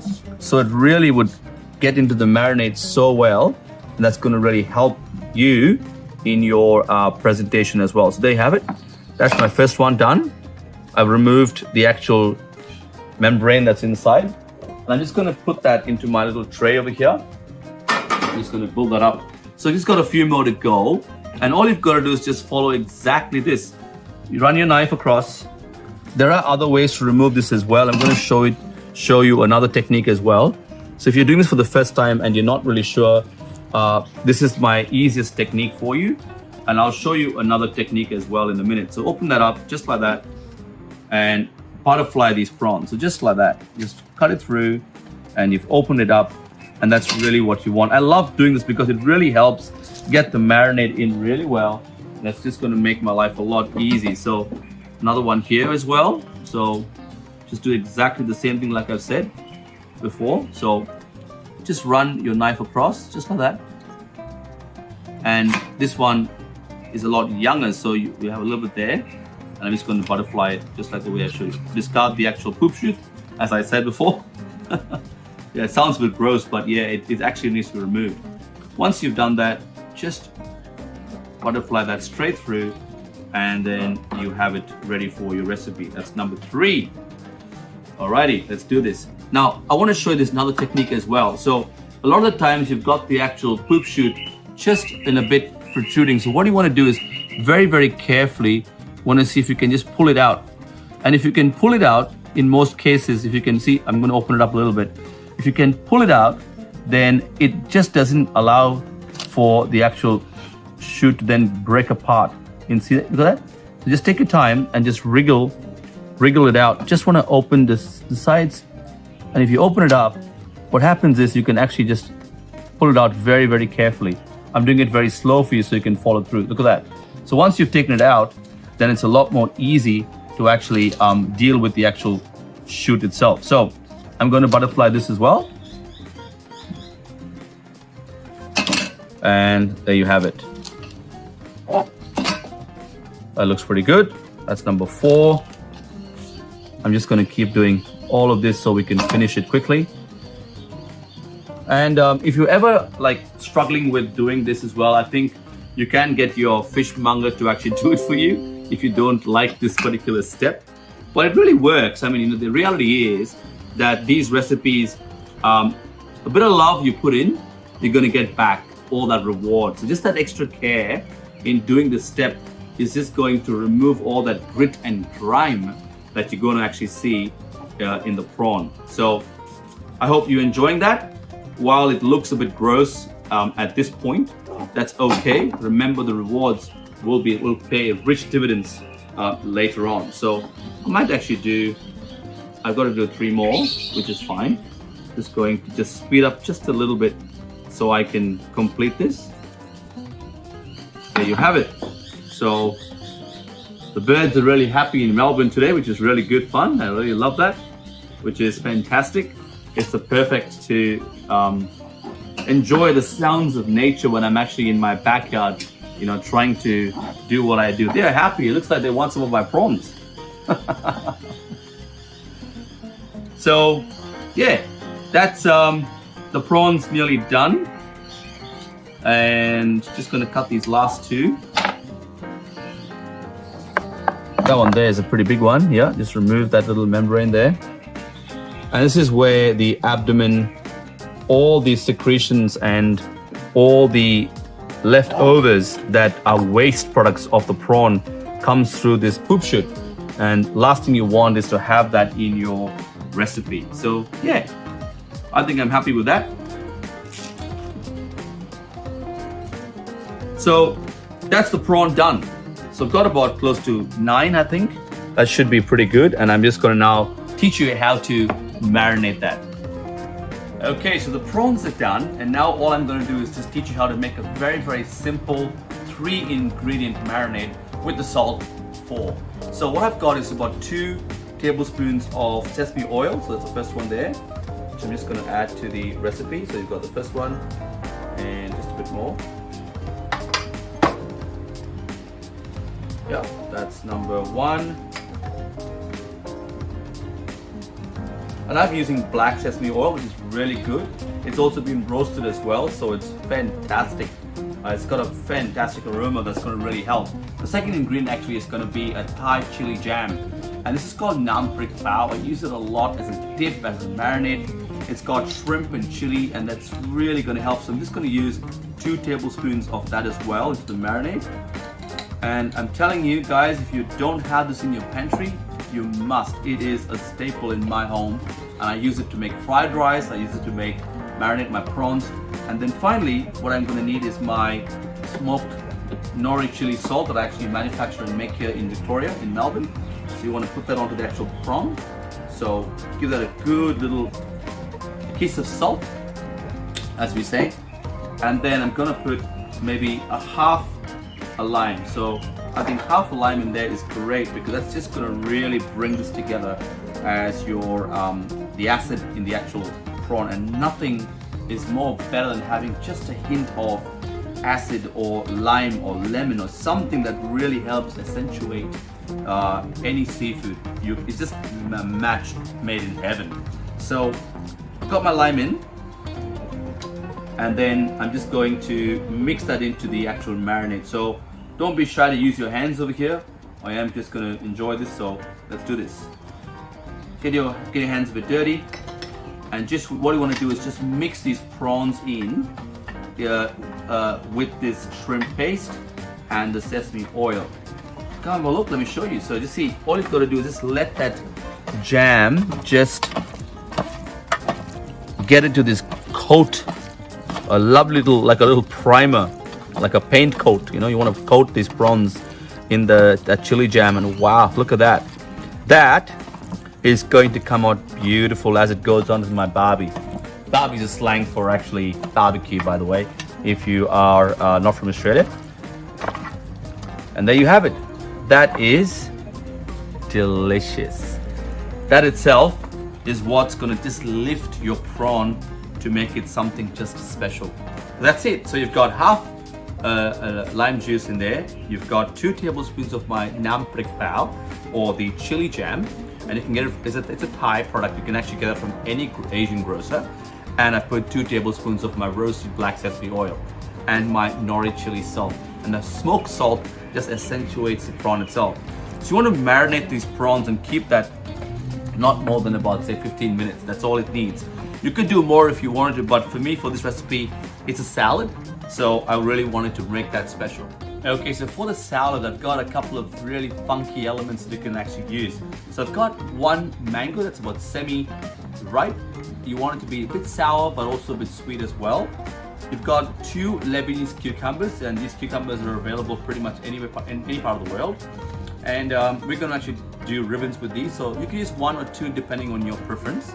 I've got 1 large red chili that's really gonna do a fantastic treat, with a heat in the recipe as well. I'm gonna use the juice of 1 lime and its zest, a handful of mint, some crispy shallots as well, and a handful of Thai basil and peanuts. So for the peanuts, what I'm going to be doing is I'm just going to start to actually toast it. So this is about 40 grams, a handful, and I'm just going to let it just on my barbecue, just very, very slowly, just get a bit of heat into it so it gets really nice and toasted and crunchy. And that's the plan over there. So let's begin. The first thing I want to do is I'm going to get this chili sorted. So the first thing is just get the, you want to come have a look? So you just want to kind of just cut halfway through and just remove all the seeds. Once the seeds are actually removed, I prefer to remove the seeds from here because it just helps keep the heat just not too strong in the recipe, but some chefs would like to use bird's eye chilies as well, so that really helps. But I'm just going to remove all the seeds, and then I'm going to just slice it up really, really small, and that's really going to go into my little bowl of goodness over here. So I'm just going to keep that here, and let's just give this chilies a bit of a dice. So what I normally do is, if you have not done this before, just run your knife straight on the top, just like that. And this one as well, just want to run it straight through from the top. Therefore you are able to really cut through the chilies into the size that you really want. So once you've got them into little strips, then you can actually start to cut them just like the way I'm showing you. Just through a serrated motion. You don't want it to be ridiculously small. You just want it to be kind of like slightly big, so that when it flows through the salad, it actually has a bit of color and also a bit of heat as well. So just dice it up nice into little pellets of goodness, and that goes into your little bowl. So that's done. I've got 1 seed that doesn't want to leave. Just going to put that in as well. No seed. There you have it. all the chili is in. Now I'm just going to put my handful of mint. So what I normally do with the mint is I like to leave it whole. This mint is not too big, but what I normally do is if you prefer, you could either tear it with your hand just like that. Therefore you don't even need to bruise it too much. Just let your hands do all the work for you. And I just love the freshness of the mint. It just makes the dish just pop and really stand out with color. So remember, this is going to be the salad part of the recipe. So as you can see, I'm just trying my best to give this as much color and aroma and smell. That's really what you want to do. Yeah, you want to add half the shallots in there for now, and then reserve the remaining for your garnish for later. So I'm just going to get that out of the way. And then you want to add your basil leaves. So I've got about, say, a handful. It depends on how much you really want to add, but when I'm making a Thai salad or I'm making something that's inspired from Thailand, you can't do without the freshness of basil, and it's just absolutely aromatic.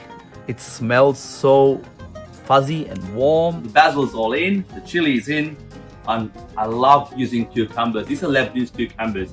And so all I'm going to do is just what? Don't even use a knife. Use a peeler and just run your cucumbers into long little ribbons of goodness. And what happens is, because you aren't putting too much pressure and letting the peeler do all the work, you don't add too much water. So if you did a knife and you chop, what's going to happen is that you're just going to be having all that water in. So what I've done is I'm going to stop shaving until the point where I actually see the seeds, because I don't want the seeds in this recipe. So at this point, just go gentle and just run your peeler as thin as possible, or you can even do this as well. Just put it downwards and just nice and long little strips. And what happens is, when this final presentation's done, it really makes your salad stand out because it's got this really wavy look. And the wave really makes the recipe look great. That's there. I've already done a little bit before with the other cucumber already. So just run that across. I'm going to use maybe 2 cucumbers, because what happens is you're going to lose all that seed. I normally make a little juice with the seeds for later, so I don't like to throw the cucumbers away. So all I'm doing now is just run my peeler and get as much as I can from these beautiful juliennes. So there you have it. I've got my skins, I've got everything, and don't even peel it, guys, because I really don't want to waste that cucumber that's in. So there you have it. The cucumber goes in, and now what I'm left to do is the zest of 1 lime, which I'm just gonna put that in. And the trick with zesting is always, if you've got a microplane, great. If you don't have a microplane like me, what you can do is just use a little zester, if you got that, or even a peeler as well. I've lost that lemon, so I'm just gonna I'm gonna use this one. So just use that.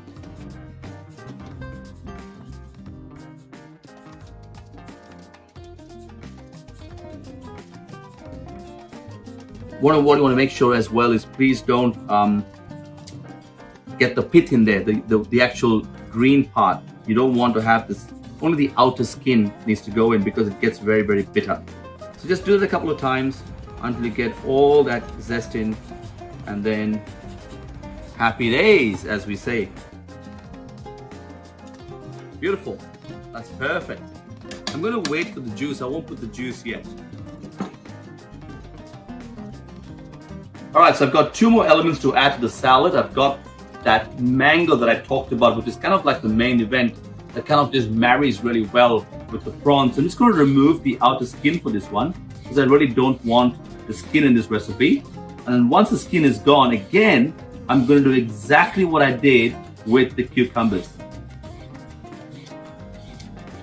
So once you've got all the skin gone, all you're now doing is I love mango. Mango is one of my favorite ingredients, and we don't get it very often here, but I do get the green ones. During the summertime, we really go crazy over mangoes in Australia. But yeah, so all I'm doing now is just, again, exactly the same thing. Nice, thin, long strands. That's really going to help make this recipe come together. So you will find the seed very soon as you keep going. You will get close to at least about 50 to 60 of these little long little ribbons of goodness, as I keep saying. And trust me guys, this is the best way to get more out of your mango.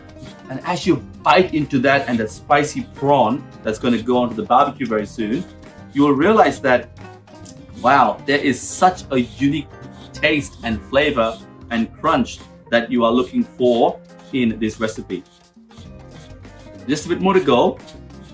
Look at that. Look at the amount I'm actually getting out of just one mango. This will easily feed more than 2 people, depending on how hungry you are.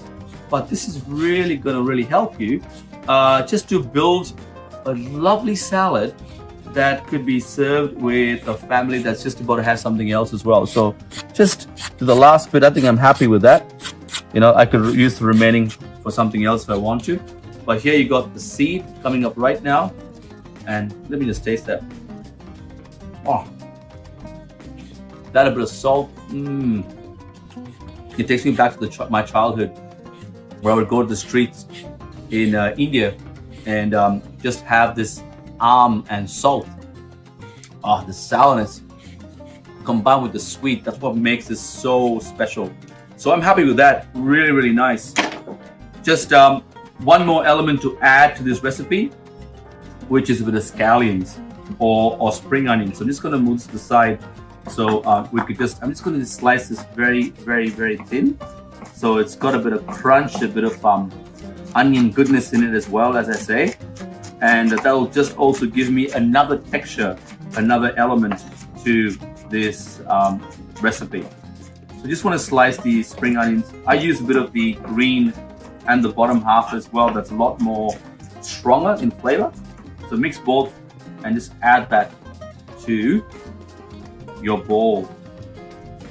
There's one thing left to do, which is to dress this up. So I'm going to make a nanjim dressing, but I'm also, along with the nanjim dressing, I'm also going to add just to this on its own bit of that lime juice. So all I'm doing now, so I've got a half here already. I'm just going to squeeze that in, and I'm just going to use the half of another lime as well. Just going to roll that so I get all of it in there. And limes are pretty expensive in Australia, so you want to make sure you got the best use for it and make sure you get the best out of it. So I use zest and everything that I can find in a lime for me to be able to make this work. So there you have it. Just a bit more. Squeeze that in.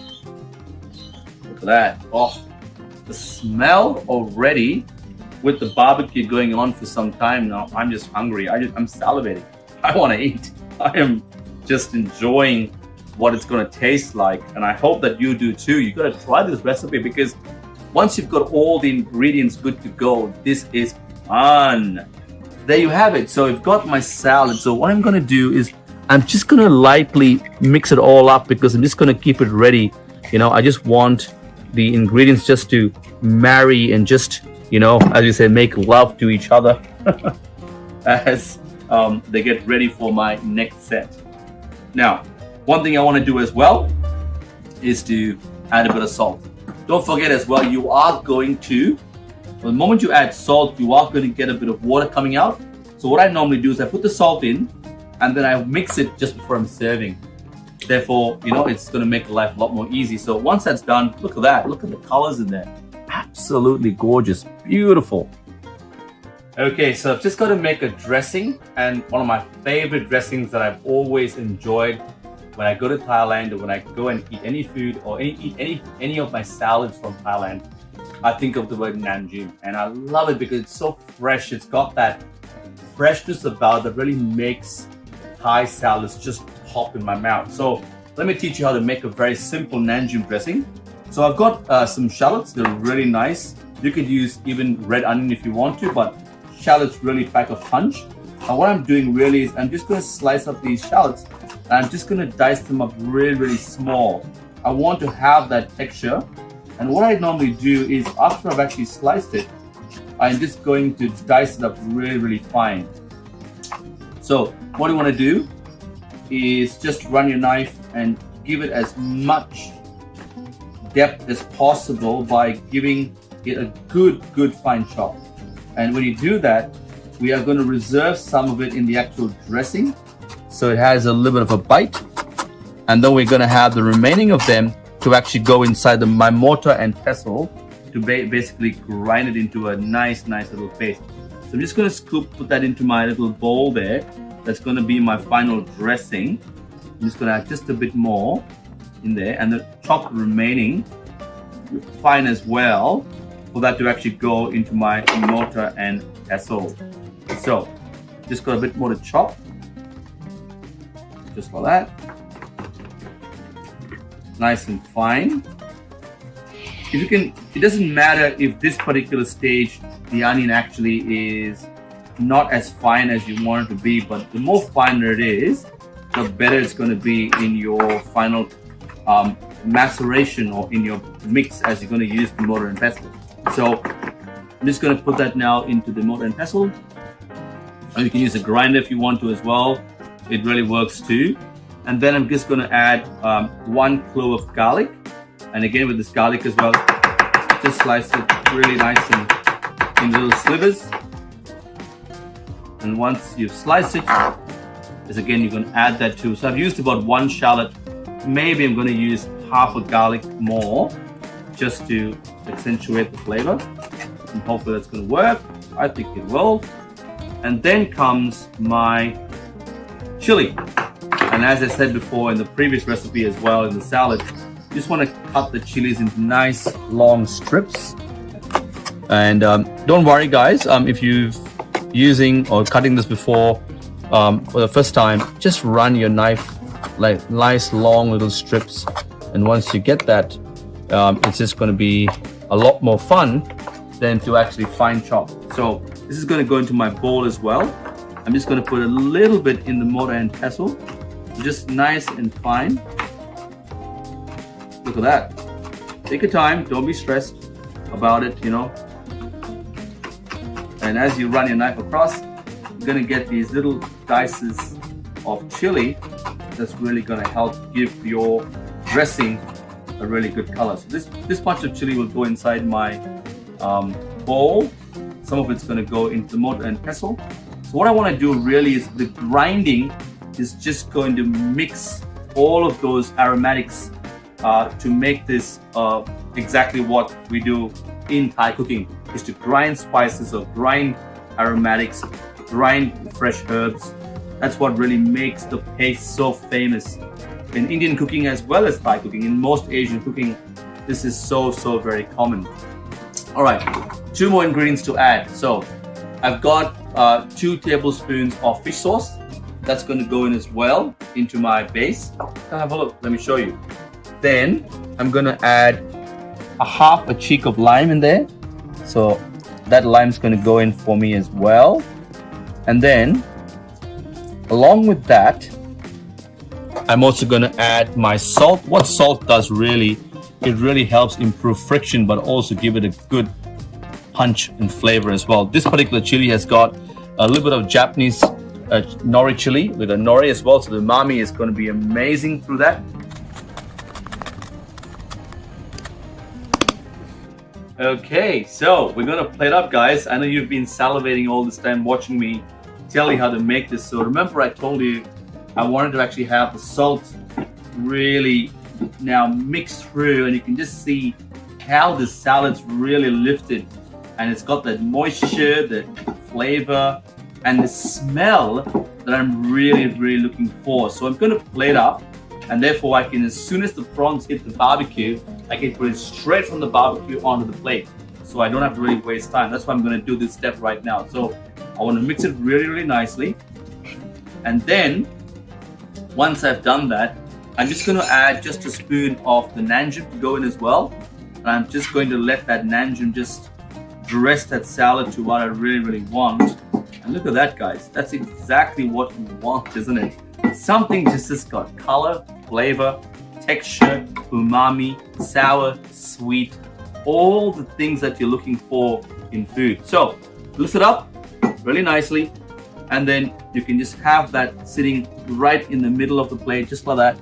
Just let it fall or cascade, as we say, just onto the plate, onto the bowl.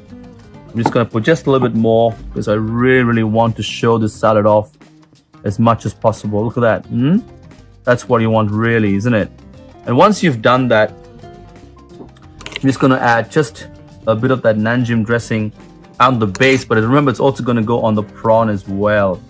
So once you've done that, you want to add your shallots as well, and then your peanuts. All of this really helps bring salads like this into an absolute flavor bomb. So I'm just going to add just a bit of my radish, my red radish. That's really going to help just add a bit of color throughout the salad, which is very important. Colors are very important.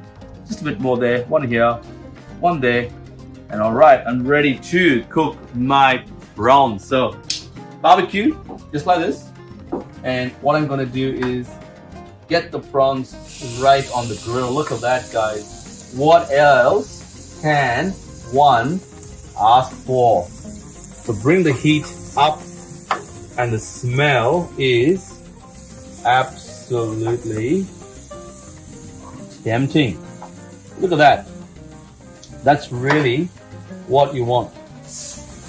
Get the grill, do all the work for you. Look at that sauce. Just rest that. If you don't have a grill or a barbecue like what I'm showing you here, just use a pan.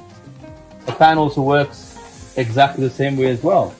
So go 1, 2, 3, 4, 5, 6, 7, 8, 9. All these I'm gonna gobble. That is delicious. So just let that heat. I'm just gonna up the ante a little bit with the temperature, and just let the flames do what it's got to do, guys.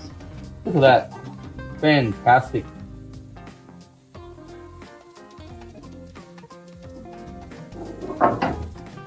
So a couple of tips I want to give you as well when you're dealing with barbecues is that you want to make sure that you've already preheated your barbecue as well. It's very important. Depending on, really, you can use a tandoor. If you want to, you can even use a pan. You can use a flat pan. You can even use a hibachi grill if you wanted to. You can use whatever you like. It's really going to help you. So just don't be shy to give it a go, and don't let not having this equipment at home stop you from actually trying something like this. So just going to check it to be sure. Remember, oh, look at that. This is just absolutely fun. Look at that mark from the top. That is what I'm really looking for as a chef. Just get those bars really nice and hot, and let the grill and the heat on the grill actually do the talking. Oh.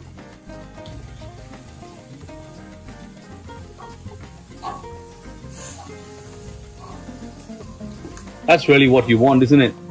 Just let the food speak for itself. Don't add too much to it. Just 3 or 4 ingredients tops on the prawn, and let the actual jam, the lovely shrimp goodness inside it really bring it flavor. What I'm going to do as well is I'm just going to close the barbecue for a little bit and just let the heat build up onto it. Give it about, say, I would say about 2 more minutes inside the actual barbecue. The heat will build up, and that's really going to help. You could serve the entire prawn salad in that bowl if you wanted to, or you could even serve it in a plate like I just showed you before as well. You could pick whatever method, whatever way you want to do it. It's totally your call. Guys, as I finish off cooking today, I just want to remind you that we all have a role to play as human beings. We could be teachers, we could be cooks, we could be a housewife, we could be a homemaker, we could be a student, we could be a businessman, woman, CEO, whatever. I think this pandemic has taught all of us to ask these very basic questions. We want more, and we want more. And there are a lot of people who don't have enough, and who don't have even a basic square meal. So as you eat this meal today, and as you see me cook this meal, I'd really like you to remember, how could you support those people around you that don't have a square meal to eat? I really hope that it brings and ties in that philosophy of life, philosophy of kindness, the philosophy of respecting other human beings for who they are, and to just give back to what you can with whatever level and capacity that you've got. And therefore, that's why I really loved it. I want to put my weight behind WOAP this year, just to kind of do what I can. I've been part of WOAP season 1, season 2, behind the scenes. And I'm really thankful that the team that Kiran has put together, and the team that's done what they can to bring about this soup kitchen, and to just be hunger warriors, just to help support the local community in the city of Bangalore and beyond. That's exactly what we want, isn't it? That's exactly what we want to do. And a little small touch of what we are doing, all these chefs cooking away, master chefs in their own right, doing what they can to be able to just recognize that very, very important cathartic thought, which is giving people something, one square meal, just one touch, one lunch, one dinner, one breakfast, just to bring about joy. So guys, I'm so glad that I could be part of this. I'm so glad that I could be doing this for you guys. So let's check those prawns. Look at that. That's exactly what I'm after. The color, amazing. Absolutely delicious. So that's my first prawns ready. I'm just going to turn this one to the side. And this one's just a touch raw, so I'm just going to cook that. That one's pretty good to go, I think. That one as well is pretty good to go too. Just a bit more charring. And I think this is going to be going down as one of my favorite recipes to cook. Just because of that smell and the flavor and the texture. Look at that. That's absolutely fun. That's going to go and hit the plate there right on top. You know, just want to put that on the table. This one as well, that looks pretty good to me. That one's going to sit right on top. Oh, look at that. Guys, food is all about smell, touch, flavor. Even the bees want a bit of my prawns. You know, that's exactly what you want. When you work with food that is this good, that's what's going to make life fun. It's going to make cooking more delicious. And hopefully this bee doesn't sting me, but I think that's what makes great food memorable. So guys, I really hope you enjoyed my cooking session. There's going to be one more prawns next to finish it off. And look at that. That is absolutely, I'm just going to taste it on its own.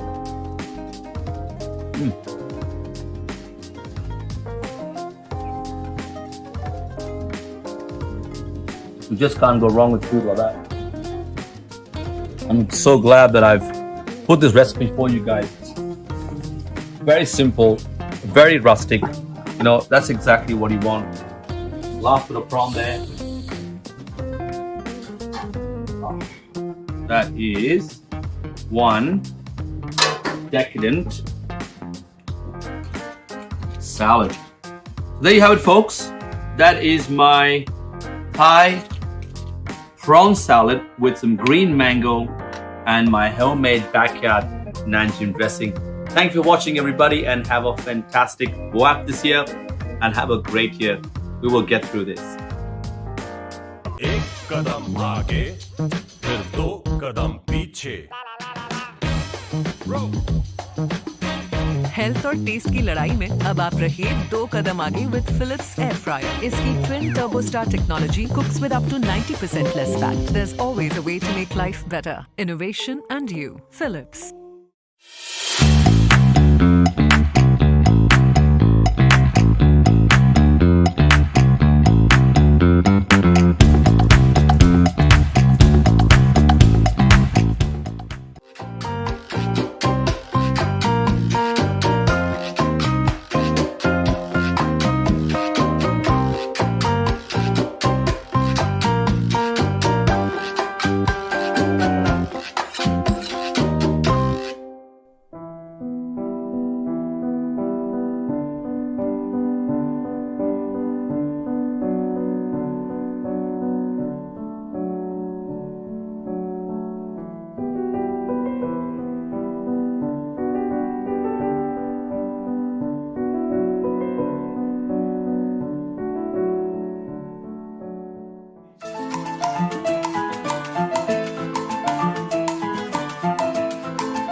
To do, but also it is fun to cook it as well. So that was really, really tasty. I really wish I was home to eat that meal. You know, it is the last time I was telling you, I miss. I hope Susan and the kids are watching. I love you guys. But you've got an amazing chef in your home. You're really lucky. And so, Seb, while I know you so many years, this is a great platform to talk about why did you pick up cooking as such a big passion, and then you never gave up and you just we want to know See, more about. Kiran, Kiran, I think you know more than me very well, and a lot of people don't know about this. So I was with you doing a science stream, and somehow for me, science didn't work out. I literally moved from doing something that I didn't like to please, obviously, my fam. And I guess the reality was that it wasn't what I wanted to do. So I think cooking came out of a bit of failure. It actually came out of a failure of not able to pass my maths exam more than 3 or 4 times. And I think I wanted to become a journalist, and I don't think that worked as well. And just literally cooking became the medium, I think, out of failure. And I think in 1996, when Miss World came to Bangalore for the first time, meaning to the subcontinent, I was like a trainee at the Windsor Manor Sheraton, learning the ropes. And I then realized that this could be life for me. And I wanted to be behind the kitchen rather than actually being, I guess, in the front of house. That became the catalyst that changed my life forever. So, for me, that was the turning point. And I tell you what, Kiran, every failure that I had until then, I decided to jump 3 steps up with lots of hard work. I took a one-way ticket to New Zealand to work amongst the best of the best, and then moved to Australia. And I think I've been very, very blessed to have great people around me to support me. And I think that should be, if anyone's watching right now, I want to look into their eyes, into their soul, and tell them some of the best things in life comes out of failure. Some of the best positive things comes when you push the status quo. And I really believe that because, even for us, I really feel that this is sunrise. I mean, for World on a Plate on one level, and because we were just sitting in a corner doing nothing, we didn't know what this pandemic hit us. And that's, it's very relatable because the whole idea of World on a Plate going live was to bring back hope in people's life, and especially the food and beverage industry, because we are hit the most. I mean, I think many governments around the world are doing their bit, but in India, it's really sad. Over 50% of the hotels and restaurants are closing, and many people have jobs. So I really believe, I really believe that this is how we need to kind of look at making this is a platform to ensure that we are we're inspiring people, and that's what I ask. That's chefs, like you give. Lots of chefs, lots of youngsters are watching this platform right now, and some of them are actually trying to make an entry into the career, into the hospitality line, and I think this is going to change. It's just it's a passing phase. I keep telling people, just stick there, hold your passion together, and that's why we want to hear from chefs like you who failed and then succeeded, and that's the whole idea of this platform. And of course, the big cause is hunger, which is why we are all here.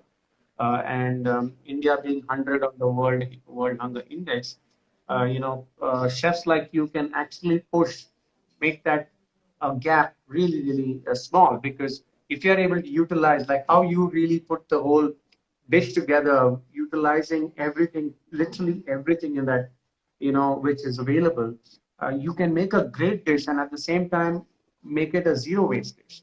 So what do you have to say about sustainability food and the whole idea of hunger, and also a tip on how youngsters should burn with passion and just follow, right? Tell us about that. Absolutely. Kiran, you won't believe this. I mean, see, when I first saw your first ever post about what you're doing, everybody would have been deciding to, close the windows, stay at home, and then try and cover themselves from this virus. And when I noticed what you did was saying, you know what, I'm going to not do that. I'm going to get out there, put my life on the line, and feed the people that are not as fortunate as you and me. We all have been given a blessing, money, resources, people, platforms. And I think what you did, and what you continue to do and create this whole movement around that is amazing. So I want to first off say that it's amazing, really, really special. In fact, in my opinion, I've been part of, now this would have been my fourth WAP with you guys. This was one of my favorite ones because I felt there was so much more depth and meaning in what you put together so quickly. So that's a big hats off to you for that. Now to add to your other point, you said, what can we do going forward? I think as you were chatting the other day with Chef Jock and you on all the other chefs that you can hear, very soon we are going to start to honestly think, what can we do with the resources? And I'm talking about the food that's around our ecosystem, that's around us. So rather than buying prawns from all over the world, buy it locally. If you can get mango, buy it locally.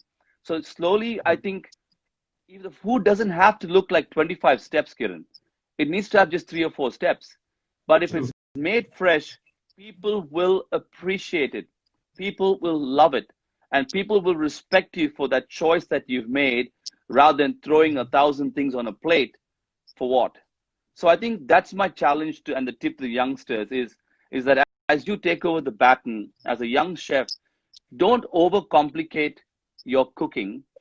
Yes, you need the technique to help you, but think about what you can. There's someone that I noticed that was making something that is local. I can't remember his name, from one of the WAP sessions.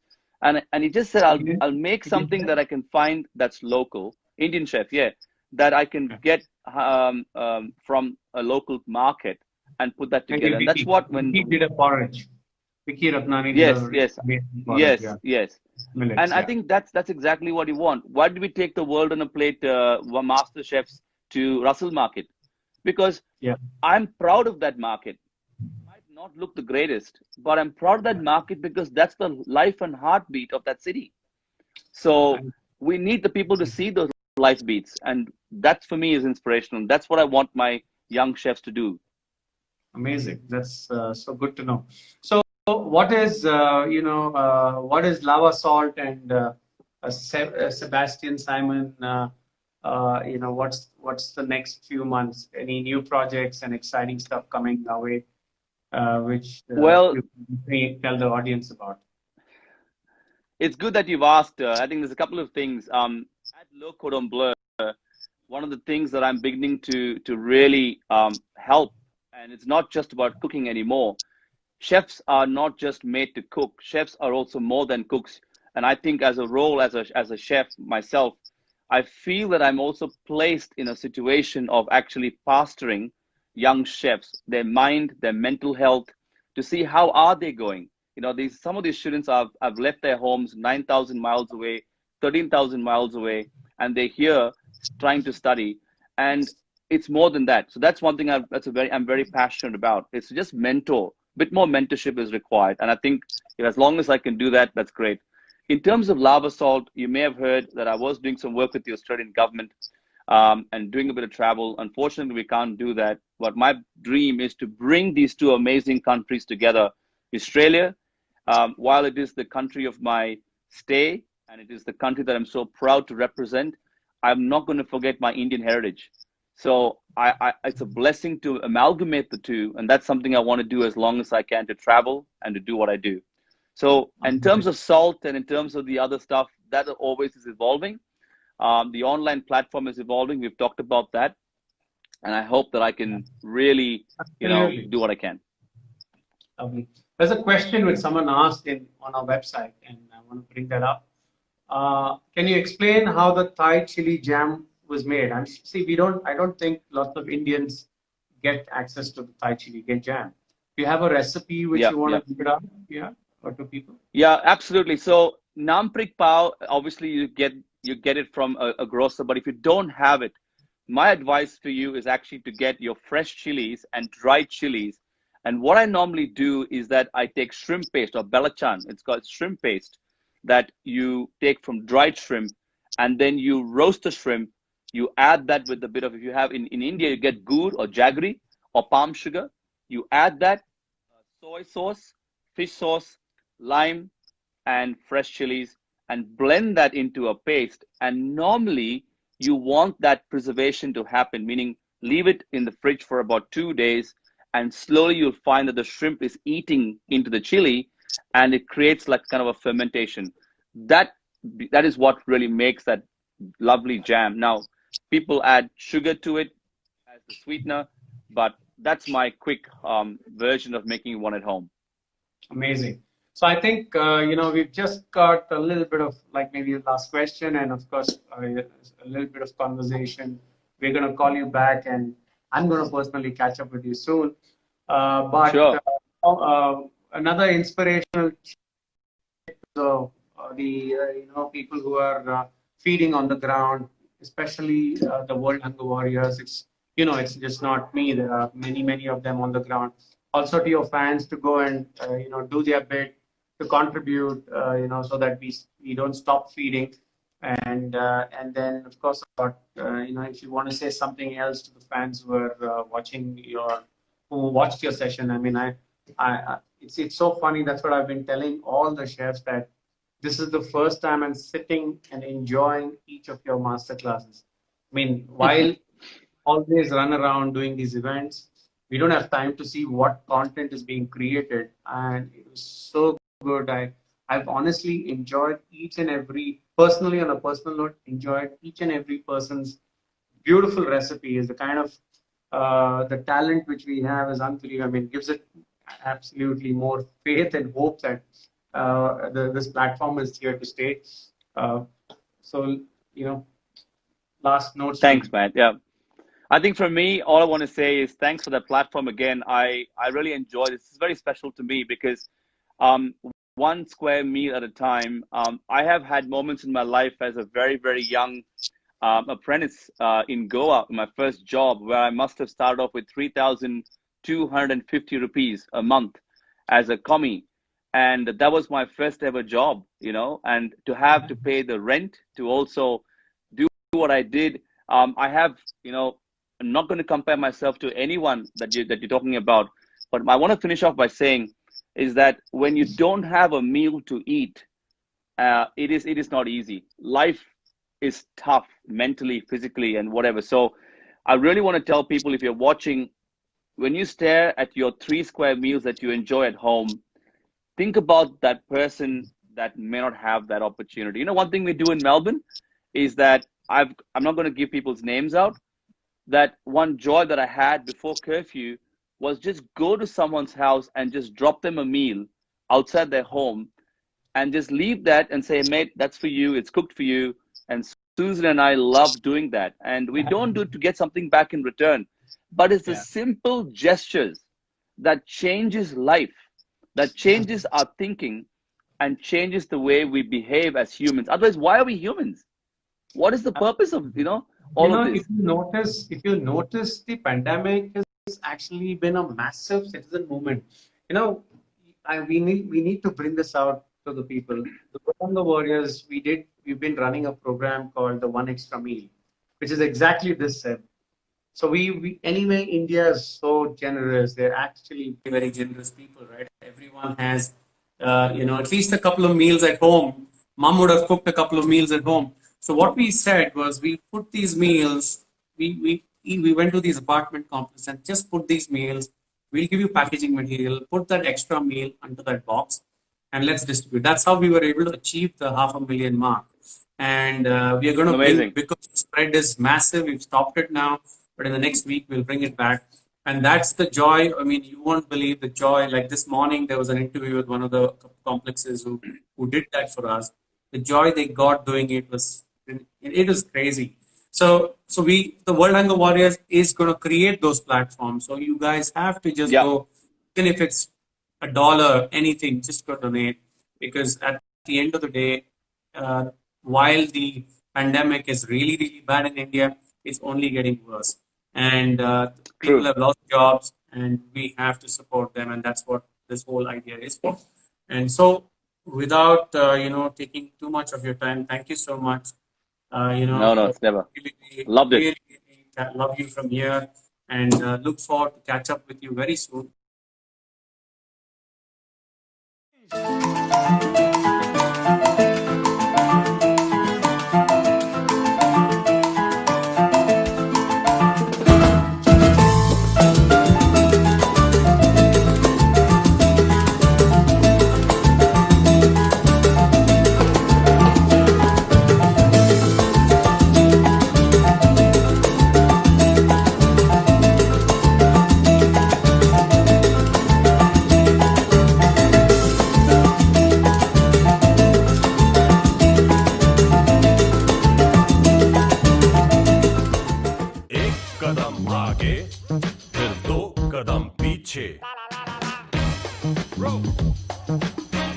Health और test की लड़ाई में अब आप रहिए 2 कदम आगे with Philips air fryer. इसकी twin turbo star technology cooks with up to 90% less fat. There's always a way to make life better. Innovation and you. Philips.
Sabi, thank you for that beautiful masterclass, buddy. I felt like I came to your home, and absolute love to you and Susan and the kids. We're just gonna come and see you soon in Melbourne. Love you.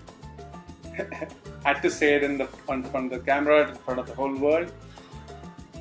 Wow, 2 more masterclasses to go. I just can't say the kind of feelings I'm going through, because the chefs who come together, the industry who's come together, you people, you've actually been so kind to me. And thank you for that. The flavors, the love, the feeling of hope, the faith, everything which has come together today is something which I really can't express. I feel that again I'm part of history which has been made today. World on a Plate, India's largest gourmet festival, has become the largest gourmet festival online. Thousands and thousands of messages, and your contributions are precious to the people who need it the most. And I love what you guys have done for us and for the community. And like I said, the citizen movement of this during this pandemic has been insane. People who just gone ahead just to help. They've felt comfortable at home, but they've gone out and helped, risking their lives just to make sure you feel an extra person. And that is what the whole concept of this humanity, this coming together is. And that's why there is always hope that we were going to come back stronger and be a better human race. After all this emotion, I want to go party. And I feel that moment of, that moment has come now, because we're going to go all the way to the land of Mexico, the Latin land of Mexico. My favorite dancing skill, salsa dancing, Latin music, it's my favorite. Maybe I must have been a Latin guy in my last life. And this special person who is going to do our next masterclass has become a real dear friend to me. She's gorgeous, sexy, one of the most talented chefs I've seen work so close to. She did a 4-city tour with us. Pleasure to have her doing these tours with us, and the way she cooked the storm, people went so happy after eating her food in these restaurants and hotels. And she is the most popular restaurant, I would say the most popular chef in Mexico. Her name is Colibri Jimenez, and popularly seen in the Netflix series The Final Table. I'm super excited what she has in store for you guys, and I'm also excited that World on a Plate is actually taking you to different countries around the globe. It's truly the World on a Plate, and that's what excites me the most. This is just the beginning. we're going to take you to every corner of the world, I promise you. And without taking too much of your time, I will let Olibri's knife do the talking, and I'm going to come back soon after this, because that'll be the finale of World in a Plate goes live. Of course, we're going to have conversations and so on and so forth on Instagram, but I'm really overwhelmed at the moment, and see you on the other side.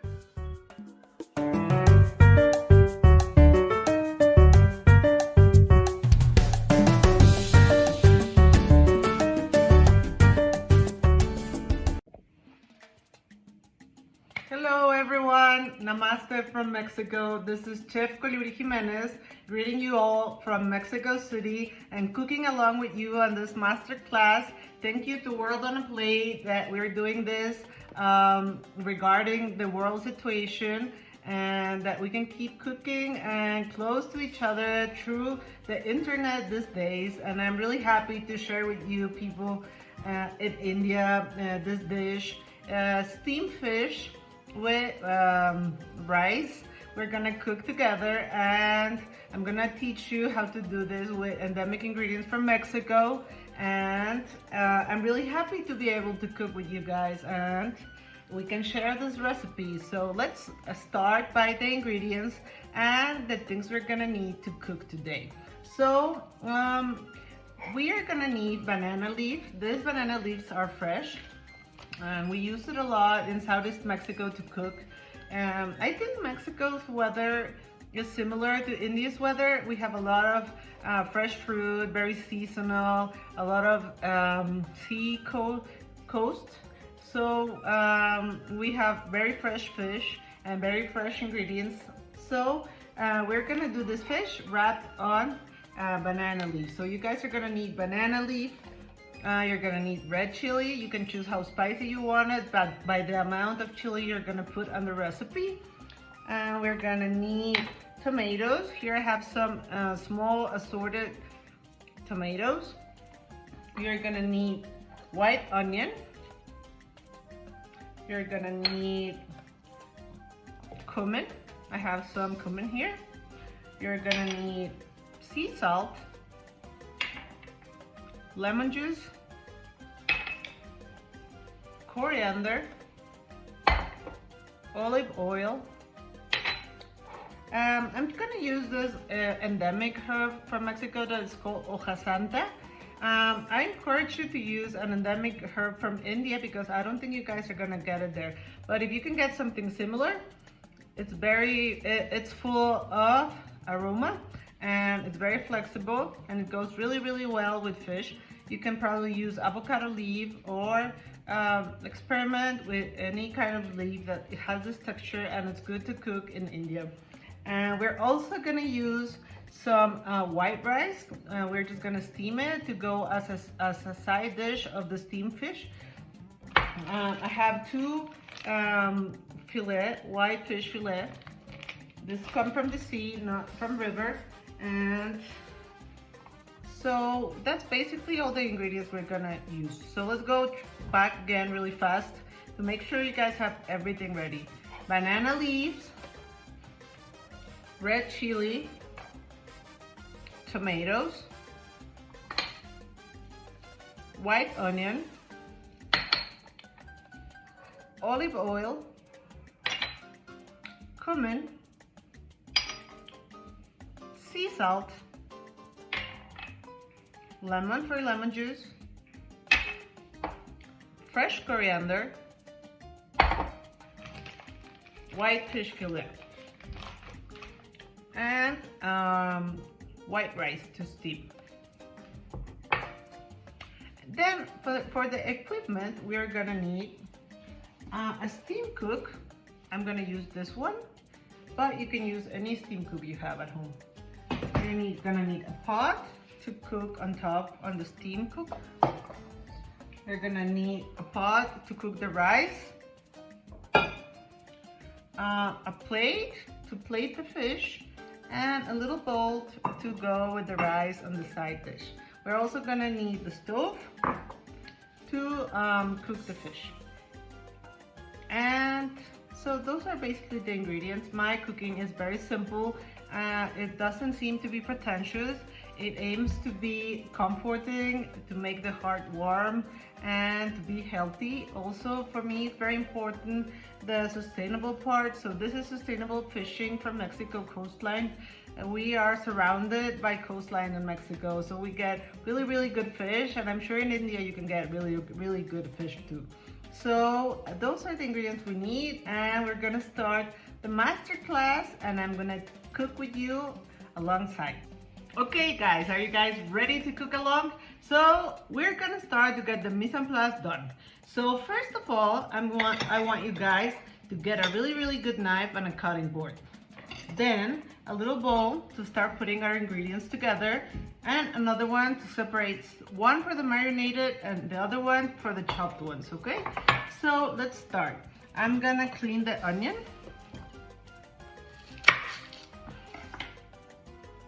Always get also a bowl to get the parts we didn't use.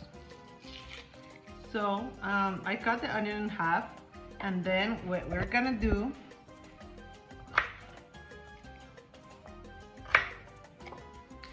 is cut it in half moves.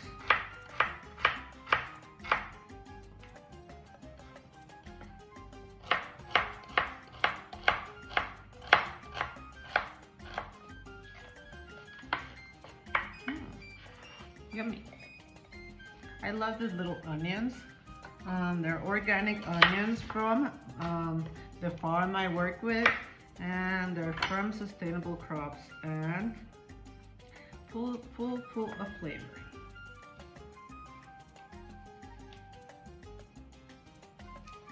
So let's cut another one.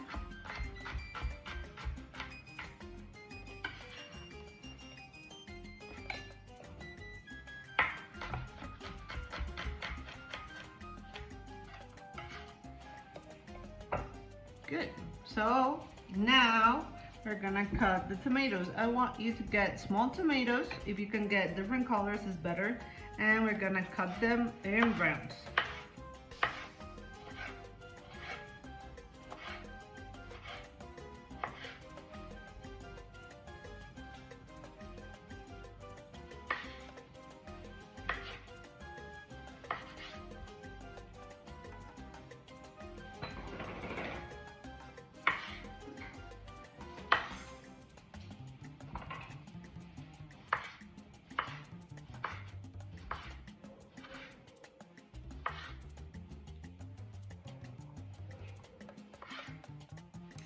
Tomato is an endemic ingredient from Mexico. We use it a lot to cook. We use it raw, we use it in soups, we use it on sauces. I love tomatoes, and we have a great variety of tomatoes. They're very healthy, full of flavor. They're almost in season all year long. So it's one of my favorite ingredients in the kitchen. Pretty much can eat them with anything, just olive oil, cheese, anything. They're pretty fun to cook with. Okay, so now we have the onions, we have tomatoes. What I'm gonna do now in another little plate is I'm gonna start getting ready the marination. So on this bowl, I'm gonna get olive oil, cumin. I'm gonna put the lemon juice. Make sure not to leave any seeds of the lemon juice. So I'm gonna use this. So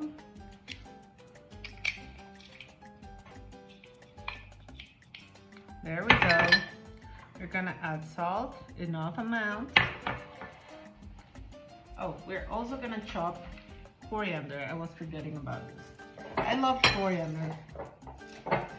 I love coriander. It's such a fresh ingredient, full of aroma.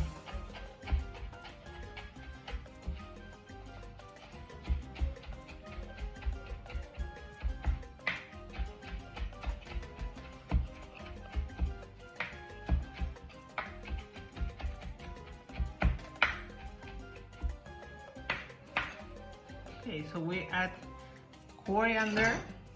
We add coriander to our marination. We're gonna mix it with a spoon.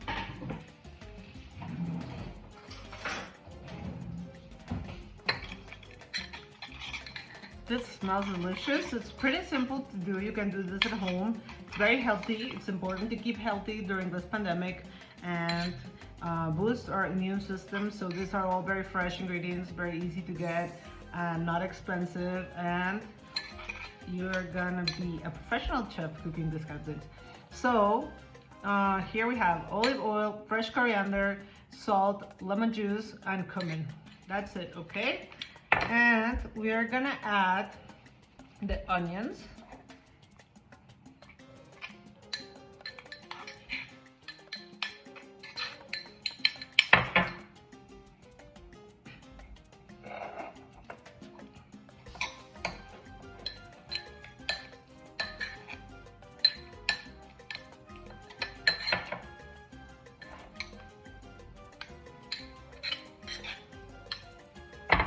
Good. We have the onions, we have the cumin, we have the lemon juice, we have, now I'm gonna get the fish, and I have two very fresh white fish fillet.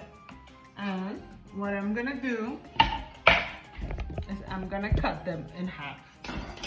So get your fish fillet, cut it on half.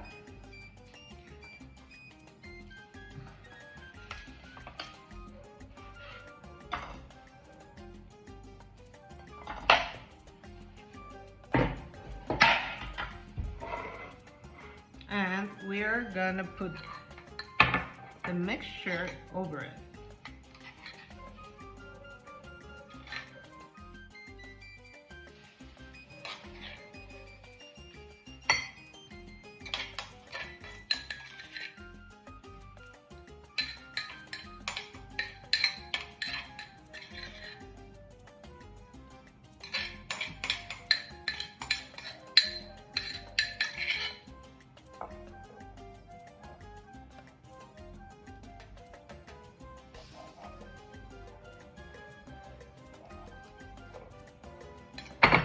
Okay, so here we have our fillet.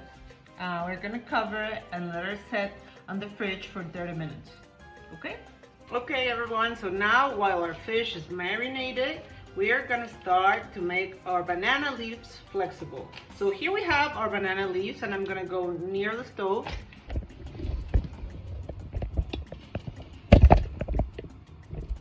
And I'm gonna start the fire. And what we're gonna do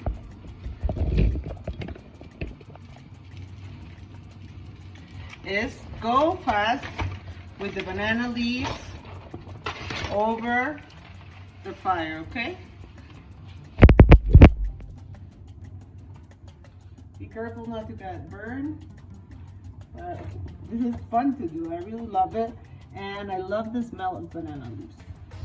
We also make a traditional dish here in Mexico called tamales, and it's a corn dough, and we wrapped it around it.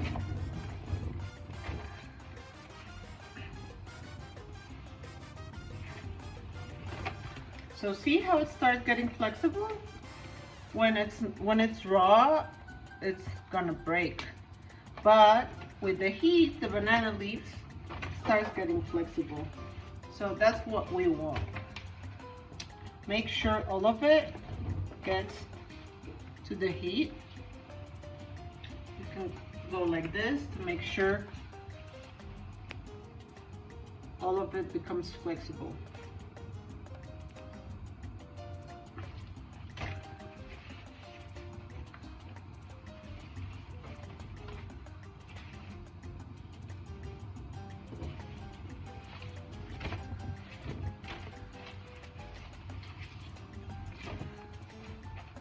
This is really fun to do. I really like to be near fire, playing with my hands, preparing something delicious, something healthy, something Mexican, sharing my culture with you guys. Even I'm far away, we can still do fun things together, staying positive. Cooking is an excellent way to stay positive during the pandemic. It making healthy things, boosting our immune system, and sharing with the family, you know. So let's continue. So now we have our banana leaf being flexible. See, we're gonna let it get chilly, and we are gonna put some water on a pot and take it to the stove to start cooking, to start boiling the water. We are gonna take a pot, put a little bit of water on it.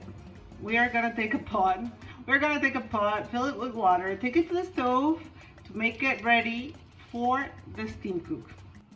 Okay, so after making our banana leaf flexible with the heat over the stove, direct heat over the stove, we're gonna cut into pieces this size and reserve. Make sure to cut 4 pieces about the same size. See how it changes color when it's cooked? So here we have 4 pieces of the banana leaf, and we're gonna set it aside. This is gonna work for us to wrap our fish and cook on the steam cook. Here I have my white rice. What I'm gonna do is I'm gonna put it on a pot. So it's 1 cup of rice versus 2 cups of water. But first of all, what I wanna do, I don't want sticky rice.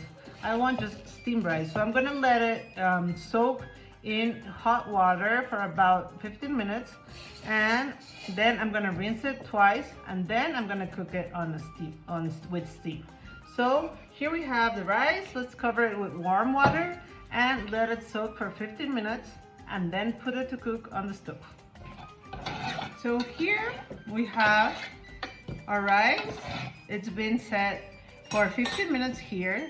I'm gonna change this hot water for new water, and I'm gonna let it cook for 15 minutes on the stove, so it can be steamed rice, and it'll be a really good side dish for our fish.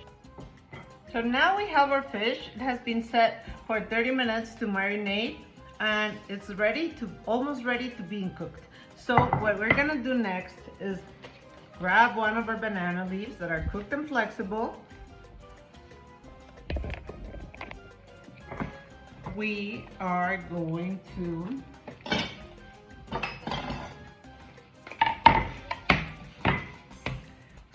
put one of this endemic Mexican herbs.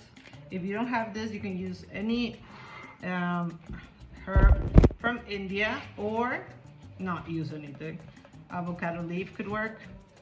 So that's what we're gonna do like this, and we're gonna place over a piece of fish.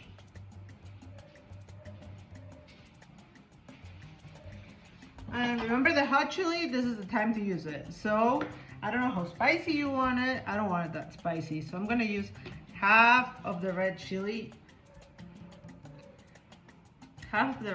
in there. I'm gonna reserve the other one for the other fish. And I'm gonna play with the tomatoes and use assorted tomatoes for the fish.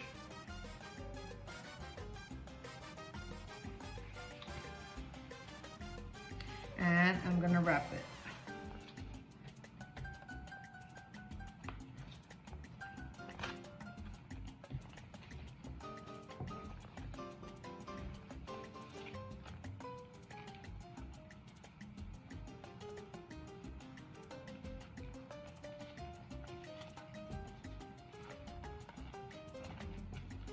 So here we have the beautiful first one.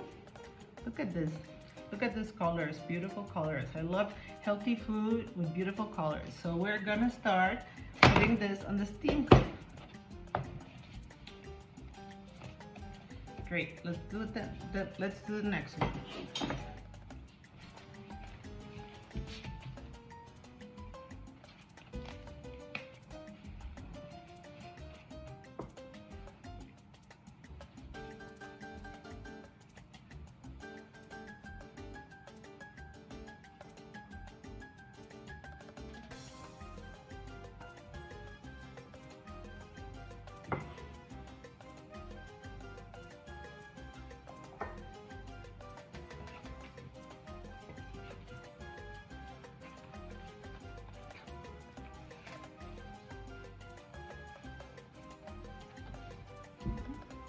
Beautiful. See how easy and healthy this is? So these are gonna go on the bottom. I'm gonna close it and put the other two on the top.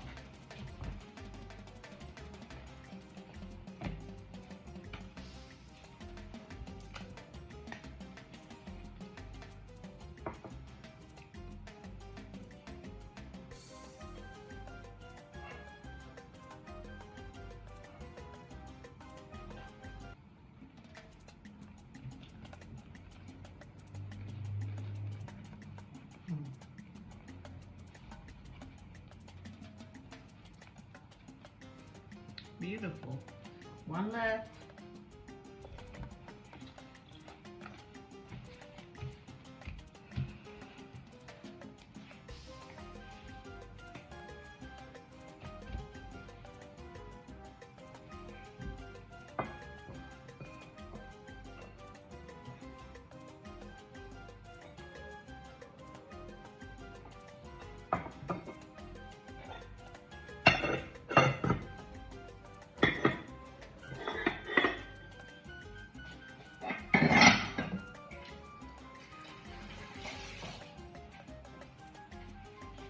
Beautiful. Remember to keep everything clean while you're cooking. And let's do the last one. Look how beautiful, easy, colorful, healthy this is. Let's wrap it. Whoa, nice. Okay, let's take it. So here we have two and then two other ones. We're gonna close it and let's go together to the stove. Okay, we're almost ready to cook the fish. We have it here. Remember, we have two on top, two on the bottom, and here on the fire, I have a pot with hot water, which is already boiling. And what I'm gonna do is place this over, and we're gonna let it set for 30 minutes. Here we have the rice that has been cleaned. We're going to put it on the fire and we're going to let the rice cook for 30 minutes. Let's let the rice cook for 30 minutes and the fish for 35 minutes. Okay guys, so we are on the final part of our recipe. Thank you for cooking along with me during this time, and it has been 35 minutes since our fish has been on the steam cook. So I'm gonna go get it and we're gonna open it to see how it's going, and then we're gonna get ready to plate. Also, the rice is ready.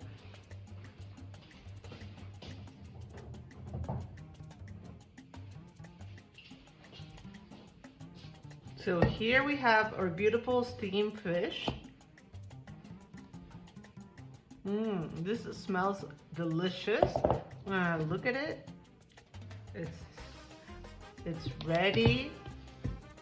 So let's start the plating. Okay, I'm gonna put it aside and I'm gonna choose one of my beautiful plates. They're from Mexican art crafts.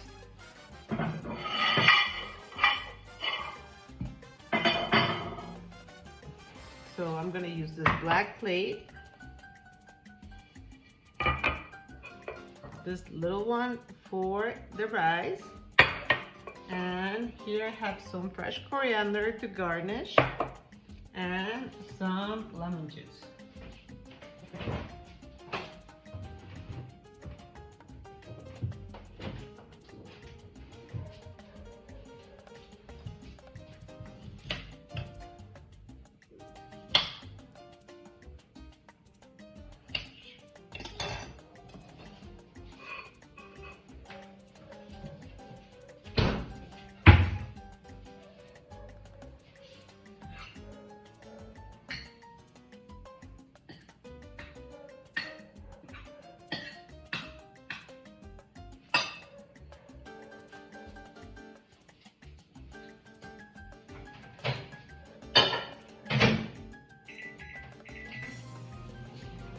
So, I'm gonna clean my plate.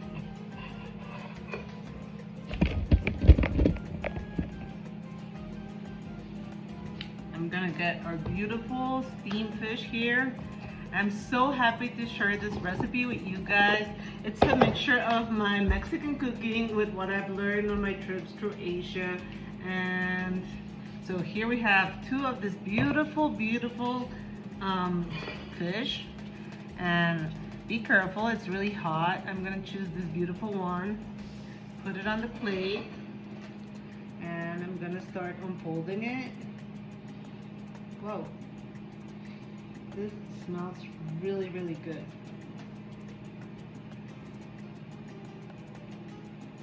So look at this. It's so good. So what I'm gonna do with my knife, I'm gonna cut the banana leaf.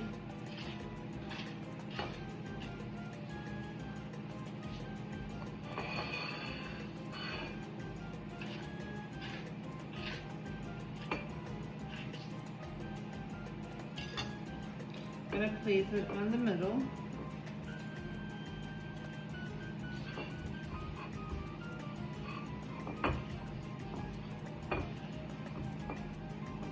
And I'm gonna choose some fresh coriander.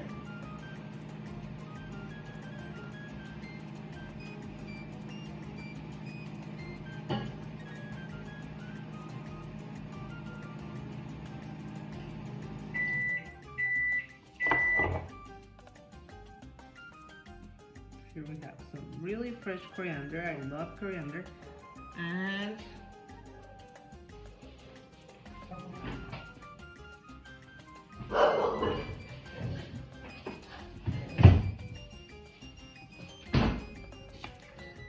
some of the leftovers of the onion, which I'm gonna place on top.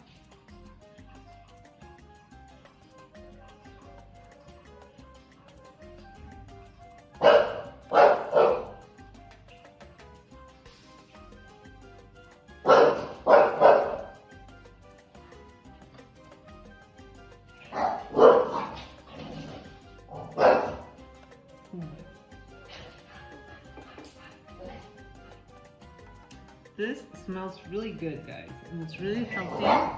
So I'm gonna put a little bit of lemon juice here. Steam it. In Mexican culture, we love lemon juice. We use it a lot in different recipes. I'm gonna put this on the side.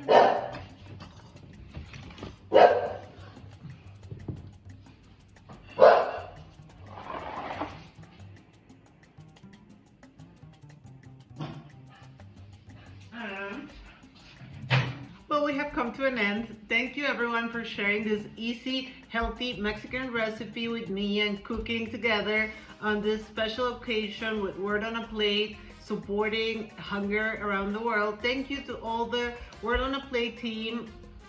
All my love to you guys. All my love to you guys from India. Thank you for following me.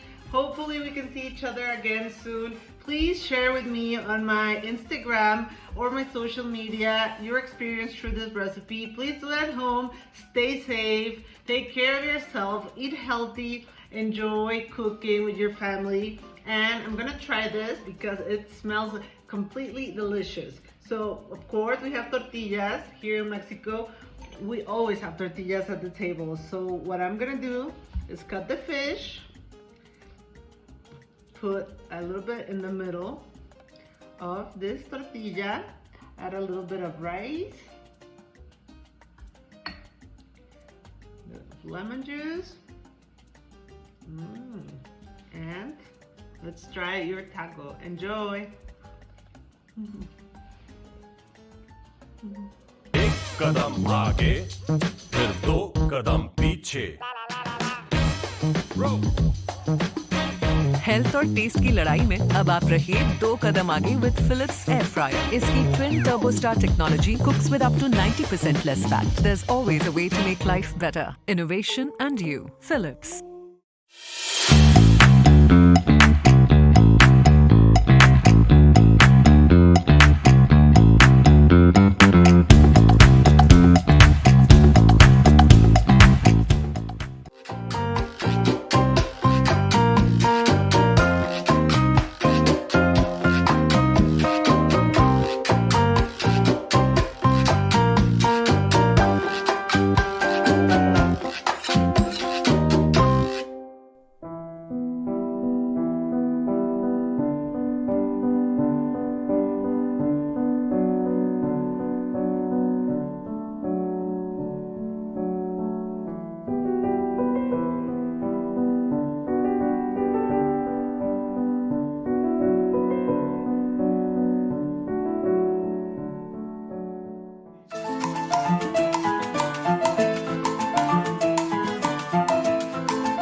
past Gordon's Week with flying colors.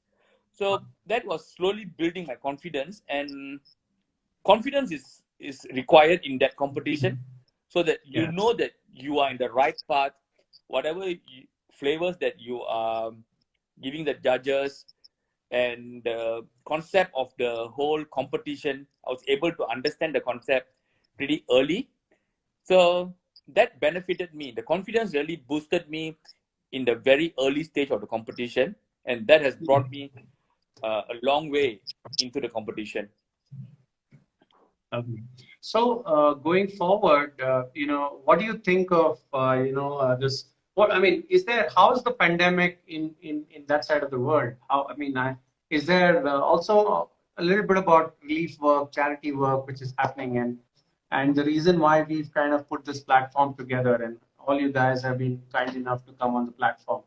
So I want to know, how the pandemic is there, and what is the, are they, tell us more, because I want to know from your side. And of course, how can we, the idea is to bring brains like you guys on the channel, is because So even in for India, the pandemic, yes, initially everybody was shocked because nobody have planned or expected this.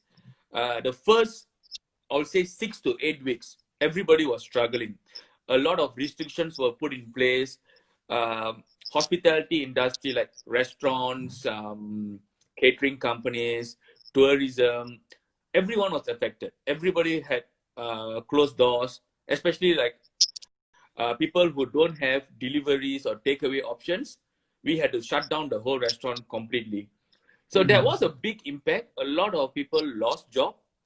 But following after the 6th to 8th week, a lot of directions were put in place by the government. A lot of support, and not only from the government, from the banks, from the landlords. A lot of people came together and started giving support. And with the support, we were able to come back. Like for myself now, the restaurant is open at the moment, and we are, I will say, 75% into the trading now. We are not 100% because we have some restrictions in place. Yeah, but I will say 50 to 75% we are into trading. But saying that, there are also different states have different regulations. I'm a bit lucky. I'm in South Australia. South Australia, the numbers are very low. We are at the moment, active case is 5 or 6 people. Wow. Whereas Victoria, Melbourne has gone back into a full lockdown. So now Melbourne is in a very bad stage. They have a second wave. So there are pros and cons, but a lot of us are working. We have 5 people on our road. So we have 5 corona cases on one road. That's how bad it is here. The population in Adelaide is pretty small. We are only 1.2 million people for such a big space. So we are able to control the numbers pretty tightly. Whereas Melbourne and New South Wales, like Sydney and all that, the population is very big. And the social distancing, and there's a lot of restrictions in place that you need to follow. If one of them don't follow, something happens, like what's happening in Melbourne at the moment. There's a second wave. So it's very hard, but everybody has to do their part. Everybody has to abide with the law. That's when we can get out of this pandemic. If people don't follow the instructions, once they start doing whatever they like, then it's going to be very hard to control. That's all of you guys who are watching. So just be safe indoors, follow the rules. So coming back to the question which I asked you, going back again to MasterChef Australia. So how did you feel when you won? What was your feeling, and how did it change your life in one day? Is there a feeling you can relate to and tell us? I think feeling-wise, it took me at least a couple of days to really absorb that I won the competition. Um, when I joined the competition, I didn't know how massive this whole competition was. I thought it's only a MasterChef Australia within Australia itself. But when a couple of weeks into the competition, the producers was telling, no, this show is very big in India, South Africa. It's much bigger than in Australia. Outside True. countries are much more bigger. So right after I win, yes, immediately I started traveling. I was in India for a month, actually, after the competition. I traveled. That's when I really understood how massive the competition was. It was such a, like every hotel you go, every restaurants you go, people know who you are That's amazing. in India, and the hospitality you receive is wow, is really was massive. Amazing. And for a person who come from a simple background, my background is law enforcement. I was a police officer. I worked in the prison system. I don't have much exposure or experience in entertainment or even this social media kind of platform. So I was very new to all this, and it took me some time to really absorb all this. Now I'm 2 years in this whole industry now. I've got a bit of understanding of how the whole thing works. But back then it was a shock. It was a shock, but it was a We very see a pleasant lot of shock. lots and lots of fans saying "I love you, Sakshi" and all that. I mean, I can imagine people love you a lot. So that's so you're the next India. guy. India has become my India second loves home you. now. Prior to MasterChef, I didn't travel Maybe much to India. it'll become your first home. So you never know. Yeah, With all I the was changes supposed to be coming to India in March and April, but it's all cancelled. I can't wait in India. I'll be back on the first flight I've once got the borders are open. I've got something for you. We'll talk about it offline. Anyway, so coming back to the cause which we are here today for, as you know, India is actually 102 on the World Hunger Index. That means we're really, really high up there. That means we're, worse than even our neighboring states, right? Why? Because it's not because we don't have resources. It's because uh, there's a big disparity in where people are and where the resources are, and structure creation of that structure, and also people, the whole relief system. Like it's always tough to go out and do relief. That's why that infrastructure has been created through the World Hunger Warriors, and yes, what the is promoting this whole cause. What is your take on relief? Because, like I said, we are such a abundant. We have resources in abundance. How do you, as a chef, firstly, tell us a bit about your relief work, what stuff you do, and how would you change the game in terms of the chef? Like as a chef, what would you do? First thing, as a relief thing, India being such an amazing country, we have all the resources available. But whether it's going to the right people at the right time is the most crucial thing now. There's a lot of people want to support, want to contribute, want to create something, but they are not sure how to approach. At the same time, they are not sure whether if they approach, is that the right person, or is that how is the cost or whatever they are doing is going to the people who are in need. So that is one thing. They are not sure how to support. And the second thing is people who are receiving on the other end, they don't know how to get the support also. So that is another thing. But a lot of people are asking for support, but they don't know how to. Just to give you perspective, what the World Hunger Warriors are doing is that at the moment they've got a truck, right? A truck which is feeding people, and they've mapped areas where they're giving like a meal card. So there are these many areas. I mean, of course, the need is massive. So right now they're starting in areas where the need is high, and then they're giving these meal cards. So at least these people get even one meal a day. It is about one meal a day. It's not even like 2 or 3 meals. It's that one meal a day. So that's why we are supporting this cause heavily, and the industries together for it. And you're part of it, and thank you for being a part of this amazing initiative. And of course, now going forward, I want to, I mean, the other side of people who, the reason why we're doing the World on a Plate is the guys who lost jobs, the guys who are just starting out their careers in hospitality.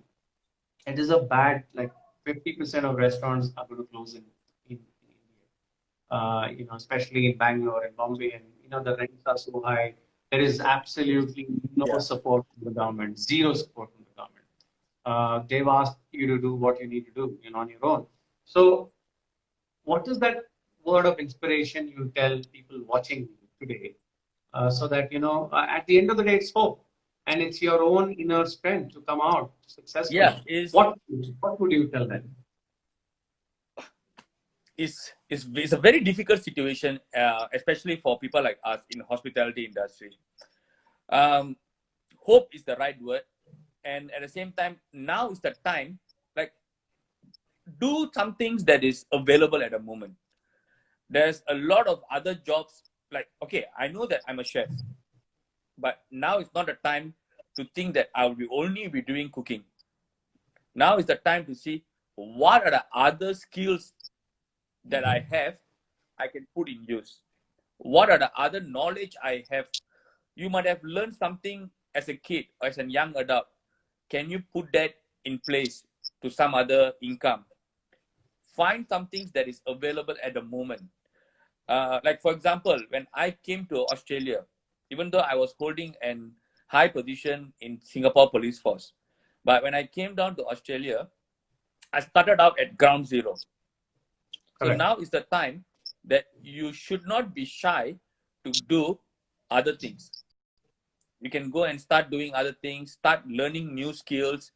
It might be a good time to pick up something new also. So don't be shy.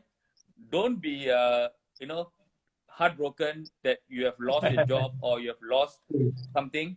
Now take it in a positive manner. This might be a good time for you to try something new. This might be a good time to start something new.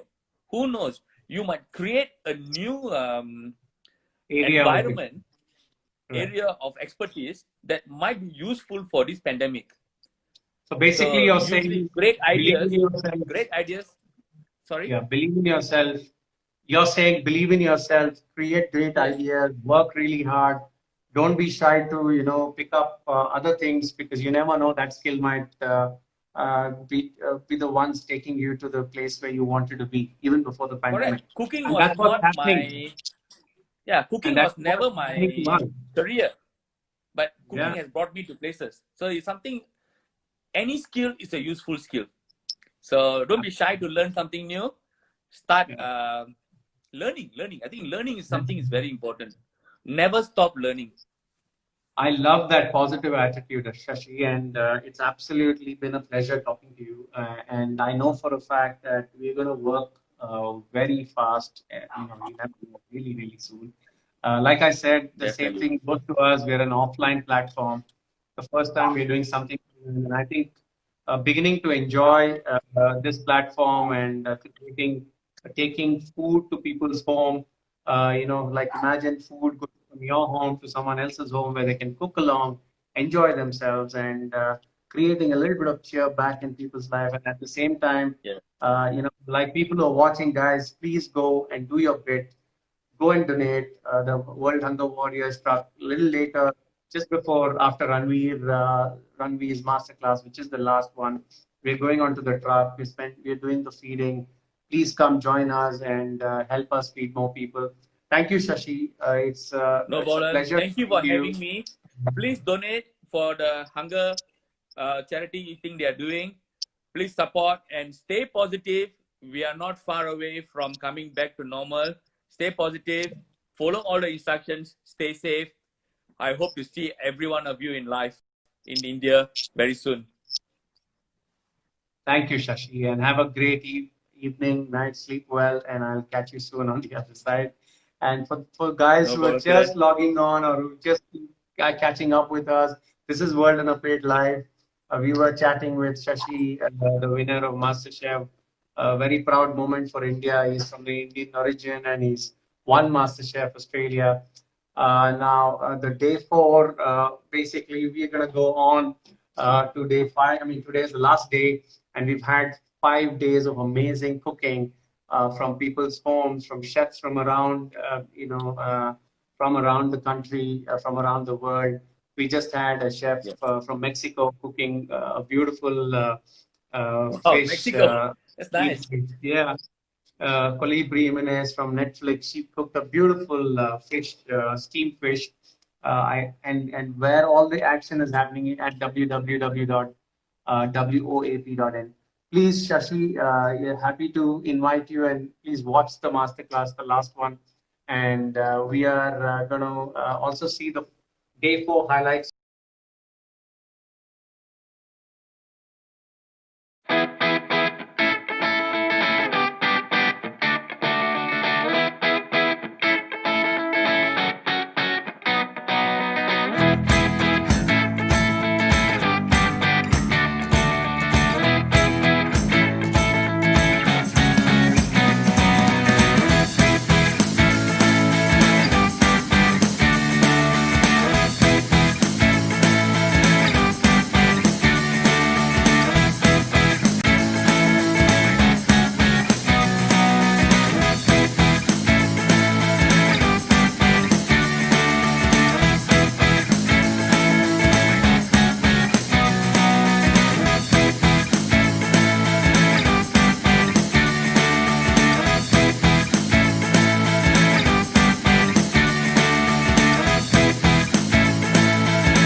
Health और test की लड़ाई में अब आप रहिए 2 कदम आगे with Philips air fryer. इसकी twin turbo star technology cooks with up to 90% less fat. There's always a way to make life better. Innovation and you.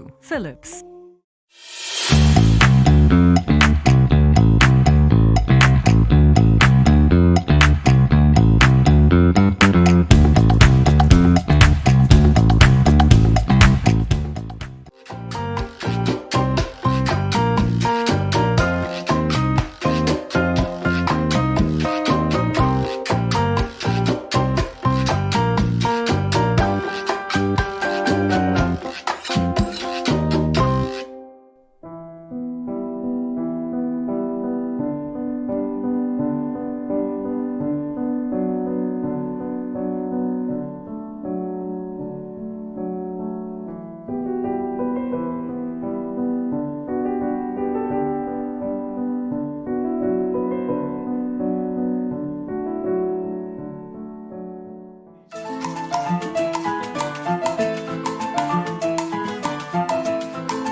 Yeah, it is that last, it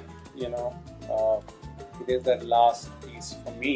And, while Colibri gave us a beautiful side of the world, Mexico, thank you so much. It was so beautiful. Thank you for your love. It's amazing. It's more amazing when chefs who are connected, India, some way or the other, have made a contribution, spending time to record a video, a masterclass, spending time with us is we're very thankful from India to you, love to you. Moving on, the next chef is he's literally my brother and one of the most important guy in World on a Plate. Though he's a chef, a heart of gold, a man with a true vision to feed people, feed all kinds of people, but more with a heart of, like I said, the heart of gold. The whole story of the charity going online, the World on a Plate going online, rather started with this man, and he did a bunch of master classes before we did this big event, and the contributions which came along were really, really worth it. One of those contributions which I want to bring to the audience was that I remember we did a masterclass with this gentleman, which all of you all know, but I would want to tell his name the right time. We picked up, we picked up some donuts. It's literally more than 110 days. We picked up some donuts and we went to one of a migrant camp, and the joy to see a child who does not get a meal eating this donut blew my mind. It is something which money can't buy. This I've really had the pleasure being on ground serving people, and I would do it for the rest of my life. That's a promise. But Ranveer Brar, chef, the hunger warrior Ranveer Brar, thank you for your contribution. You are up next. The reason why you are the last but not the least chef, the most important chef, is because you're a heart of gold, and I'm looking forward to your masterclass. This is the last segment, like I said, for us, and then we go on Instagram Live. When we started World on a Plate Live, the thought of World on a Plate Live, all of us, you, me, everyone around us, have been going through this pandemic. I mean, we've had the worst ever time. We've had unprecedented times in this pandemic. We're trying to figure out how to make our living sometimes.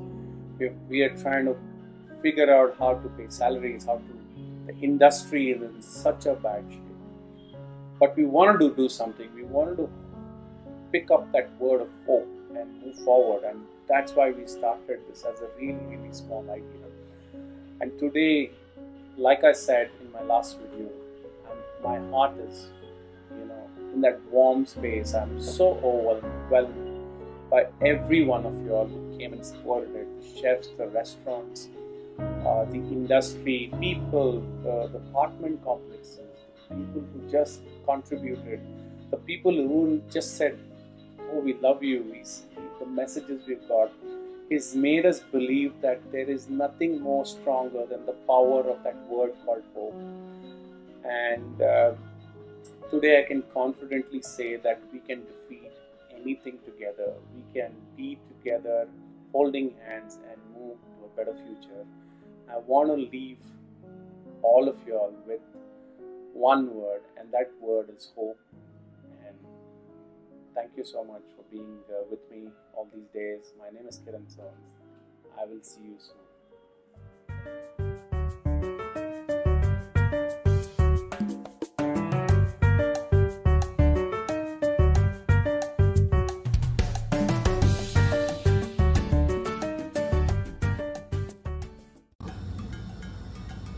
Hello everybody. Welcome to WOAP Goes Online. This is me, Ranveer Brar, and we are here together because we believe that together we can end hunger. Thank you. Thank you very much for all those who have gotten the do-it-yourself kits, and thank you very much for all those who have believed in charity and who've come here so that a lot of us can go to sleep with full stomachs. Come on in. Let's start this thing. So this is my kitchen. A lot of you would have seen this kitchen. And once again, for those who've joined in late, I hope you've enjoyed all the other sessions at WOAP. मैं उम्मीद रखता हूँ कि 5 तारीख से 9 तारीख का जो खूबसूरत सिलसिला है, आप उस सिलसिले के मजे ले रहे हैं. You're being a part of that. You're enjoying it. And most importantly, the most important part I like to say is you're believing in the cause that we stand for. We at WOAP stand for a singular cause. At least for this WOAP Goes Online, we're sharing that cause with you, and that is the idea to end hunger. Today we're going to be cooking something which is very exciting and very close to my heart, and let's get started on that and keep talking as we go. So ये जो dish है ना, बड़ी interesting इसलिए है because आजकल हम mock meets की बहुत बात करते हैं, और we often look towards the West, or we look towards Singapore, Malaysia to tell us and teach us about mock meats. But we've always been a society which knew how to do jugaad, and this dish is an example of that perfect jugaad. So this is Ranveer Brar, and we're going to be cooking a kele ki machli, a fish which is actually not fish, it's actually raw banana, and a recipe which is at least 150 to 200 years old, from the Kayast kitchens of India of UP. Yeah? So what I have with me is some water that's boiling. I'm just going to add salt to it, and I'm just going to add the raw banana and leave it to boil. ठीक है जी? ये cover it, leave it to boil. So that is one part done. So the idea was that almost all of the Kayast community is famous for, they were courtiers in Mughal courts, and they used to see all these amazing non-vegetarian dishes being made. And they used to come home and they used to say, अरे वो non-veg था ना, उसमें ये था, ये था, ये था, ये था. And they used to describe those dishes to their spouses at home. And the ladies used to cook it for them, albeit in a vegetarian avatar. That's because they were inherently vegetarians. So a lot of Kayast men are always good cooks for this simple reason that all the non-veg cooking used to be done by men. The vegetarian cooking used to be done by women. And a lot of Kayast food is this kathal, jackfruit is typically Kayast. So bringing out the umami in vegetarian, that PhD is being done and dusted by the Kayast community. So anyways, the elements of this dish are the machli ki gravy, which is the sauce and the मछली. मछली तो हो गई. अभी gravy की बात करते हैं. ठीक है जी. तो ग्रेवी के लिए the prep is very simple. So we have some dahi,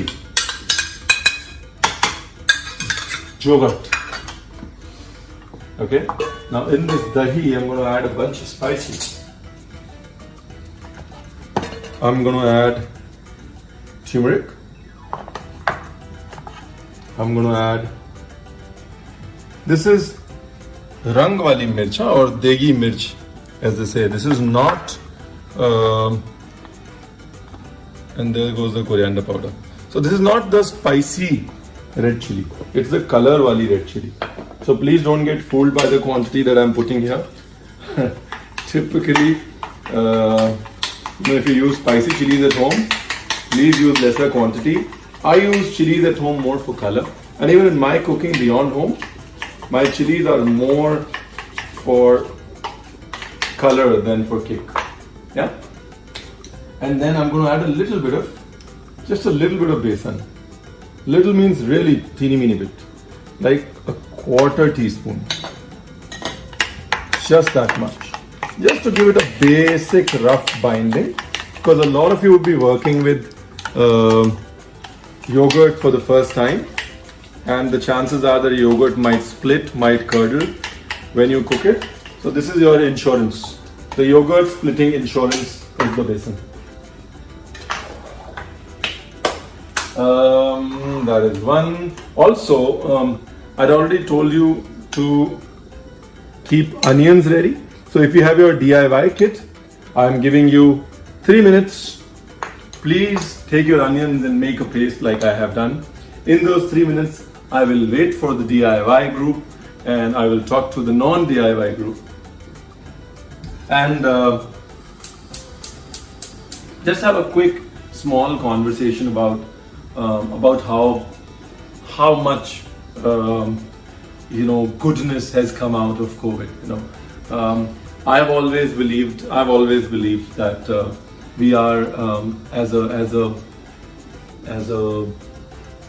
race, we are kind and we believe in kindness and we believe in humanity.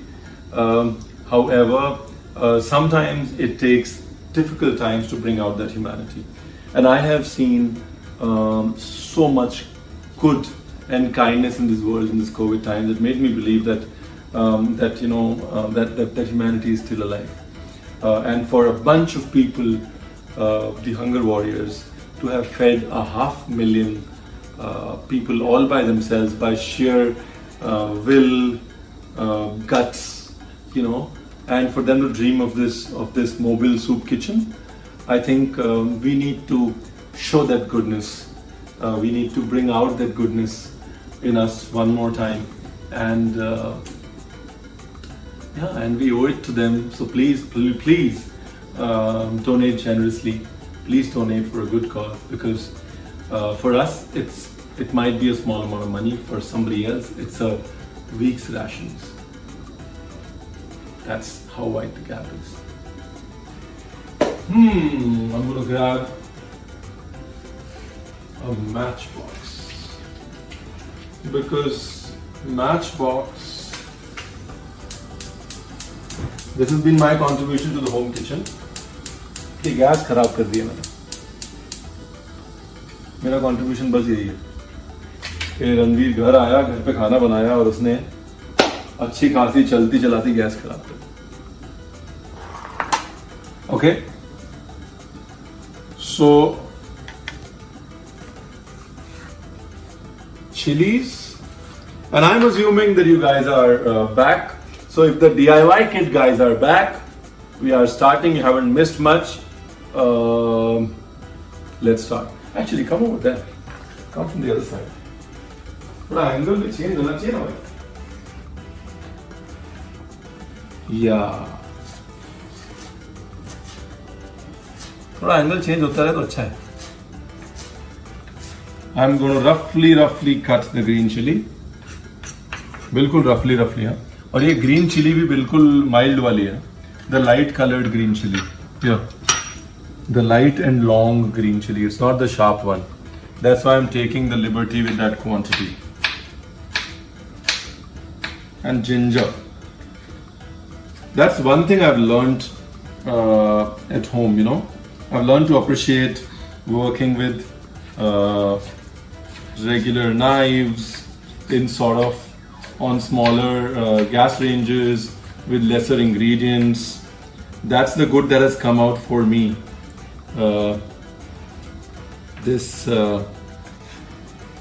COVID. I'm sure there's a lot of good that has come out for you. You know, in the Insta Live after this, we are going to be, let's talk about that. You know, write to me, tell me what good, what are the positives for you in this lockdown. I'd love to hear that. Let's talk about that in the Insta Live. And if you didn't know, well, immediately after this class, I'm going to go wash my face, you know, get all dolled up and talk to you live on Instagram. And that is going to be exciting. Okay. And as usual, all good things start with ghee.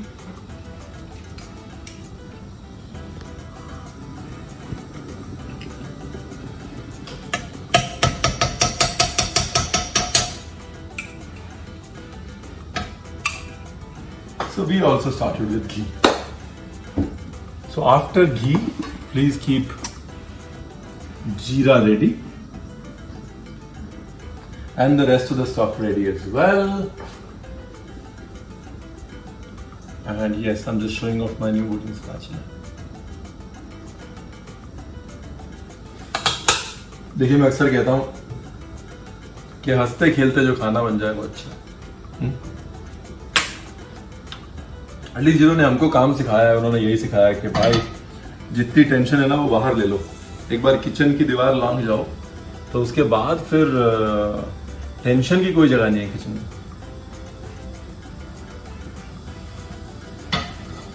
चलो जी, घी गर्म हो गया। अभी cumin.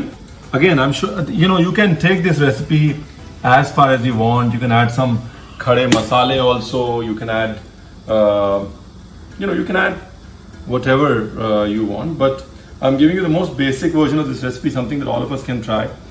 Because at a time when a lot of people don't have access to basic, 3 square meals a day, it is nice and ethical to eat as simple as you can. Purely my views, no endorsements.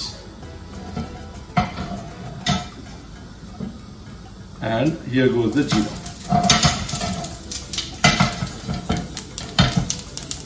Immediately, as soon as the jeera pops, green chili, adrak,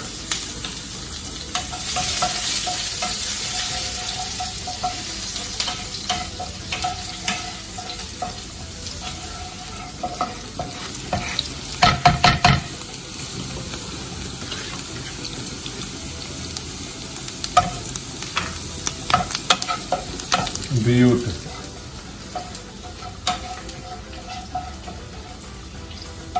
अभी प्याज का paste,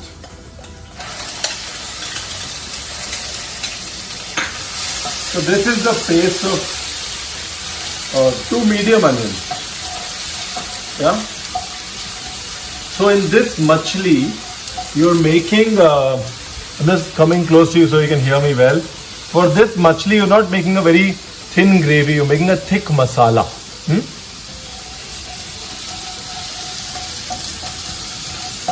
अभी प्याज को भूनना है, brown नहीं करना, बट डेफिनेटली भूनना है. You to cook it till it is sweet. That's important.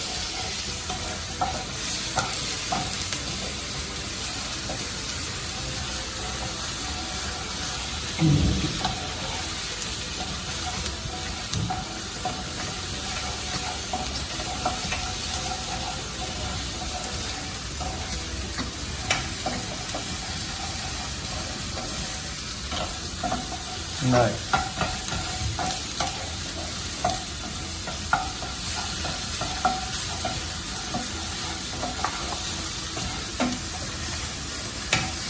Here, let me show this to you. Here we are.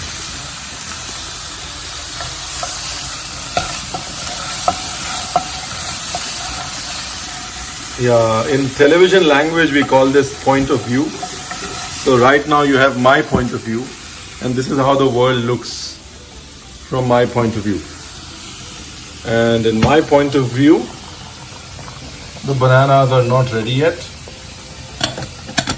The skin needs to be dirty, green or black. That's when the bananas are done. Simple.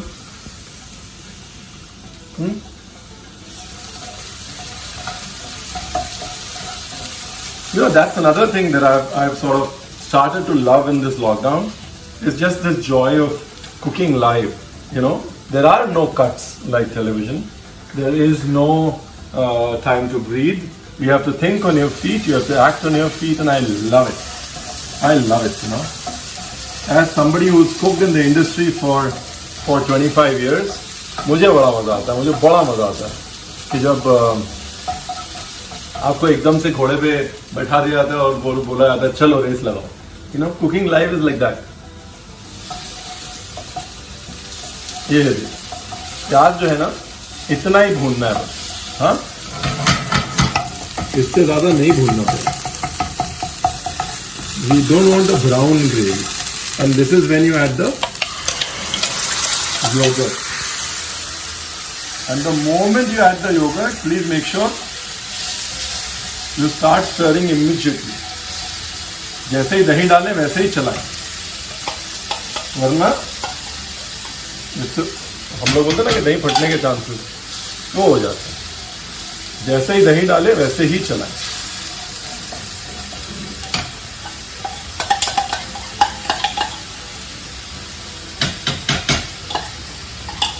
Nice.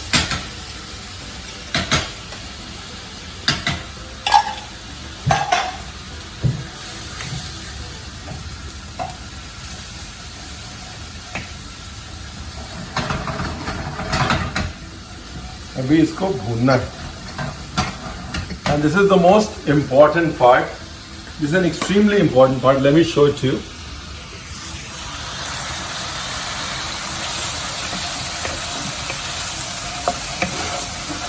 Here it's very, very important to make sure कि gas तेज ना हो और धीरे धीरे धीमी धीमी आंच पे चीज भूनती रहे. Yeah, let's have a look at the bananas. Nope, they're not ready yet. Not dirty green enough, as I like to say. And here we are. And for all of you who always ask me questions about my spice boxes, yes, they're all available online. That's where I pick them up from.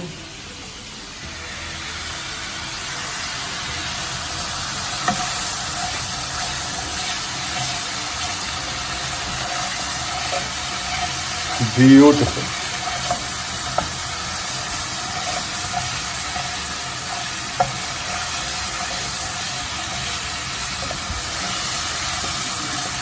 You see that? Not done yet. Done का जो signal है वो ये है कि घी छूटना चाहिए. जब तक घी नहीं छूटा तब तक हुआ नहीं. ठीक है जी. And here we go. See, this is when you do a lot of television. ये होता है, कभी मेरा पॉइंट ऑफ व्यू, कभी आपका पॉइंट ऑफ व्यू, और हम दोनों के पॉइंट ऑफ व्यू में डिश बन जाती है जी.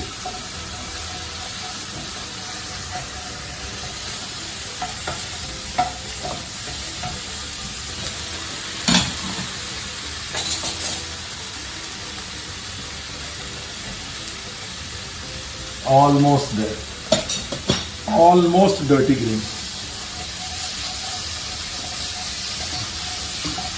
Done.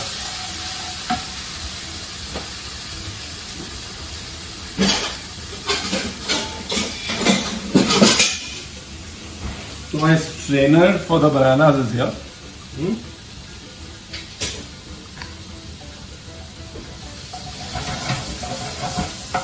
और मसाले की भुनाई नहीं रुकनी चाहिए. ये भुनाई बहुत जरूरी है.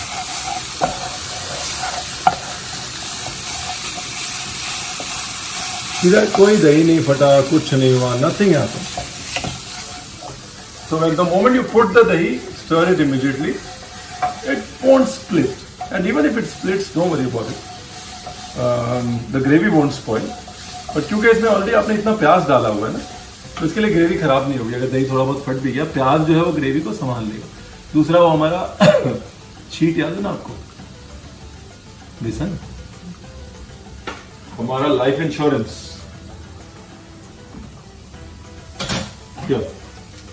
So these are done. Yeah. So they go into, again in Bombay, sometimes you get plantain, sometimes you don't. Plantain is that लंबा वाला केला जो कच्चे, जिसके कच्चे केले में टेस्ट होता है, मिठास बिल्कुल नहीं होती, एक मीठीनेस होती है. So if you get the plantain, please get that. This is just regular unripe banana.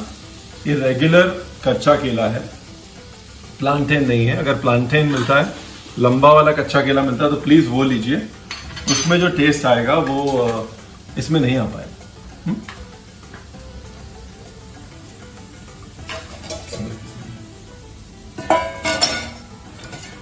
हल्का सा हिलता है तो. And now I am just going to get the breading ready. ठीक है जी. ब्रेडिंग के लिए बेसन, नमक और सिर्फ मिर्ची, हल्दी नहीं डालेंगे. हल्दी डालेंगे तेल खराब होगा. मिर्ची, थोड़ी हींग.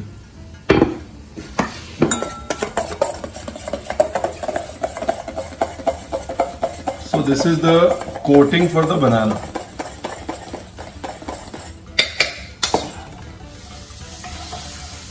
Beautiful.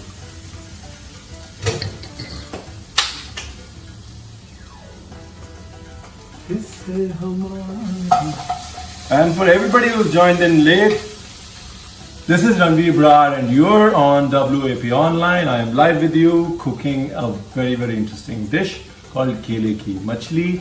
We are all doing it for a cause, and the cause is defeating hunger. So please donate generously, because your small donation can make sure that a lot of people can go to bed with food in their stomach. All right. Here we are. And now some water.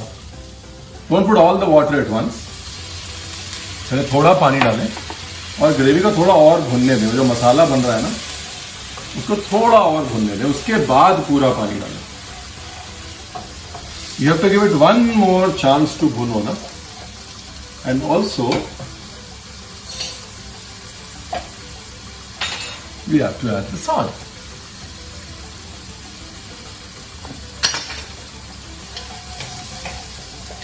So instead of dahi, you can also add tomatoes.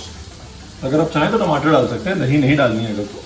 खटास के लिए है वो. It's just for sourness. So you can add either yogurt for sourness or tomato.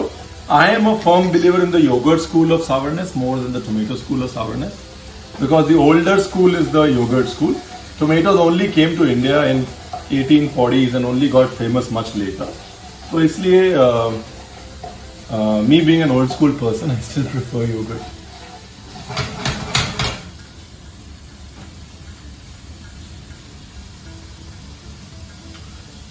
Nice. तो जी यहाँ आ जाते हैं.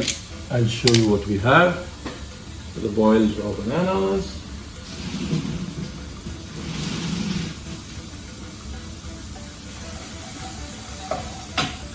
Beautiful.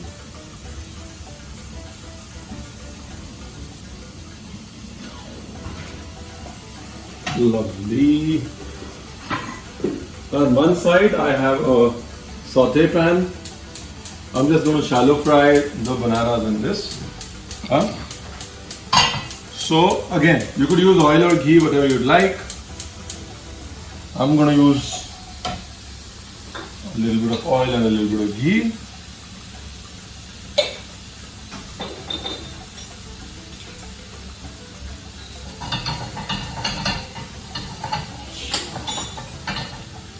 Mama's sneezing. This is dinner at home, huh? So whatever you are seeing is going to be consumed at home. Here. So I'm just peeling it off. Like I said, because these are not plantains, they are sort of relatively easy to peel off. अगर ये actual plantains होते थोड़ी मेहनत होती है उसको छीलने में.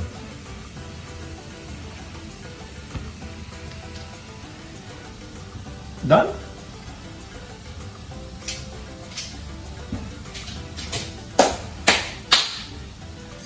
Easy peasy, no rocket science.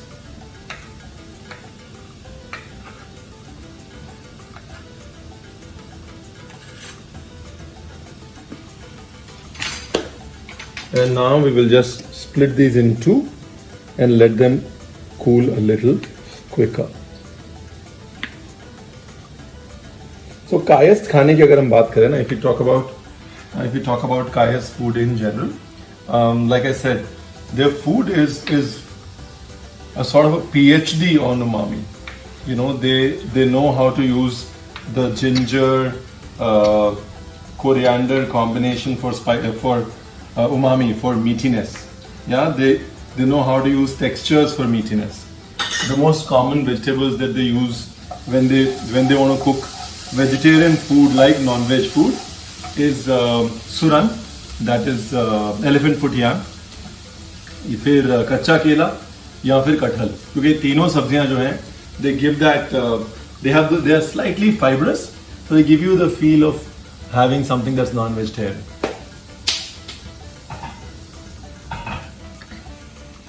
तो यही है जी बस. अभी तो बहुत ही सिंपल है.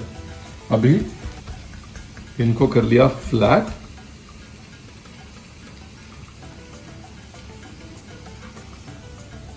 Slightly flatten it out. ठीक है ना?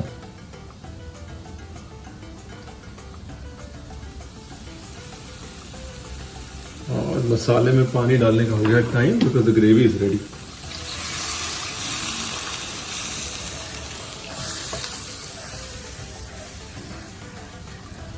That's it. और कोई रॉकेट साइंस नहीं है इसमें. खाना बनाना वैसे भी कोई रॉकेट साइंस नहीं है. अभी इसको ज़्यादा ठंडा नहीं होने देना बस बनाना को. You have to be careful that the raw banana shouldn't get too cold. If it gets too cold, then the biggest problem is it won't press down like this. You are trying to slightly flatten it so it shallow fries well. वो चीज़ नहीं हो पाएगी अगर ये बहुत ज़्यादा ठंडा हो गया था. Yeah? And see, because we are using not plantain but just actual raw banana, तो ये थोड़ा जो mushiness आ रही है ये उसकी वजह से आ रही है. अगर आप plantain यूज करेंगे तो ये दिक्कत नहीं होगी कभी, कभी भी नहीं होगी.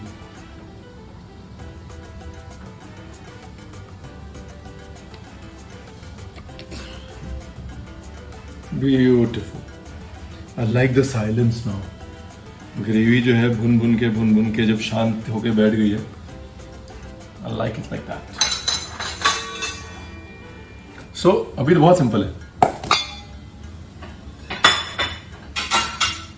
बस यही करना है, अब तो कुछ भी नहीं है. And again, if the banana is slightly warm, it's better because the coating is going to stick to it because of the steam inside. जो बेसन की कोटिंग है वो अच्छे से चिपक जाएगी. ठीक है जी भाई, यही है और क्या. भाई हिंदी निकल आती है, लखनऊ वाले हम. लोग कहते हैं रणवीर आप अंग्रेजी में बोला करो. शुरू हम अंग्रेजी से करते हैं, फिर हमारी अंग्रेजी खत्म हो जाती है. Food has to be all fun and laughter, otherwise what is the point? See or no, puppy?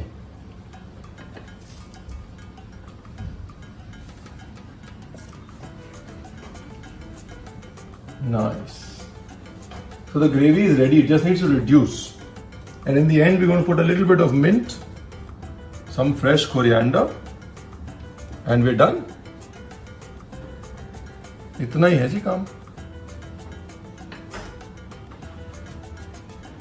This is good enough for, so 3 pieces to a portion. 1, 2, 3. 3 people. This is good enough for 6. हाँ? तो अगर आप चाहें तो 3 केले भी ले सकते हैं.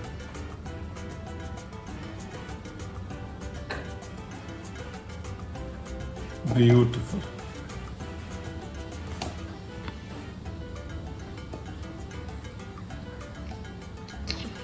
Nice. Almost done. Time to clean up the kitchen and we will get started again.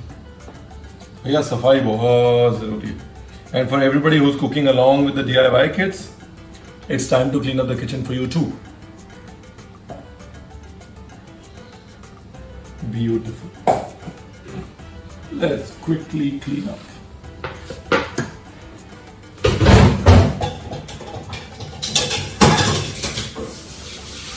Alright, so once again, for everybody who's joined in late, this is Ranveer Brar and you are on WAP Online. And we are all here because we believe that together we can do greater good and end hunger. So please, please donate generously. All proceeds go to charity and all proceeds go to making a soup kitchen that ensures a lot of people who need food get food. All right. And we are back in business, all ready and clean. Beautiful. Lovely. Let's go add a little.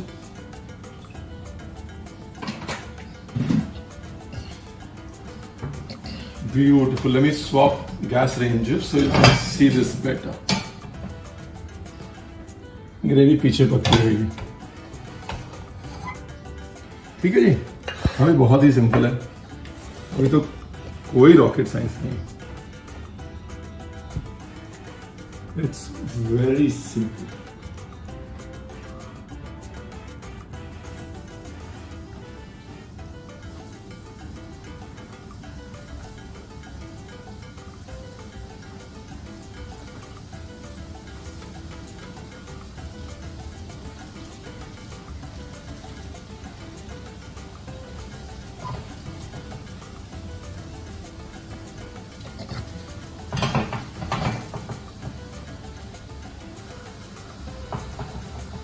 Nice.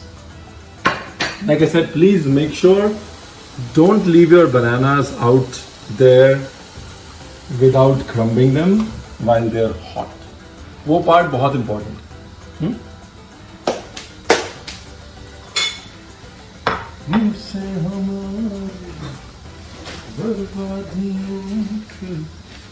All right. At first I thought I'll wear an apron. फिर मुझे लगा यार अभी घर पे खाना बना रहे हैं. Everybody knows you're cooking at home. Why do you want to show off wearing an apron?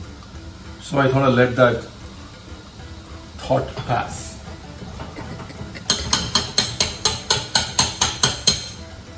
Beautiful.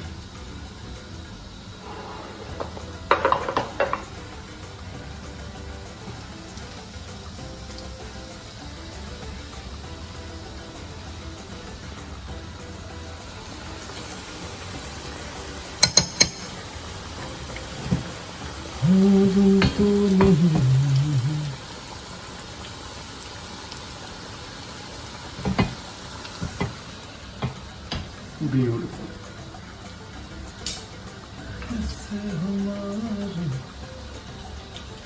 Everybody with me? For people who are cooking along, if your bananas are not in the oil, then you're a little behind.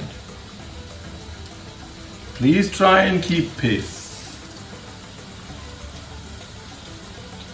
And the banana is already boiled, so it's not that you're like cooking the banana. You're just ensuring that it cooks enough to get a nice crust on top. That's about it. वो जो बेसन ऊपर लगाया है वो बेसन पक जाना चाहिए. डार्क ब्राउन नहीं करना है, लेकिन कम से कम 2-4 मिनट तो उसको देने हैं तेल। So 2 मिनट अब शुरू होते हैं। And when we have these 2 minutes, it's a time for everybody else to catch up. People who are cooking along, and if you're not cooking along, these 2 minutes are the time when you can go to the WAP page again and donate to ensure that the cause that I'm standing here for and we at WAP stand together for gets met.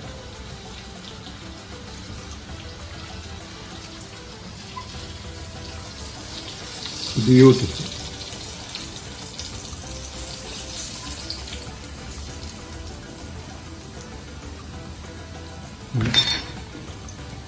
And here we are.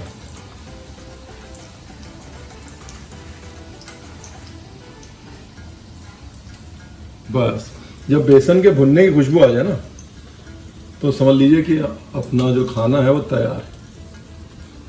ठीक है। And the second lot.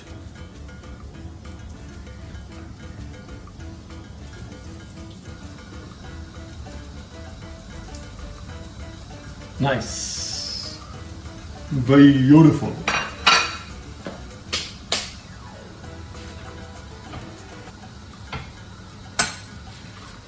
Done है जी। Have a closer look. और इसको मछली जो हम लोग बोल रहे थे बार बार, because if I were to tear into one, you see that? It's nice and fibrous like the fish. You know, this is the center bone of the fish. It's nice and fibrous. इसलिए इसको मछली बोल रहे थे। ऐसा लगता है कि वो बीच की हड्डी है और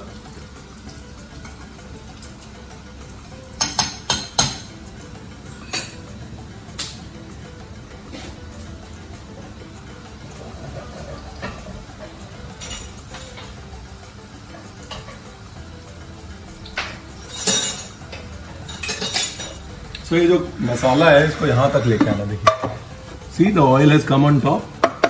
that is a sign that a good Indian gravy is done. क्या रोगन ऊपर आ गया ना, ये देखिए, मतलब ग्रेवी रेडी है।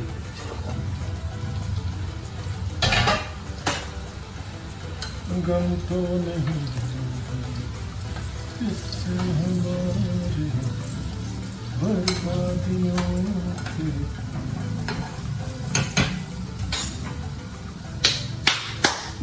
मजा आ गया जी, मजा आ गया, भूख लग गई।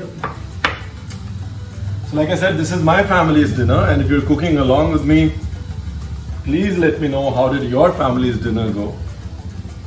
It's a unique recipe. It can easily be turned vegan. Huh? So if you don't want to use yogurt, just use tomatoes. In that case, just add the spices and saute them with the onions before you add the tomato puree or fresh tomatoes chopped. Just make sure you added the spices before. दही के साथ में टमाटर जो है वो भुन जाता है। दही के साथ में मसाले जो है वो भुन जाते हैं, टमाटर के साथ में मसाले नहीं भुनते, इसलिए टमाटर से पहले मसाले भूनने पड़ते हैं, फिर टमाटर डालना पड़ता है। ठीक है जी, बस इतना ही फर्क है। And that's it. मछलियां भी रेडी हैं।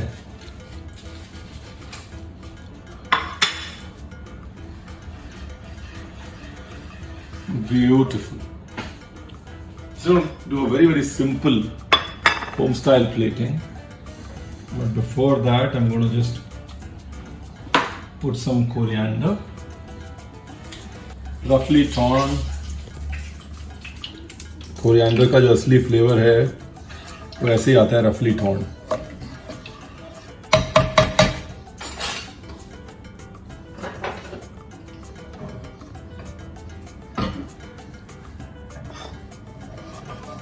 और जो ग्रेवी है उसको हम ऐसे ही डाल देते हैं प्लेट में।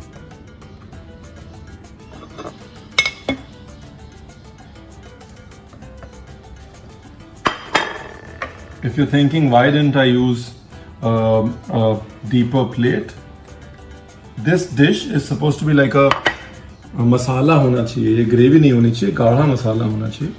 तो इसलिए the gravy has to be nice and concentrated. That's why I did not use a deeper plate. Also, because I want to do a little bit of थोड़ा show off भी करना था मेरे को, तो इसलिए भी ठीक है. कुछ नहीं छुपाया मैंने, सब बता दिया आपको, शो ऑफ के बारे में बता दिया.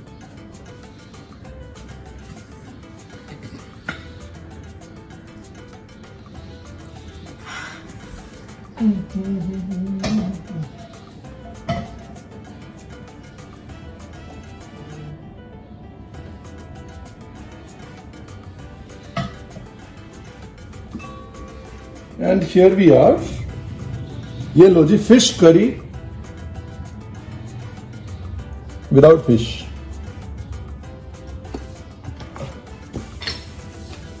Fish curry. I always call this my favorite monkey on the mountain plating. So the servers have to really worry about how they're going to take it to the guest. Plate को देख के अगर waiter को डर नहीं लगा तो इसका मतलब प्लेट में कुछ गड़बड़ है. And for all of you who are cooking it, you can plate it any way you want. Dunk all of it in the gravy. You know, just dunk it in the gravy. Just mix it all up. Yeah, चपाती के साथ खा सकते हैं, चावल के साथ भी खा सकते हैं. Just have it with some good garlic bread if that's what works for you. But have it. If you're cooking along, you have 2 minutes to finish your dish. I'm going to be live with you now on Instagram. And remember, use these 2 minutes for a good cause. Donate.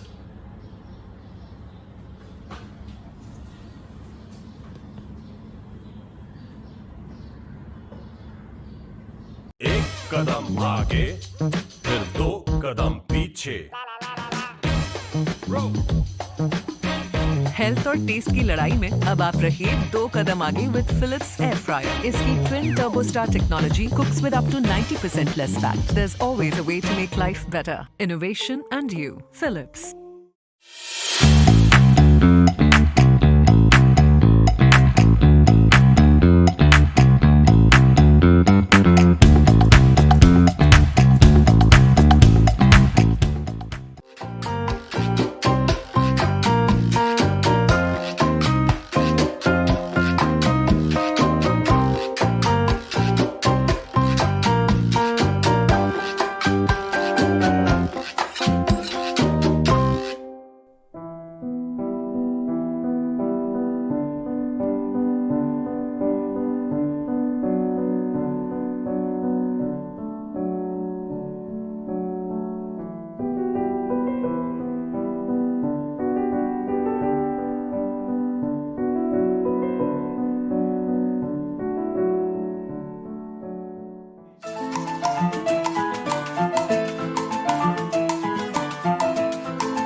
The service happening there. Kids are lined up.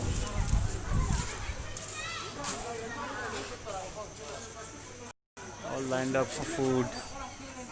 Just gives us a lot of happiness to see these guys feed these people.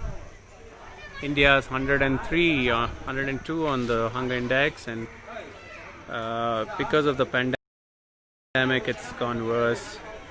And we thought we will come together, the industry has come together to feed people, and you can see the truck. I'm going to take you into the truck where the service is happening. This is the dosas. I'm just going to flip the camera 1 second.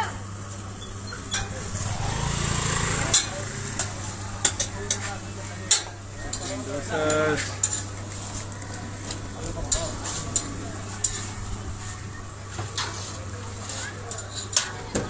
That's the hot dosa going into somebody's hand.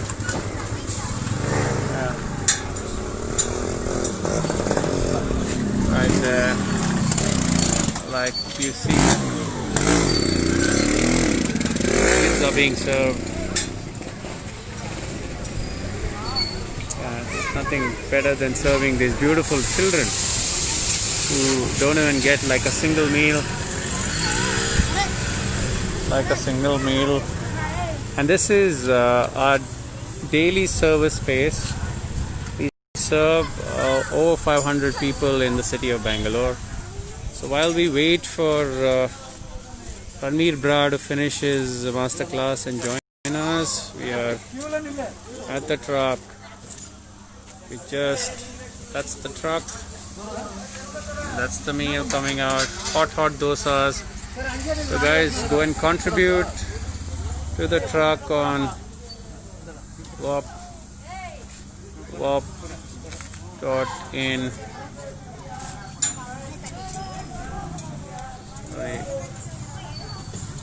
WOAP.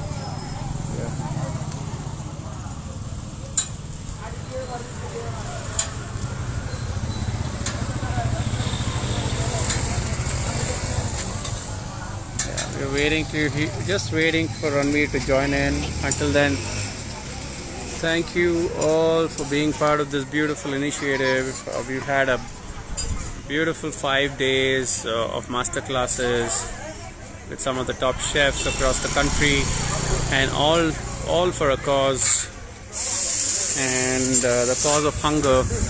This is the cause of hunger we've been driving for the last 5 days, and we just had some amazing restaurants. So we have to thank all the sponsors.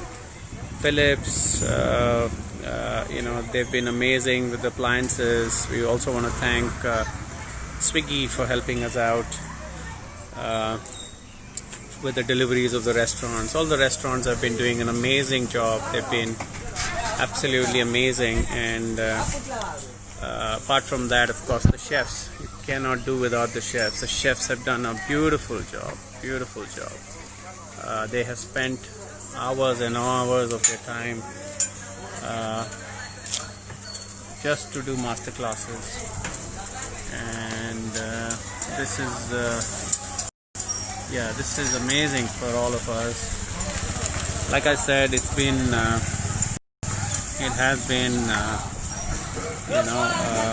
been a very, very humbling experience for us at World on a Plate. And while we are on the ground from this 120 days, we are all wearing masks, we are all sanitized. We also get a couple of meals at home, but many of these kids do not, get even a single meal. So that's our job, to feed them, right? When we are in the comfort of our homes. So please go and donate. The keto link. I'm just gonna put the keto link. It's damn easy. Just go keto.org/WHW kitchen. We are very, very short of, we are still very, very,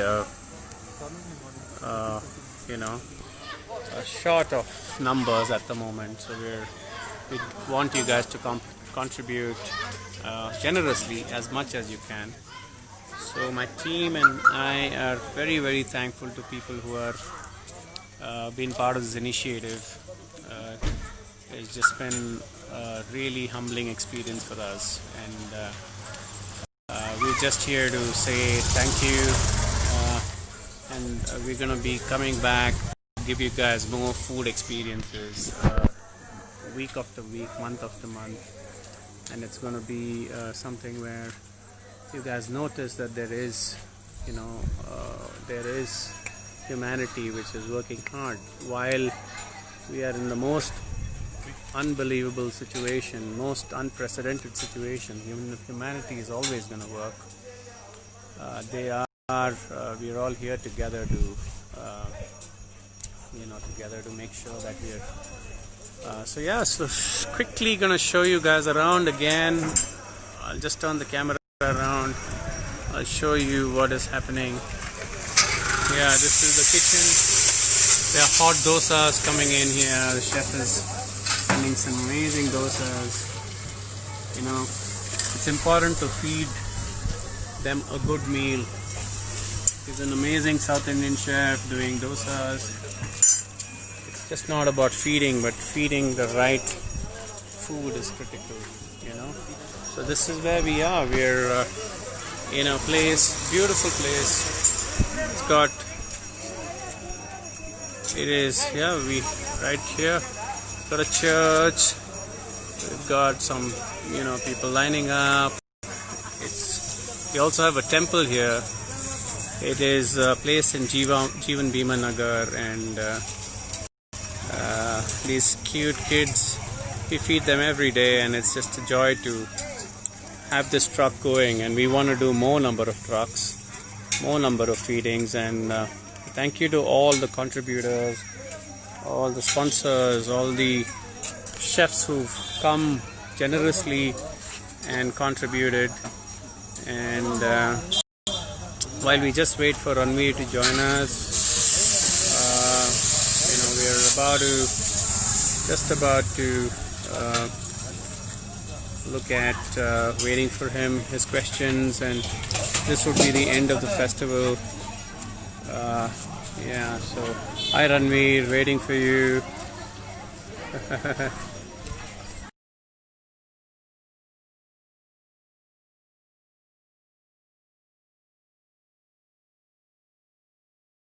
And this is our evening service, just about started. Hi Ranveer, Hi. how are you? How are you? How are you? Very good. How are you doing? Good.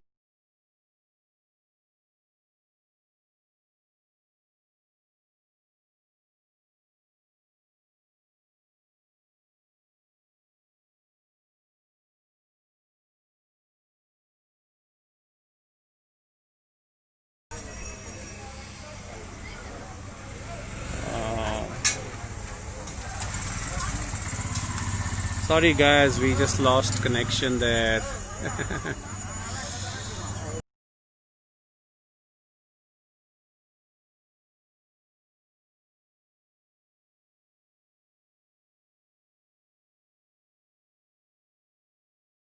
Back again. So we are in this place called Jeevan Bhima Nagar. There's a beautiful church and there's a beautiful temple, and we serve here every day actually. And that is our kitchen. That's the kitchen. That's the chef That's amazing. who's making hot dosas. These are the people who lined up. I just thought, you know, your efforts which you've been doing by contributing, you know, it's not getting wasted, because these people eat every day from this beautiful kitchen.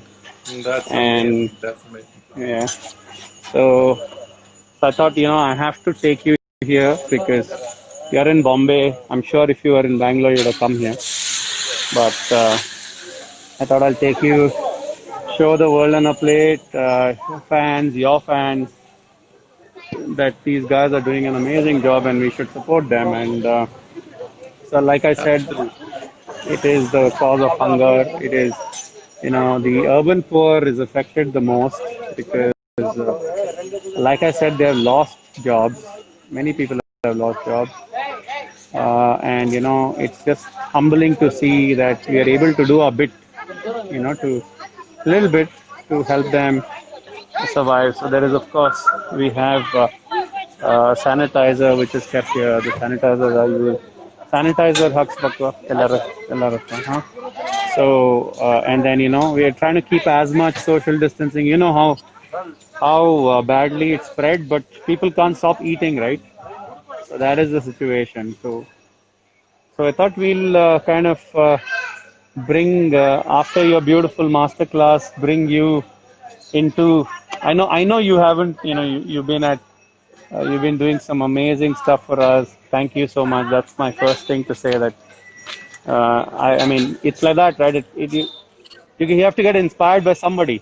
So the last time we did something, it really inspired me, and then I thought we should do something bigger. And this is where we are. And thanks to you, I got Thank inspired, you, and Kiran. then. Thank you for making me a part of this, and for everybody who's here, please donate. The Keto link is right here. It's pinned. Please donate. 10 rupees a meal. That's all it costs. 10 rupees a meal. That's what we're doing. And I think with chefs like you and, you know, a little bit of our experience, we've actually brought it down to that meal. lots of people are reaching out and saying, okay, feed 200 people for my birthday, 500 people for my wedding anniversary. So it's and also the community in the morning. I don't know whether you saw. We went to one of our feeding one of the donors community. A lot of our apartment complexes have done a really great job by providing single meals from their homes, also by creating donations. So we had stopped that for a bit because the spread has been massive, but now we can't stop, right? So we thought we'll kind of just keep going. So that is where we are right now, and I just want to say, I mean, your class was amazing. We're like so excited to see that class. Creating something out of a mock meat, right? Which is the need of the hour. So why did you think of mock meat, and what is the idea behind the mock meat which you did? I I'm going think to I walk away a think bit. Yeah. Yeah. for me, it's just easy Yeah. for us to look at the West and say, let's look at Singapore, get the mock meats. But we've always Mm. had our set of mock meats in the country.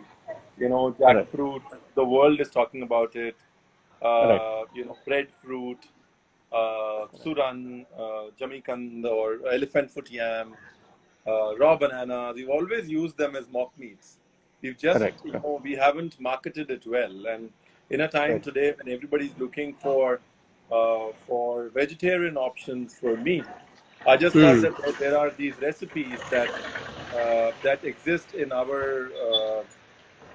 our repertoire for the last three, Mm. 400 years that we don't know about, that are original mock meat recipes that need to be spoken about. So that is the idea. Correct. So, I mean, banana was such an interesting. The plantain was a very innovative way of making mock meat. I mean, so the kayast, you spoke about the kayast cooking, right? Where does Yeah. it come from? It's from the north, I believe, right? It's So the north of India. Kayasts were courtiers of the Mughals. Okay, They okay, were, they were based in Delhi, Lucknow, wherever okay. there was the Mughal Empire. These guys used to be the courtiers. They were, Amazing. employed in different abilities in the court. And, Okay, so the Saxenas, Jauris, Srivastava, they're all Kayasts. that's nice. I never knew about that. So, what is chef? So, for all the fans, I mean, who met you from World on a Plate in Delhi, we had such a beautiful interaction. So, I know you've been, talking to a lot of fans online. So, what do you have to say to firstly fans?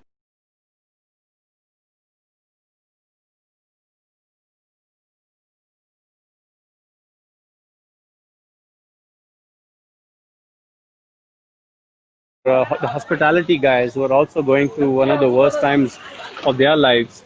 What do you have to tell them, and so that you can inspire them? I think first of all, a big hi to everybody and a special hi to Homi. Homi sir's birthday today, and he was gifted this class by his So sweet. daughter. How cute. Very very happy birthday, Homi ji. And for all of you, thank you for being here. I think first things first, and especially hospitality students, especially people in the hospitality business. Uh, I think it's a time when we will open a lot more windows and do a lot more. It's a time when we will realize the power of our profession more than the power of our job. I think it's time for chefs to understand that as long as they have skill in their hand, they don't need a job. Their profession is good enough to give them opportunities Correct. to do more. And I think that is something that is a big positive in this. That we've come to believe in the power of our profession more than the power of our jobs. Amazing. So are you saying the chefs are the safest in the business? because at least they can cook a meal and take care of a lot of people. I think the chefs have been really doing a beautiful job. So there are, Gone I are the work with software this, professionals. so I worked with this German chef. He used to call me a cowboy. He says, cowboy, let me tell you one secret. As long as people have breakfast, lunch, and dinner, you will have a job. You know? So I had I to think sit that's inside. what it is. That's what it is. Okay. That as long as Beautiful. people have breakfast, lunch, and dinner, being a chef is recession proof. You know, I always say that. Yeah. Last words, and I think it's just been a pleasure to have all the chefs from around India and the world to be part of this beautiful initiative, and especially you, chef, because, like I said, a lot of inspiration from you. While you're there, I'm here fighting on the ground and promoting and making sure that everyone with a heart like yours are contributing, and then it reaches out to the right place. I think after this pandemic, hopefully after this pandemic, we have to bring chefs like you on the singular platform and create ideas how we can actually. You have so much resources. How do we, like a chef community, get together and make sure that the gap is bridged? The 100 number, 100, we're 100 on the World Hunger Index. It's ridiculous, right? And at the end of this pandemic, I think we should just try to end. It's easily possible. How we can end this hunger, right? Yeah, I think Kiran, hats off to you. Hats off to the team. Who came together and a lot of people want to do a lot. They're looking for opportunities. You gave a lot of good people a good opportunity and a good cause to be associated with. I think it's an important role. It's an extremely important role to play. A lot of us feel the need to do something good. We don't know how to do it. We need people like you to create that opportunity for us. To sort of break away from our routine lives and be human beings that we are designed to be. So thank you for that. Thank you for that. And I think World on a Plate, this session, this season of A World on a Plate is extremely special for me. Extremely special because one, we're doing it sitting far away. Two, we are doing it purely out of good intent and good heart. And the world saw a side of World on a Plate, which is very, very special. I think hugs was always something that was close to your heart. But this time it That's is right. all heart. And hats off to you, brother. Hats off to you. Thank you, chef. And without too much, I love to thank my sponsors who've been part of this event, the restaurateurs who've come together, all the other chefs, who've been part of this beautiful initiative. And I think we're just going to come back stronger after this pandemic and do more things, and looking forward to have you more regularly on the platform on a more long-term basis, which of course you are part of. You're a very, very integral part of World on a Plate. So, I mean, I can't think of World on a Plate without you. So thank you so much and love you from here, and look forward to come and see you. Thank you all for being part of this beautiful event. And I will let Ranveer sir go, and which they call you dearly. And, then I will say goodbye to everyone else, and see you, Ranveer. Lovely Thank you, having you. Kiran, and thank you, everybody. Please donate. Please donate. It's for a good cause. That's the idea. All of us have come together. Don't hold back. Don't hold back.